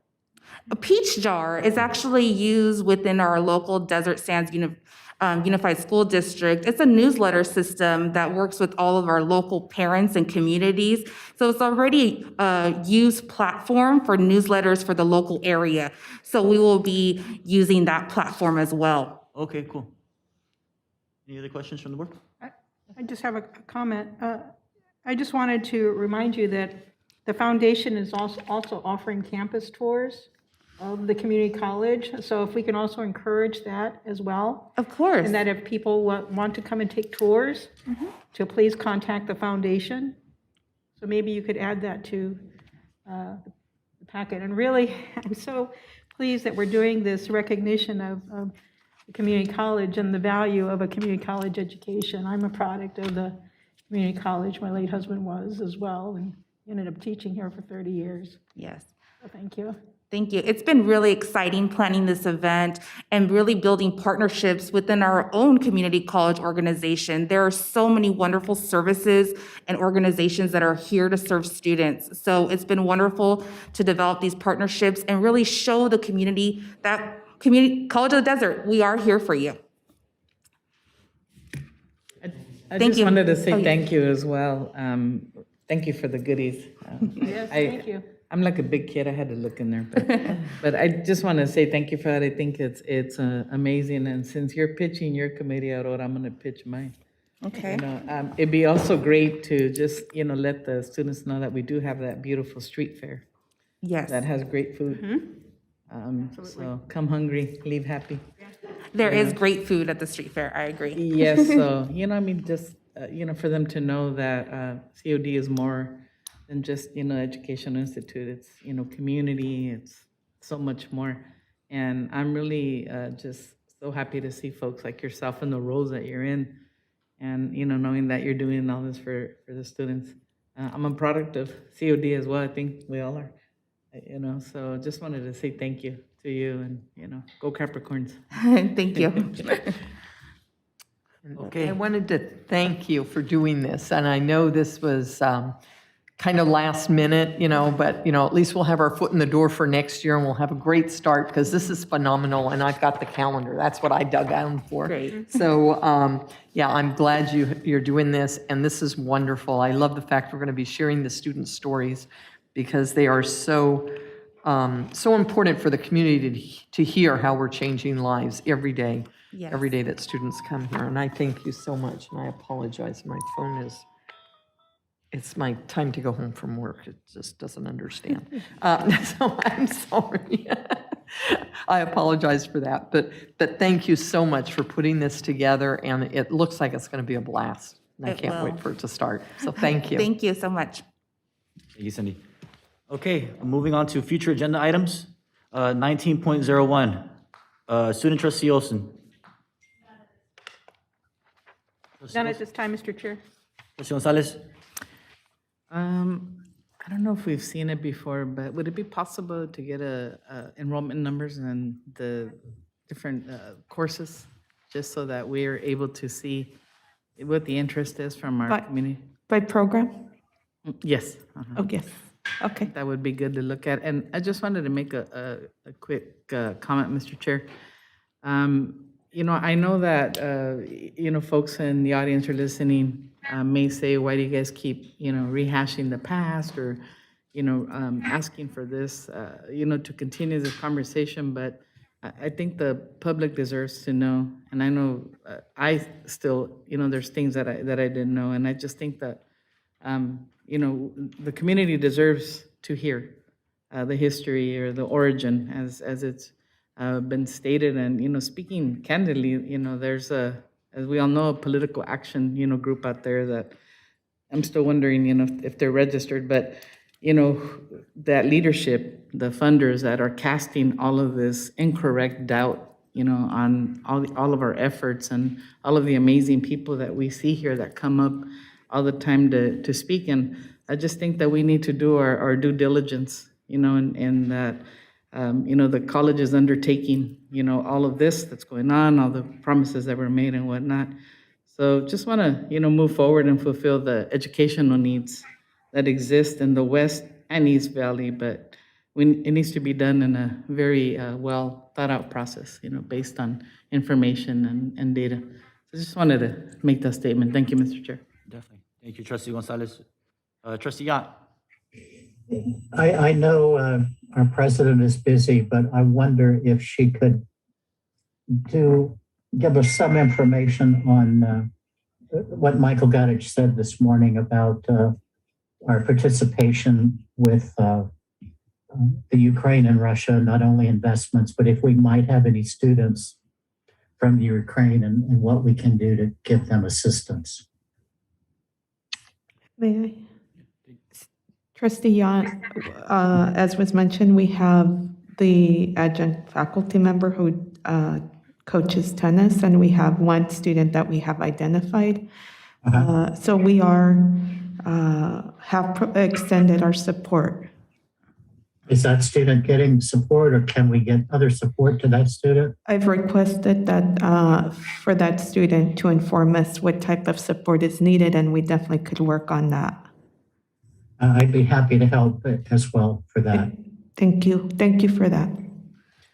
Mr. Chair, real quick, just with Trustee John's comments, in the future, if it's not for the next meeting, whenever we can we also, I know a few meetings back, mental health services was highlighted and by some staff members. Can we maybe take a look at, I remember during the pandemic, there was a presentation that talked about the services, but I think it would be a good idea to start having that conversation again and taking a look at what's available now, especially since the campus is open. Because I know that, I keep up with a lot of legislation for mental health, and there's a lot of funding out there. I know there's funding out there for childcare centers, for mental health, and I think it would be a good way for us to position ourselves for, grant funding or whatnot to address, the needs of our students and our staff. So, thank you. Trustee Stefan.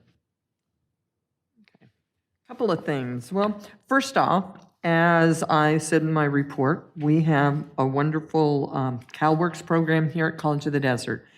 And I would like to see a formal study session devoted to CalWorks so that everybody can understand what it is and what it does for our students, and look into what they need. Also, if we could invite those students that participated in the essay contest, and also the any of the workers that are mentioned in any of their stories that work with them, just so that we can honor them, and also if they want to speak to us directly, okay, and be part of that group that presents, if that could be done. And then, as I said before, I'm going to ask our board to start looking into the diversity, equity, and inclusion aspect of our college, not just of our students, but also of our faculty, our staff, our leadership, all aspects. So I'm going to ask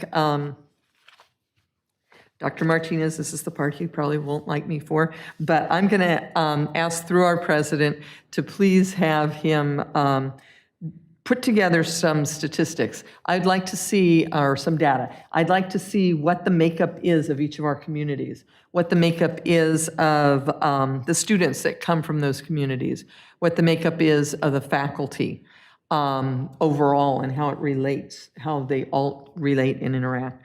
And also, but our staff, our faculty, and our leadership. And to see how we're doing representation-wise.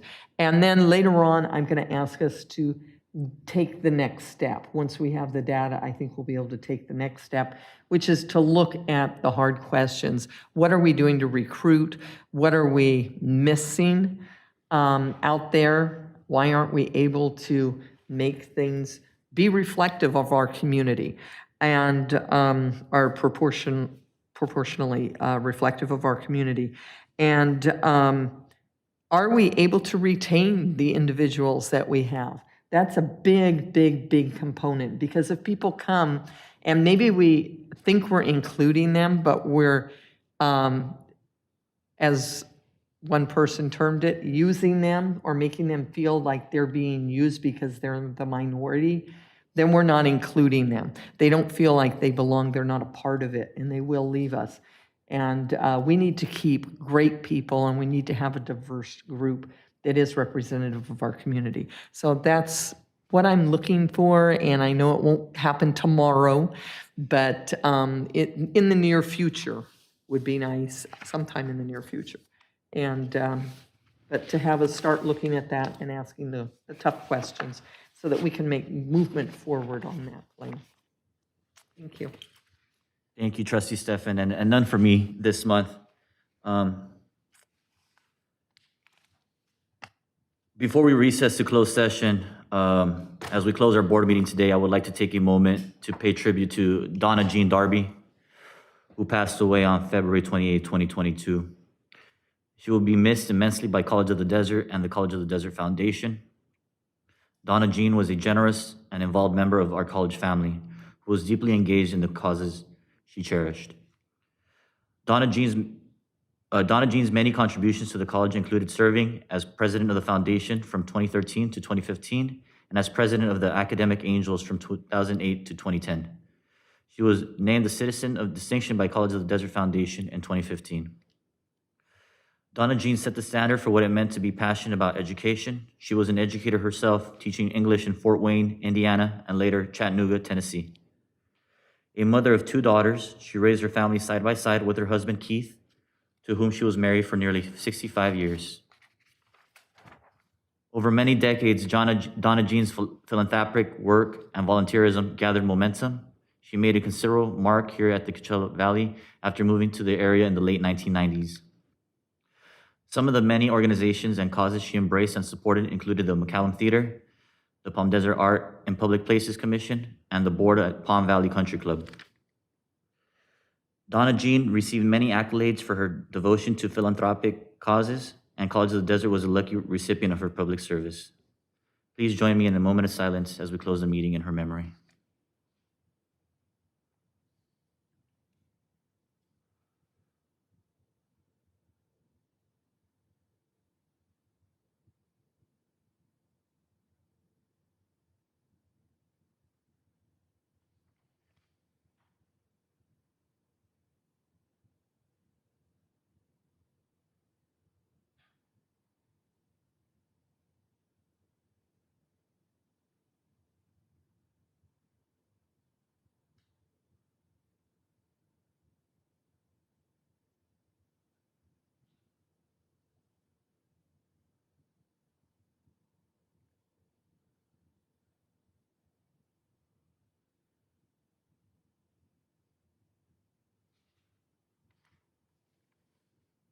Thank you. The board will now recess to closed session. The live feed of this meeting will continue. Should there be any reportable action, we will reconvene to open session and I will report it out myself. Board members and President Garcia, I ask you that please join closed session at 2:20 p.m. Thank you.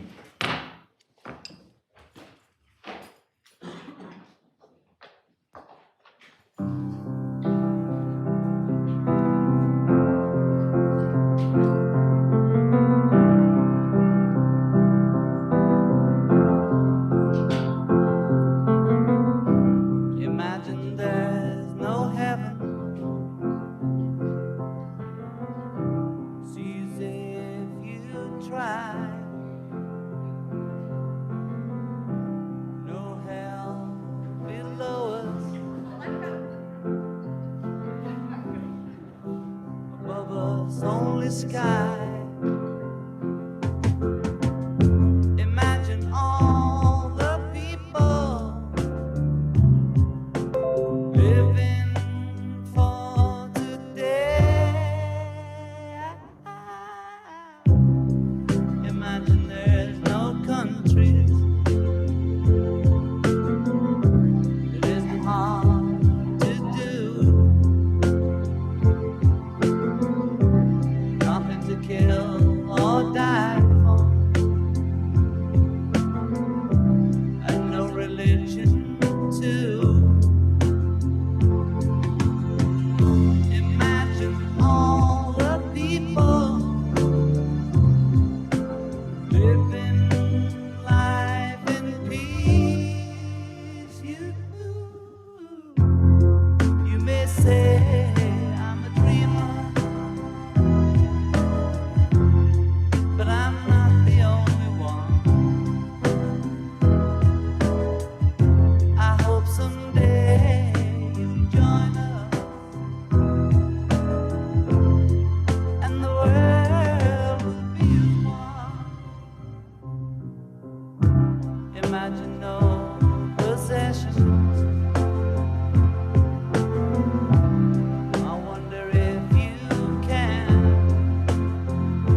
If I could save time in a bottle, the first thing that I'd like to do is to save every day till eternity passes away, just to spend them with you. If I could make days last forever, if words could make wishes come true, I'd save every day like a treasure, and then again I would spend them with you. But there never seems to be enough time to do the things you want to do once you find them. I've looked around enough to know you're the one I want to go through time with.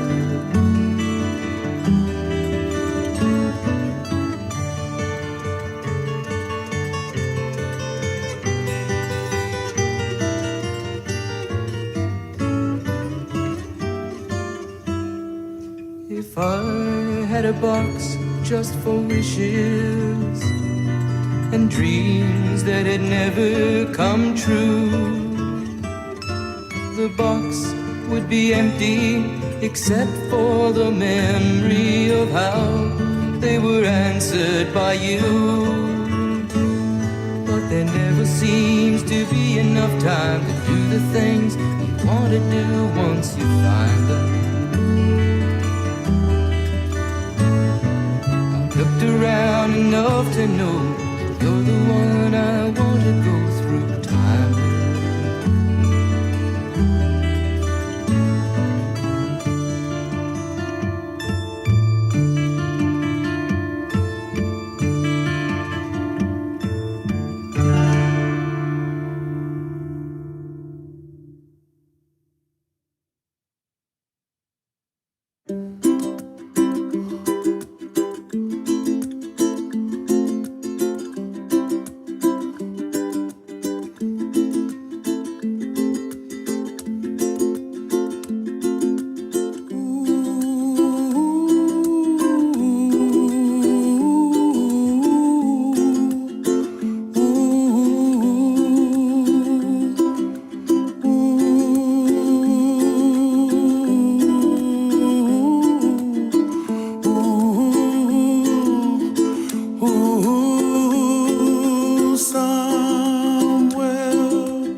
way up high.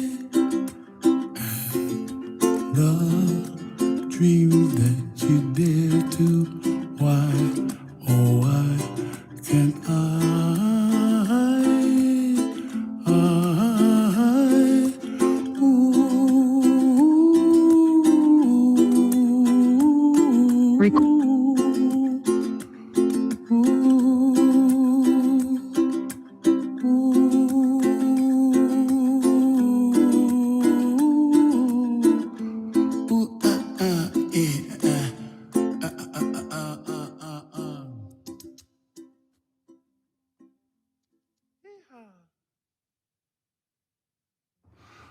Okay, this one's for Gabby.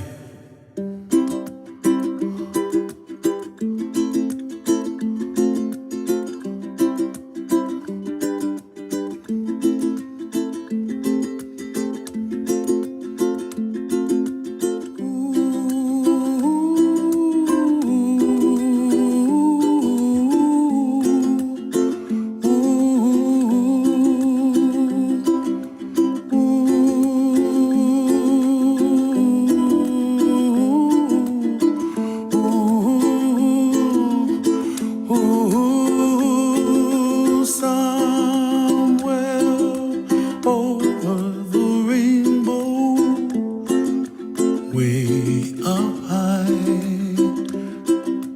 and the dreams that you dream of once in a lullaby. Oh, somewhere over the rainbow, bluebirds fly,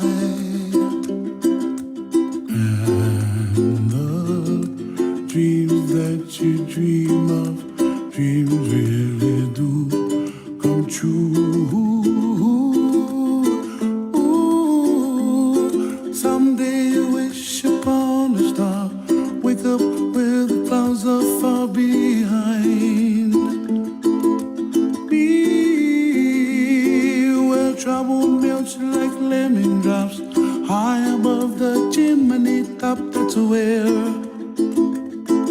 you find me. Oh, somewhere over the rainbow, bluebirds fly, and the dreams that you dare to, oh why can't I? Well, I see trees of green and red roses too. I watch them bloom for me and you, and I think to myself, what a wonderful world.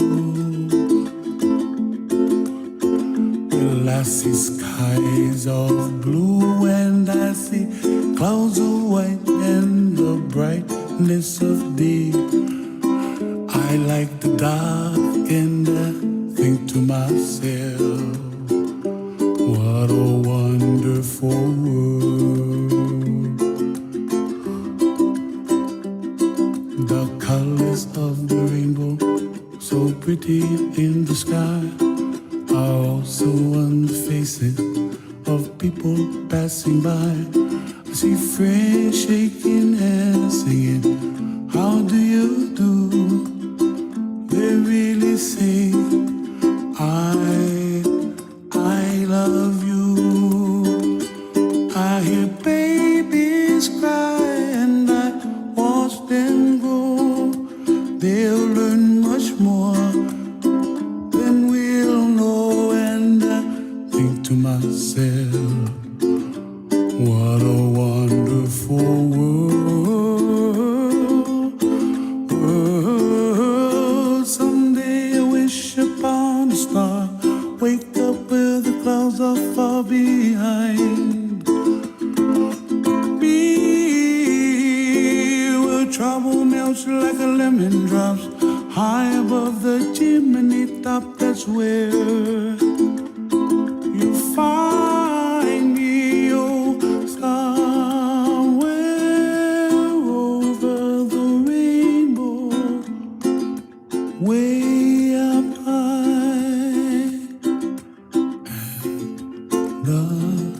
dreams that you dare to. Why, oh why can't I?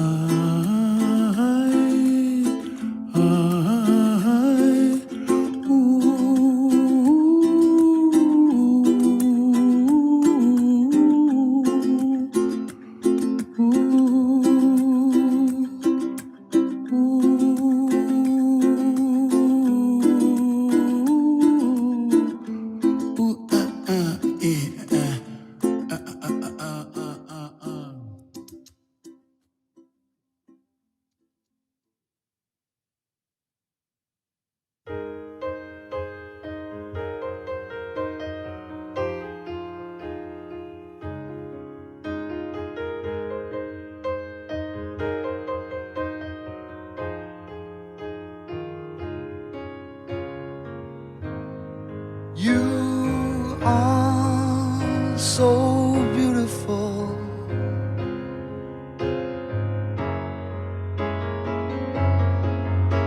To me, you are so beautiful.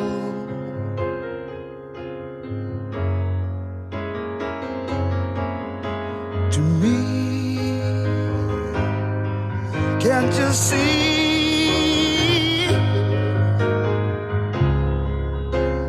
Everything I hope for,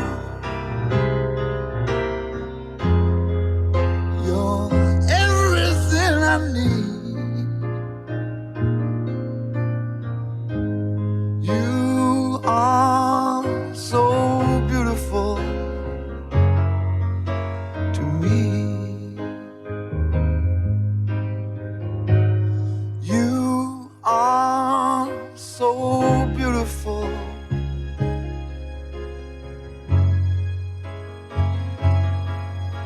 to me. You are so beautiful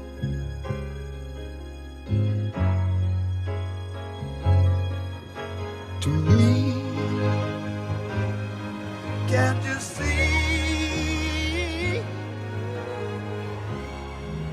You're everything I hope for. Everything I need.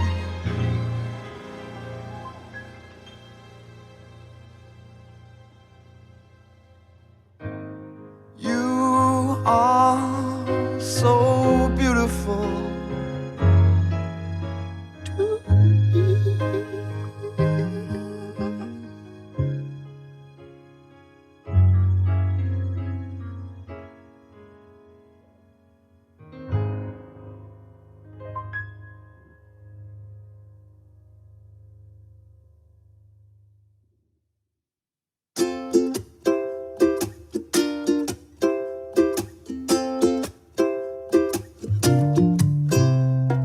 Raindrops keep falling on my head, and just like the guy whose feet are too big for his bed, nothing seems to fit. Those raindrops keep falling on my head, they keep falling. So I just did me some talking to the sun, and I said I didn't like the way he got things done. Sleeping on the job, those raindrops keep falling on my head, they keep falling. But there's one thing I know, the blues they send to meet me won't defeat me. It won't be long till happiness steps up to greet me. Raindrops keep falling on my head, but that doesn't mean my eyes will soon be turning red. Crying's not for me, 'cause I'm never gonna stop the rain by complaining, because I'm free. Nothing's worrying me.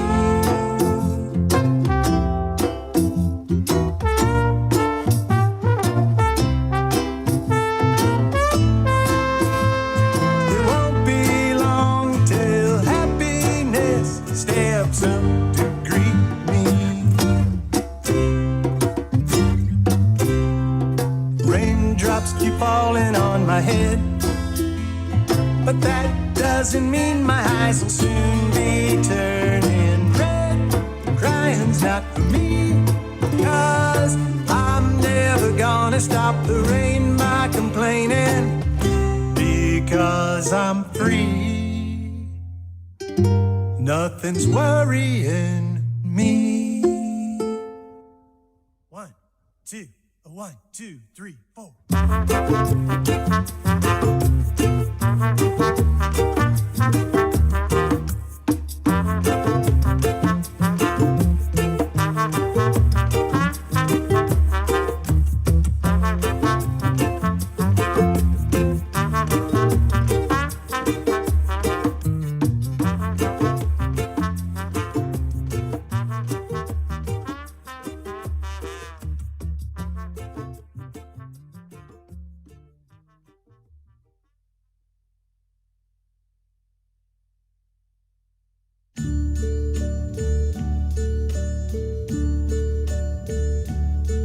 And now the end is near, and so I face the final curtain.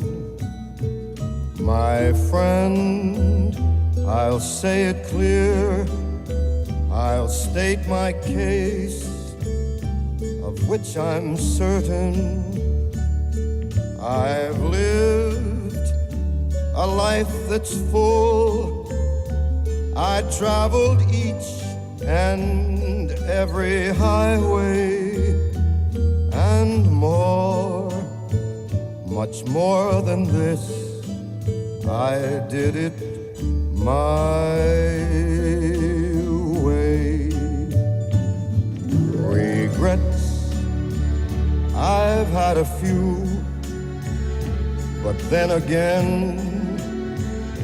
too few to mention. I did what I had to do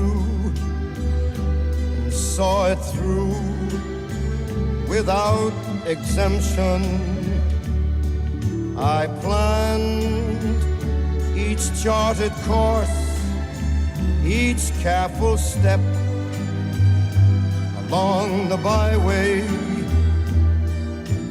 More, much more than this, I did it my way.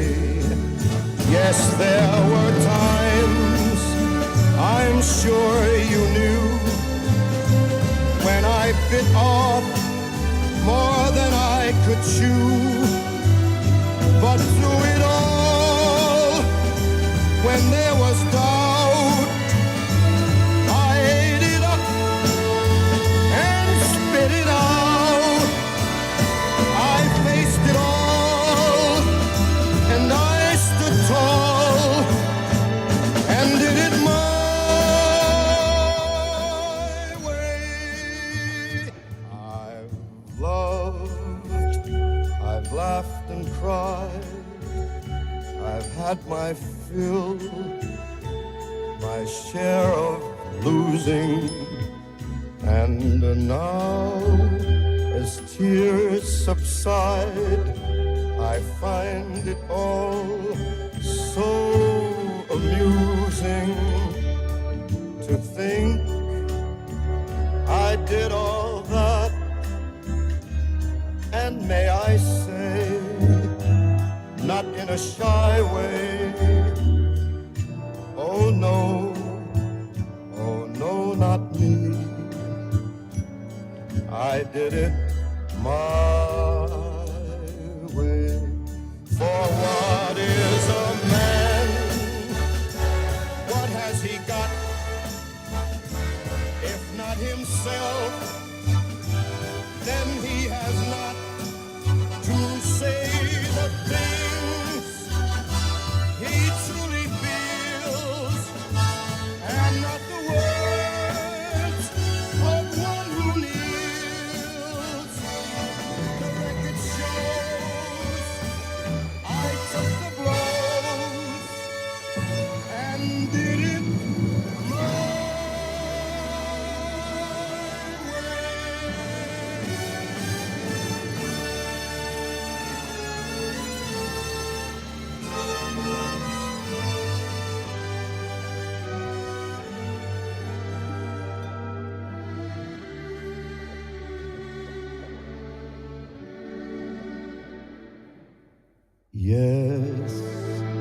it was my way.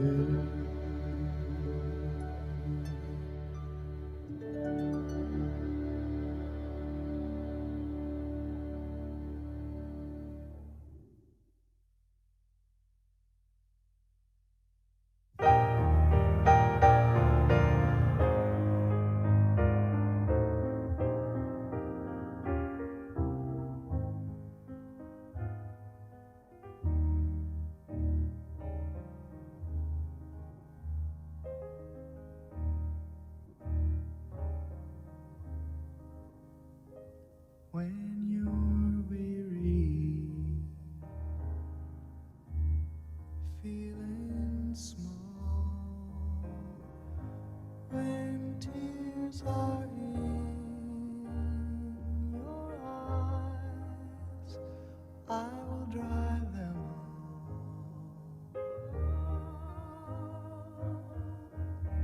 I'm on your side. Oh, when times get rough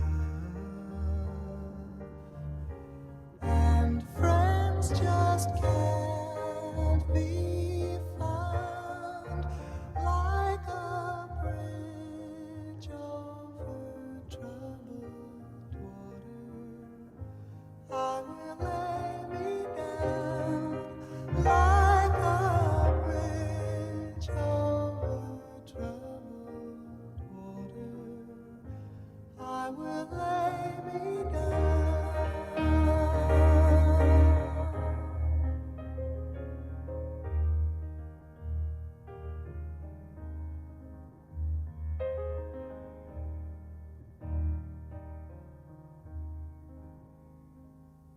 When you're down and out,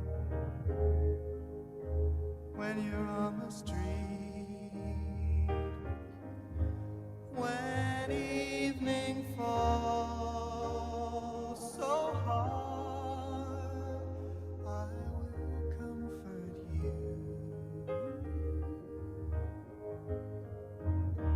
I'll take your part. Oh, when darkness comes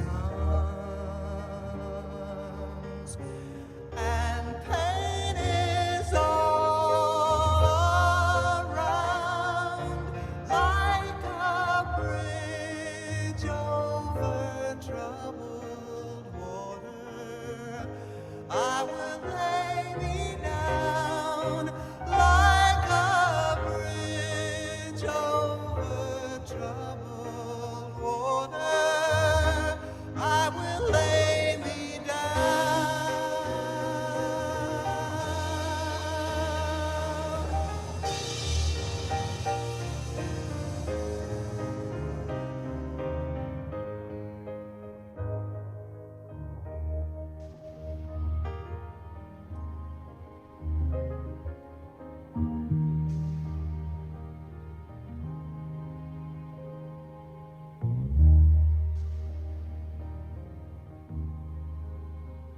Sail on, silver girl,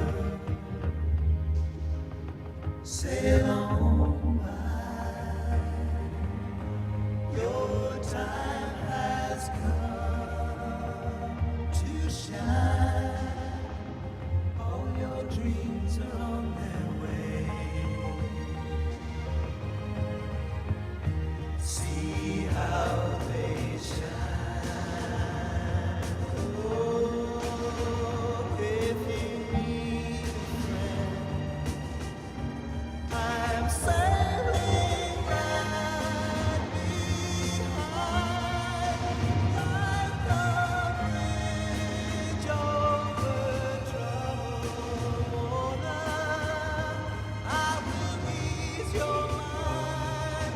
Like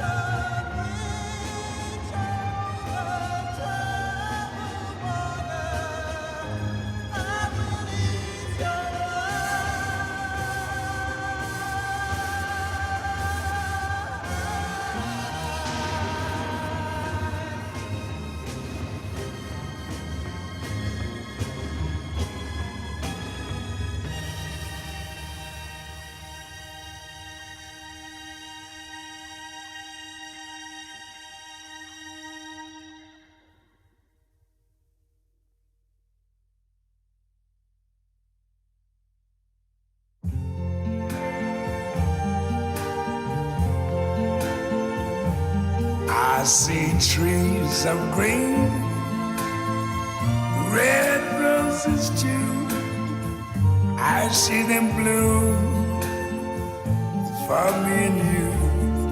And I think to myself, what a wonderful world.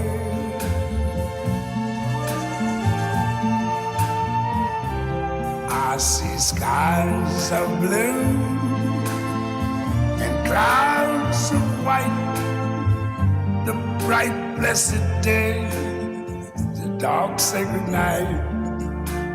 And I think to myself,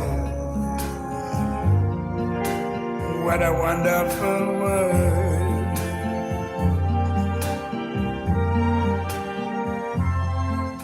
The colors of the rainbow, so pretty in the sky, are also on the faces of people going by. I see friends shaking hands, saying, how do you do? They're really saying, I love you. I hear babies cry, I watch them grow. They'll learn much more than I never knew. And I think to myself, what a wonderful world. Yes, I think to myself, what a wonderful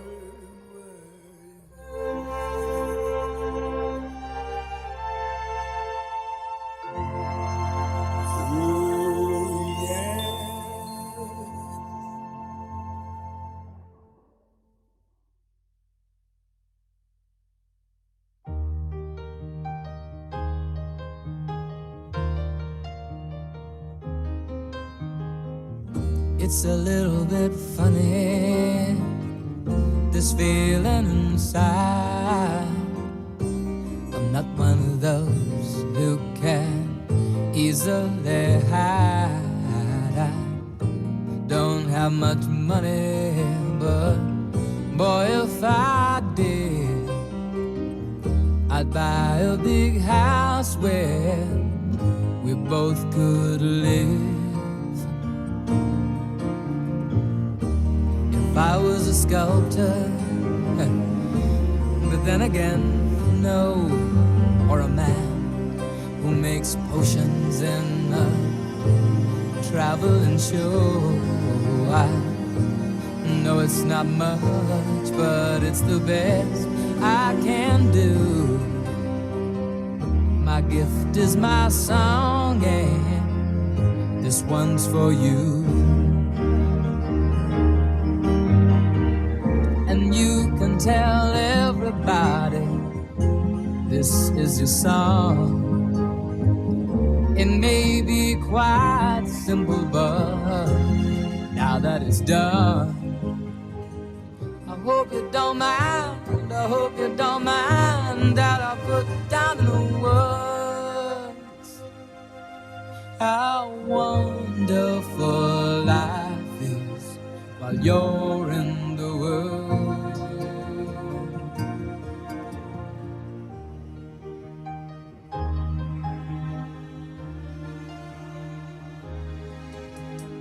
I sat on the roof and kicked out the moss. Well, a few of the verses, well, they've got me quite cross, but the sun's been quite kind while I wrote this song. It's for people like you that keep it turned on. So excuse me for getting, but these things I do, you see, I've forgotten if they're green or they're blue. Anyway, the thing is, what I really mean Yours are the sweetest eyes I've ever seen. And you can tell everybody this is the song. It may be quite simple, but now that it's done, I hope you don't mind, I hope you don't mind that I put down in the words how wonderful life is while you're in the world. I hope you don't mind, I hope you don't mind that I put down in the words how wonderful life is while you're in the world.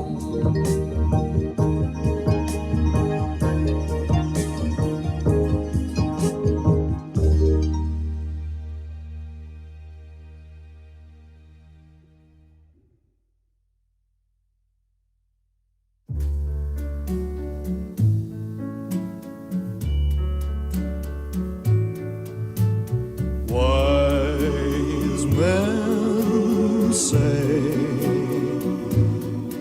only fools rush in, but I can't help falling in love with you. Shall I stay? Would it be a sin if I can't help falling in love with you? Like a river flows surely to the sea, darling, so it goes. Some things are meant to be. Take my hand, take my whole life too, for I can't help falling in love with you. Like a river flows surely to the sea, darling, so it goes. Some things are meant to be. Take my hand, take my whole life too, for I can't help falling in love with you, for I can't help falling in love with you.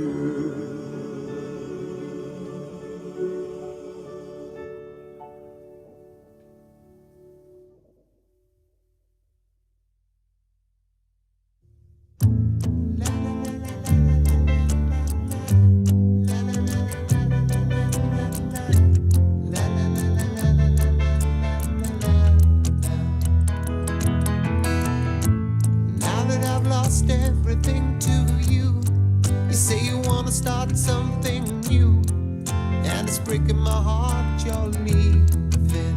Maybe I'm grieving, but if you wanna leave, take good care. Hope you have a lot of nice things to wear, but then a lot of nice things turn bad out there. Oh, baby, baby,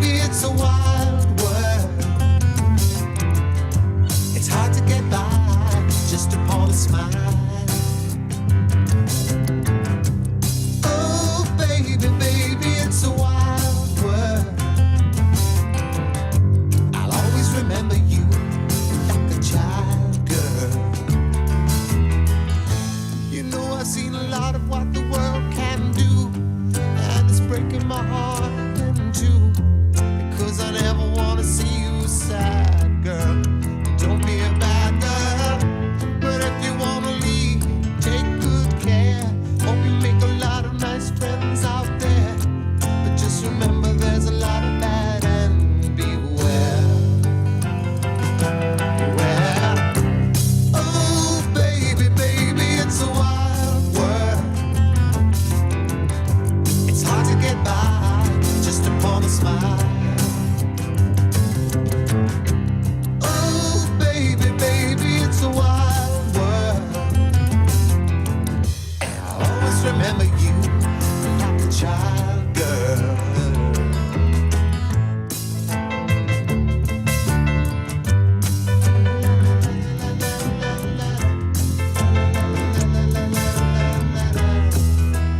Baby, I love you, but if you wanna leave, take good care. Hope you make a lot of nice friends out there, but just remember there's a lot of bad and beware. Oh, baby, baby, it's a wild world. It's hard to get by just upon a smile. Oh, baby, baby, it's a wild world. I'll always remember you like a child, girl. Oh, baby, baby, it's a wild world. And it's hard to get by just upon a smile. Oh, baby, baby, it's a wild world. And I'll always remember you like a child, girl.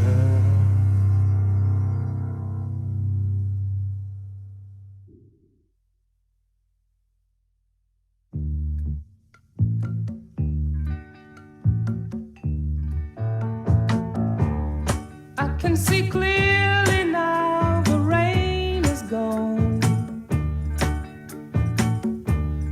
I can see all obstacles in my way.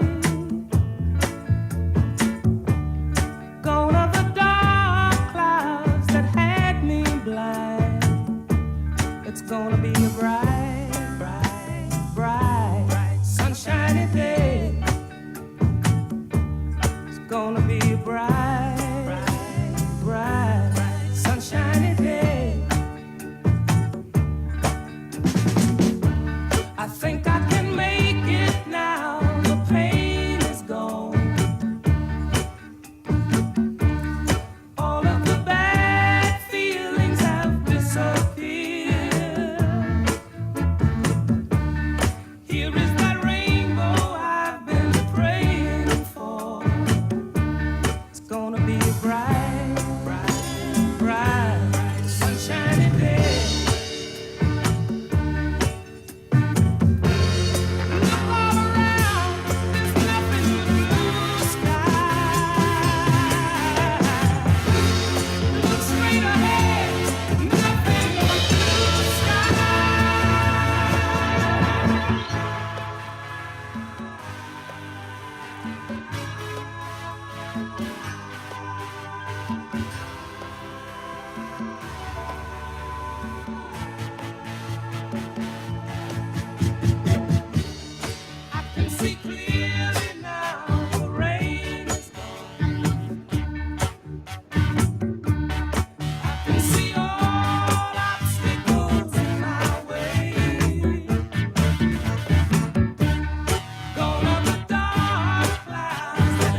Maybe the face I can't forget, a trace of pleasure or regret. Maybe my treasure or the price I have to pay. She may be the song that summer sings, maybe the chill that autumn brings, maybe 100 different things within the measure of a day.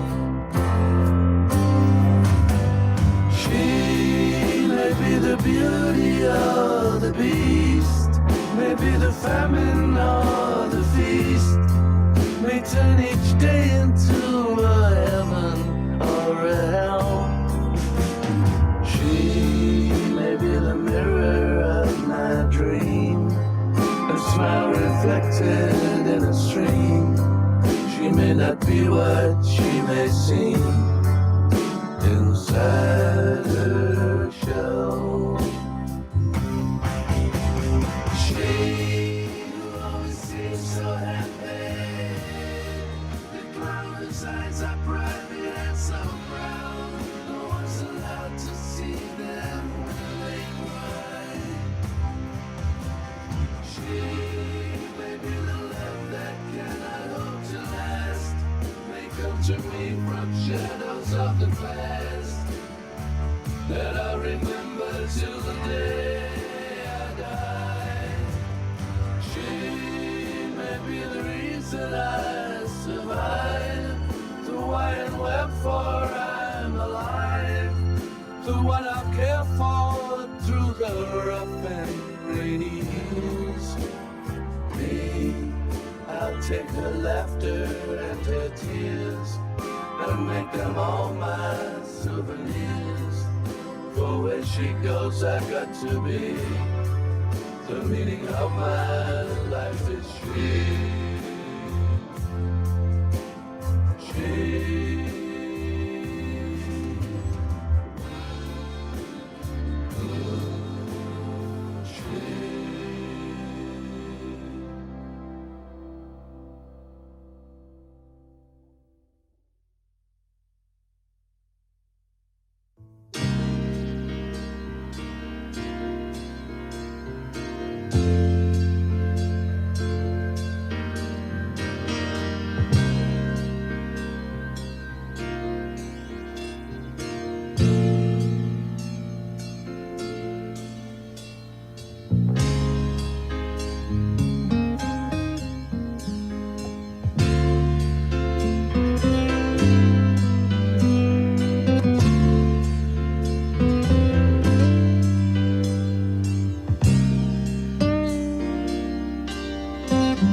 Ooh, baby,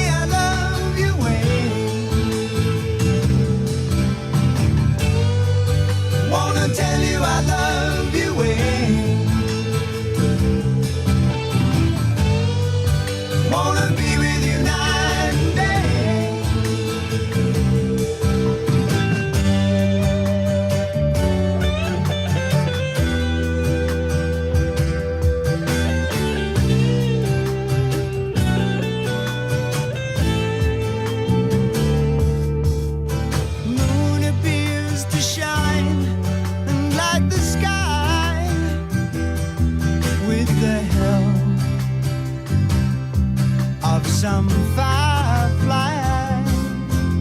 I wonder how they have the power to shine, shine, shine. I can see them under the pine, but don't hesitate, 'cause your love won't wait. Yeah. Ooh, baby, I love you way. Wanna tell you I love you way. Wanna be with you night and day.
Morning has broken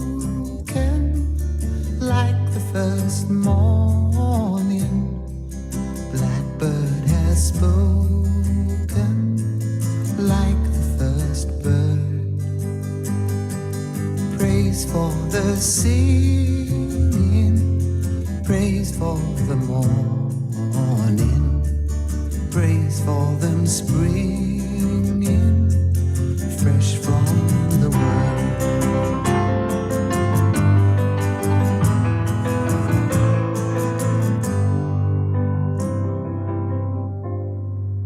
Sweet the rain's new fall, sunlit from heaven, like the first dew fall on the first grass. Praise for the sweetness of the wet garden, sprung in completeness where his feet pass.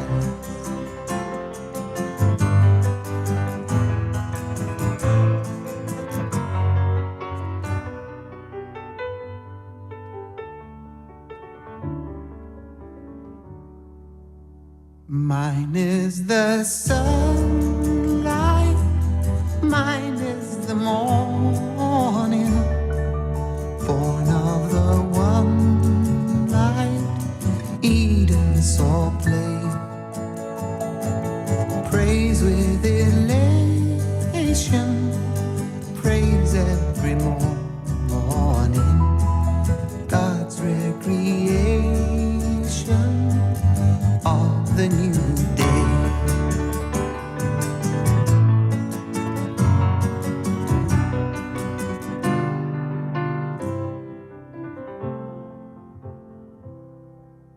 Morning has broken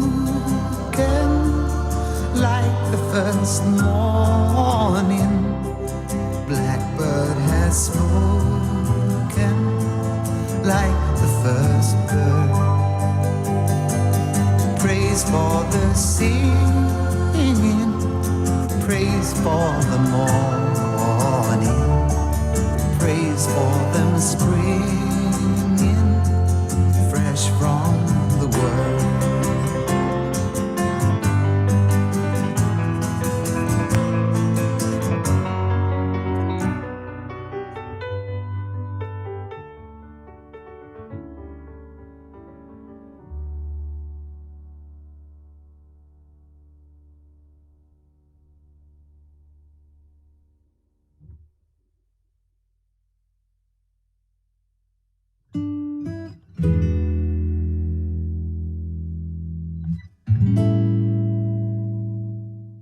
Are my sunshine, my only sunshine. You make me happy when skies are gray. You'll never know, dear, how much I love you. Please don't take my sunshine away. Oi ho kahi ku'ula hulali ku'uho hau oli kia kalineo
There's nothing you can do that can't be done. Nothing you can sing that can't be sung. Nothing you can say, but you can learn how to play the game. It's easy. Nothing you can make that can't be made. No one you can save that can't be saved. Nothing you can do, but you can learn how to be you in time. It's easy. All you need is love. All you need is love. All you need is love. Love. Love is all you need.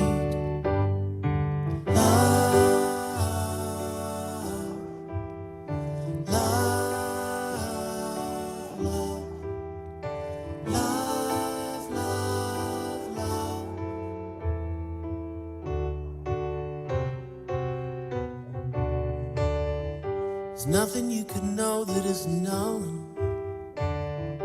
Nothing you can see that isn't shown.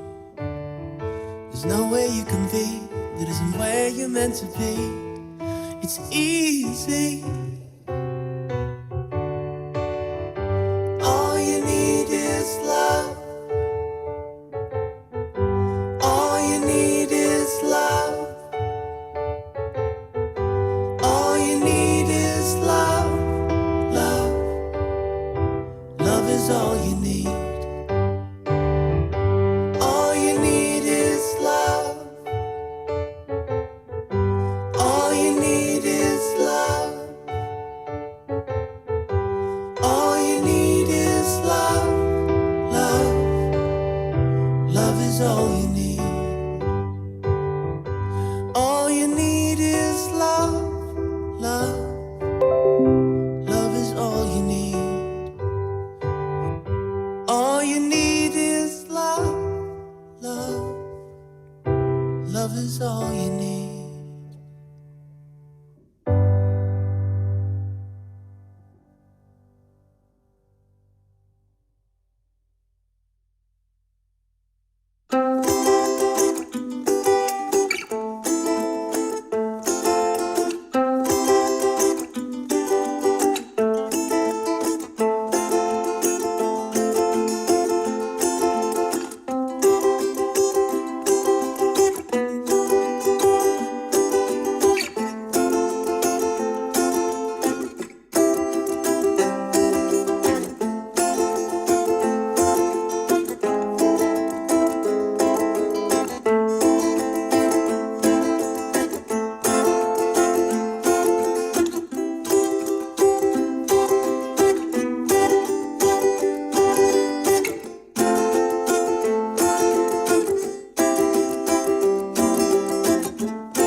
I'm gonna love you a little bit more. Come on over here and lay by my side. I've got to be touching you. Let me rub your tired shoulders the way I used to do. Look into my eyes and give me that smile, the one that always turns me on. And let me take your hair down, 'cause we're staying up to greet the sun. And when your body's had enough of me and I lay it flat out on the floor, when you think I've loved you all I can, I'm gonna love you a little bit more.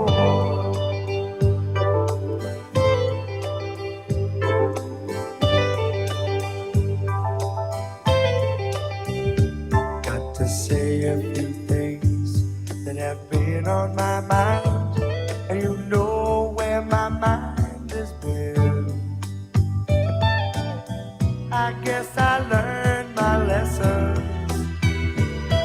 and now's the time to begin. So if you're feeling alright and you're ready for me, I know that I'm ready for you. We better get it on now, 'cause we got a whole life to live through. And when your body's had enough of me and I'm laying flat out on the floor, when you think I love you all I can, I'm gonna love you a little bit more. And when your body's had enough of me and I'm laying flat out on the floor, when you think I love you all I can.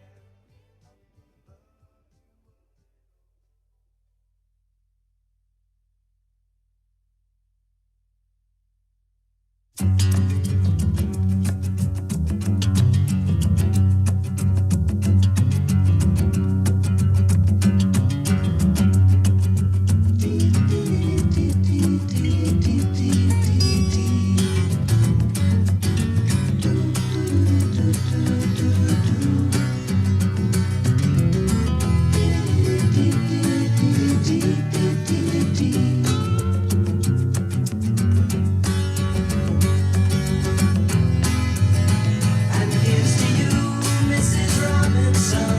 Jesus loves you more than you will know. Whoa, whoa, whoa. God bless you, please, Mrs. Robinson. Heaven holds a place for those who pray. Hey, hey, hey. Hey, hey, hey. We'd like to know a little bit about you for our files. We'd like to help you learn to help yourself. Look around you, all you see are sympathetic eyes. Stroll around the grounds until you feel at home. And here's to you, Mrs. Robinson. Jesus loves you more than you will know. Whoa, whoa, whoa. God bless you, please, Mrs. Robinson. Heaven holds a place for those who pray. Hey, hey, hey. Hey, hey, hey.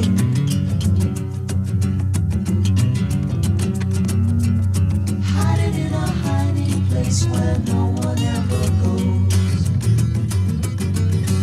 Put it in your pantry with your cupcakes. It's a little secret, just the Robinsons affair. most of all, you got to hide it from the kids. Cuckoo-cuckoo, Mrs. Robinson. Jesus loves you more than you will know. Whoa, whoa, whoa. God bless you, please, Mrs. Robinson. Heaven holds a place for those who pray. Hey, hey, hey. Hey, hey, hey.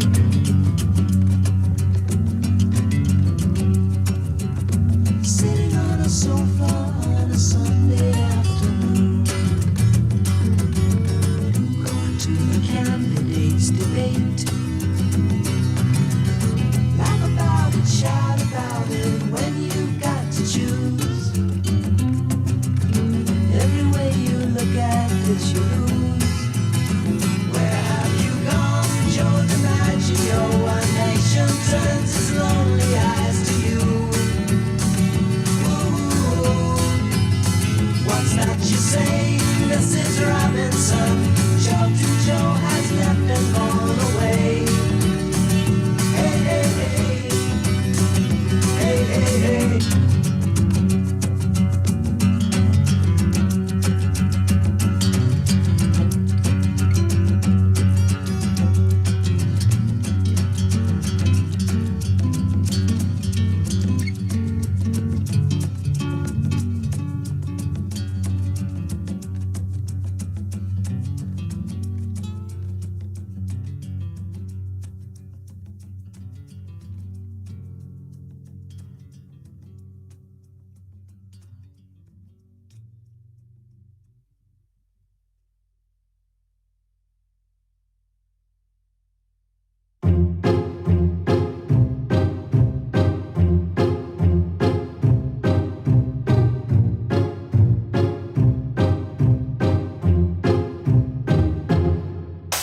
I'm sitting here in the boring room, just another rainy Sunday afternoon. I'm wasting my time, I got nothing to do. I'm hanging around, I'm waiting for you, but nothing ever happens. And I wonder,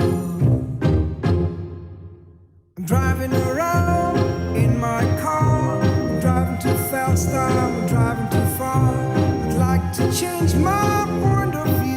I feel so lonely, I'm waiting for you, but nothing ever happens. And I wonder how, I wonder why. Yesterday you told me about the blue, blue sky, and all that I can see is just a yellow lemon tree. I'm turning my head up and down, turning around, and all that I can see is just a yellow lemon tree. Sing da da da da da dee da da da da da da dee da da da dee da. I'm sitting here, miss the power. I'd like to go out, taking a shower.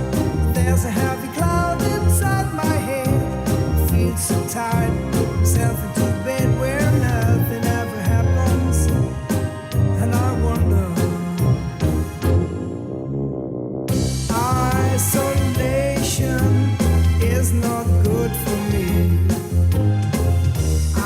Isolation, I don't want to sit on a lemon tree. I'm stepping around in the desert of joy. Baby, anyhow, I get another toy, and everything will happen. And you wonder, I wonder how, I wonder why. Yesterday you told me about the blue, blue sky, and all that I can see is just a yellow lemon tree. Turning my head up and down, turning around, and all that I can see is just another lemon tree. And I wonder how, wonder why. Yesterday you told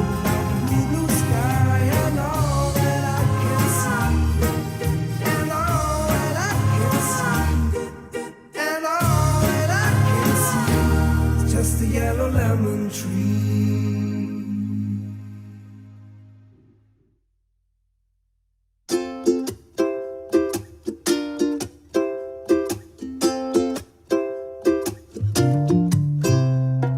Raindrops keep falling on my head, and just like the guy whose feet are too big for his bed, nothing seems to fit. Those raindrops keep falling on my head, they keep falling. So I just did me some talking to the sun, and I said I didn't like the way he got things done. Sleeping on the job, those raindrops keep falling on my head, they keep falling. But there's one thing I know, the blues they send to meet me won't defeat me. It won't be long till happiness steps up to greet me. Raindrops keep falling on my head, but that doesn't mean my eyes will soon be turning red. Crying's not for me, 'cause I'm never gonna stop the rain by complaining, because I'm free. Nothing's worrying me.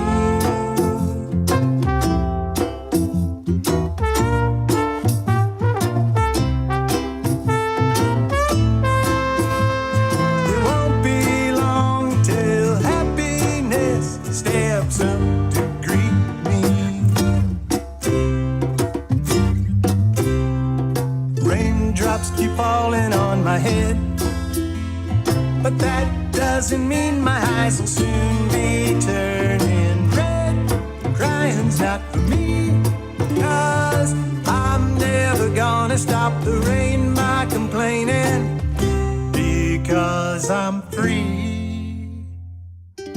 Nothing's worrying me. 1, 2, 1, 2, 3, 4.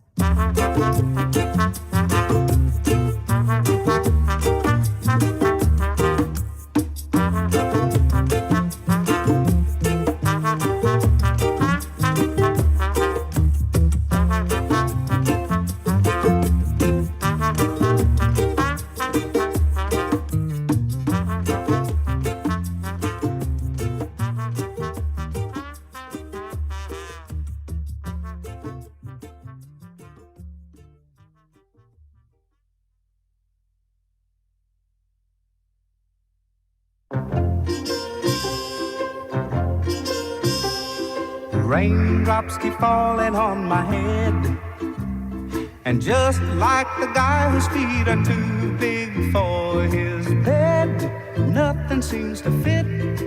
Those raindrops are falling on my head, they keep falling. So I just did me some talking to the sun, and I said I didn't like the way he got things done. Sleeping on the job, those raindrops are falling on my head, they keep falling. But there's one thing I know, the blues they send to meet me won't defeat me. It won't be long till happiness steps up to greet me.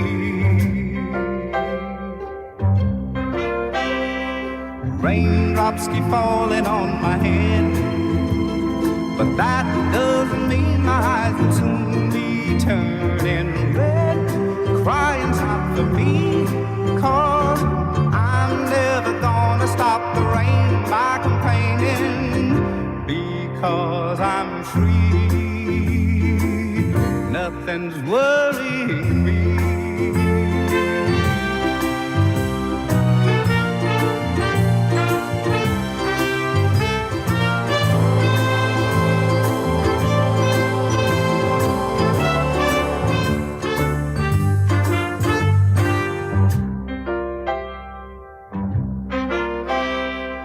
Raindrops keep falling on my head, but that doesn't mean my eyes will soon be turning red. Crying's not for me, 'cause I'm never gonna stop the rain by complaining, because I'm free. Nothing's worrying me.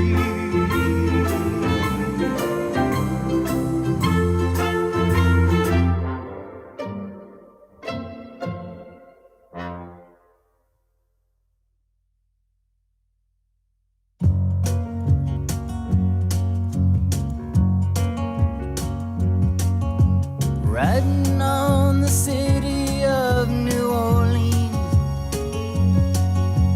Illinois Central, Monday morning rail.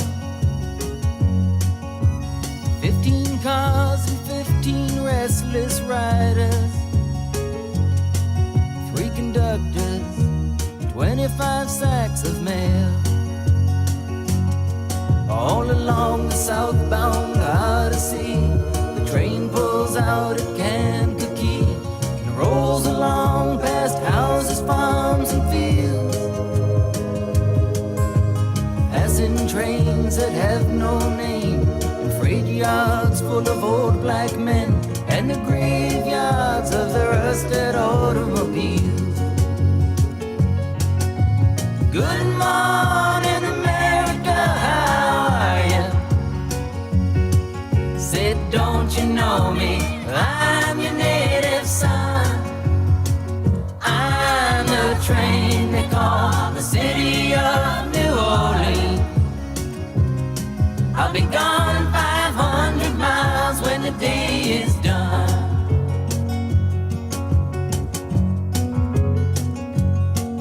Dealing card games with the old man in the club car. Penny a point, ain't no one keeping score. Pass the paper bag that holds the bottle, and feel the wheels rumbling neath the floor. And the sons of Pullman porters and the sons of engineers ride their father's magic carpets made of steel. And mothers with their babes asleep, rocking to the gentle beat, and the rhythm of the rails is all they feel.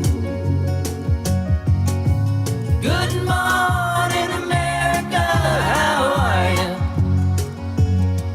Said, don't you know me? I'm your native son. I'm the train they call the city of New Orleans. I'll be gone 500 miles when the day is done.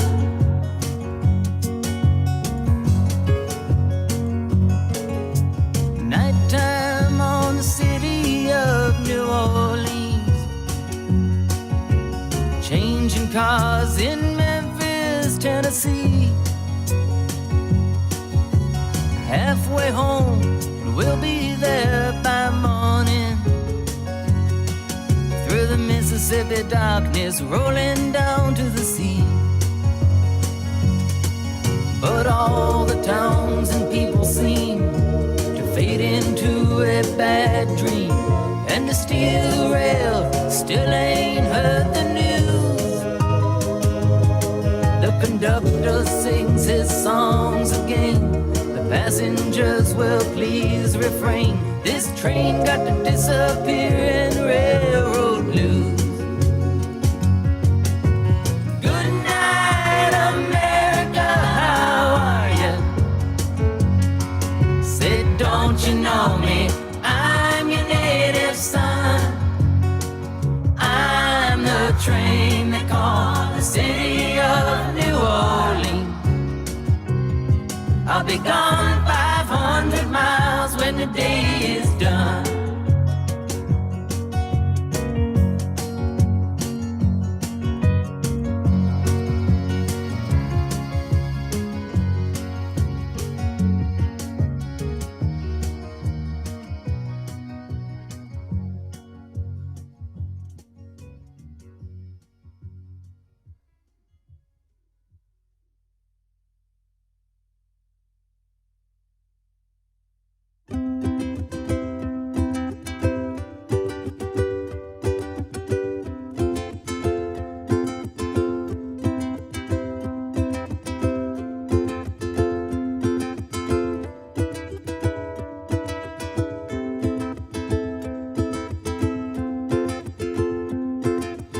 somewhere over the rainbow, way up high,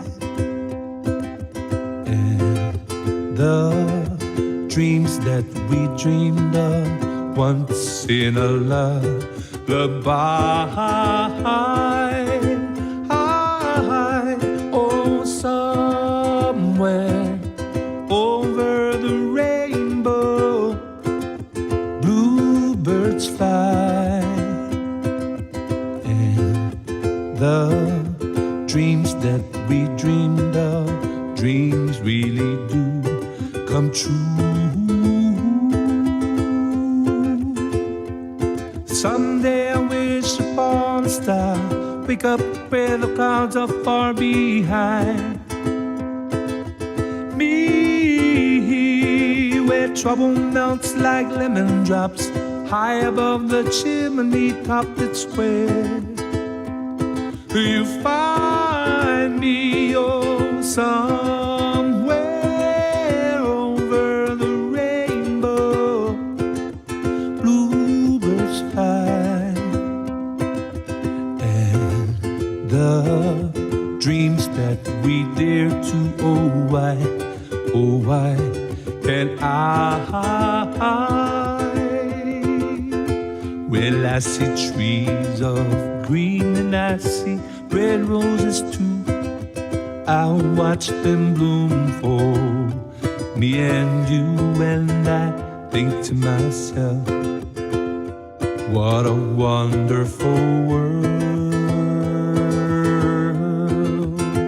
Well, I see skies of blue and I see clouds of white and the brightness of day.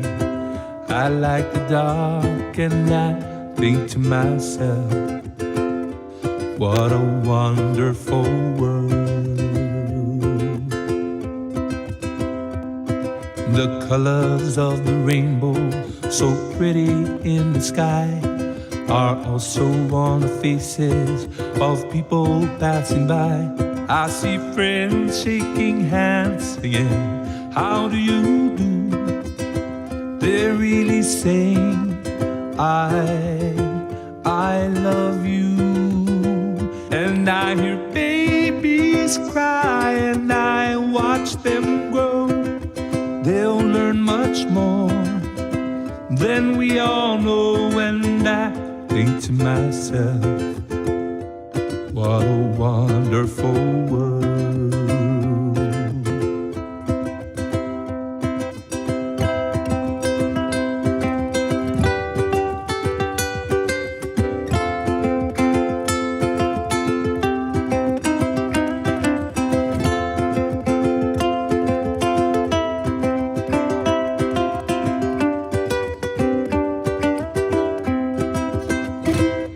Someday I wish upon a star, wake up where the clouds are far behind me, where trouble melts like lemon drops, high above the chimney top. It's where you find me. Oh, some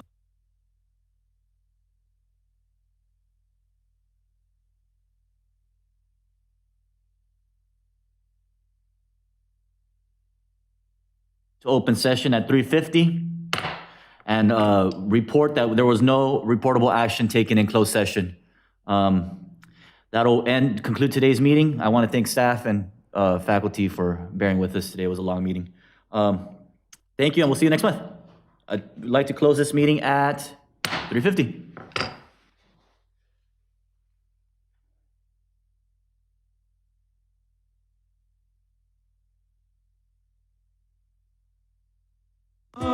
Somewhere over the rainbow, bluebirds fly, and the dreams that we dare to, oh why can I?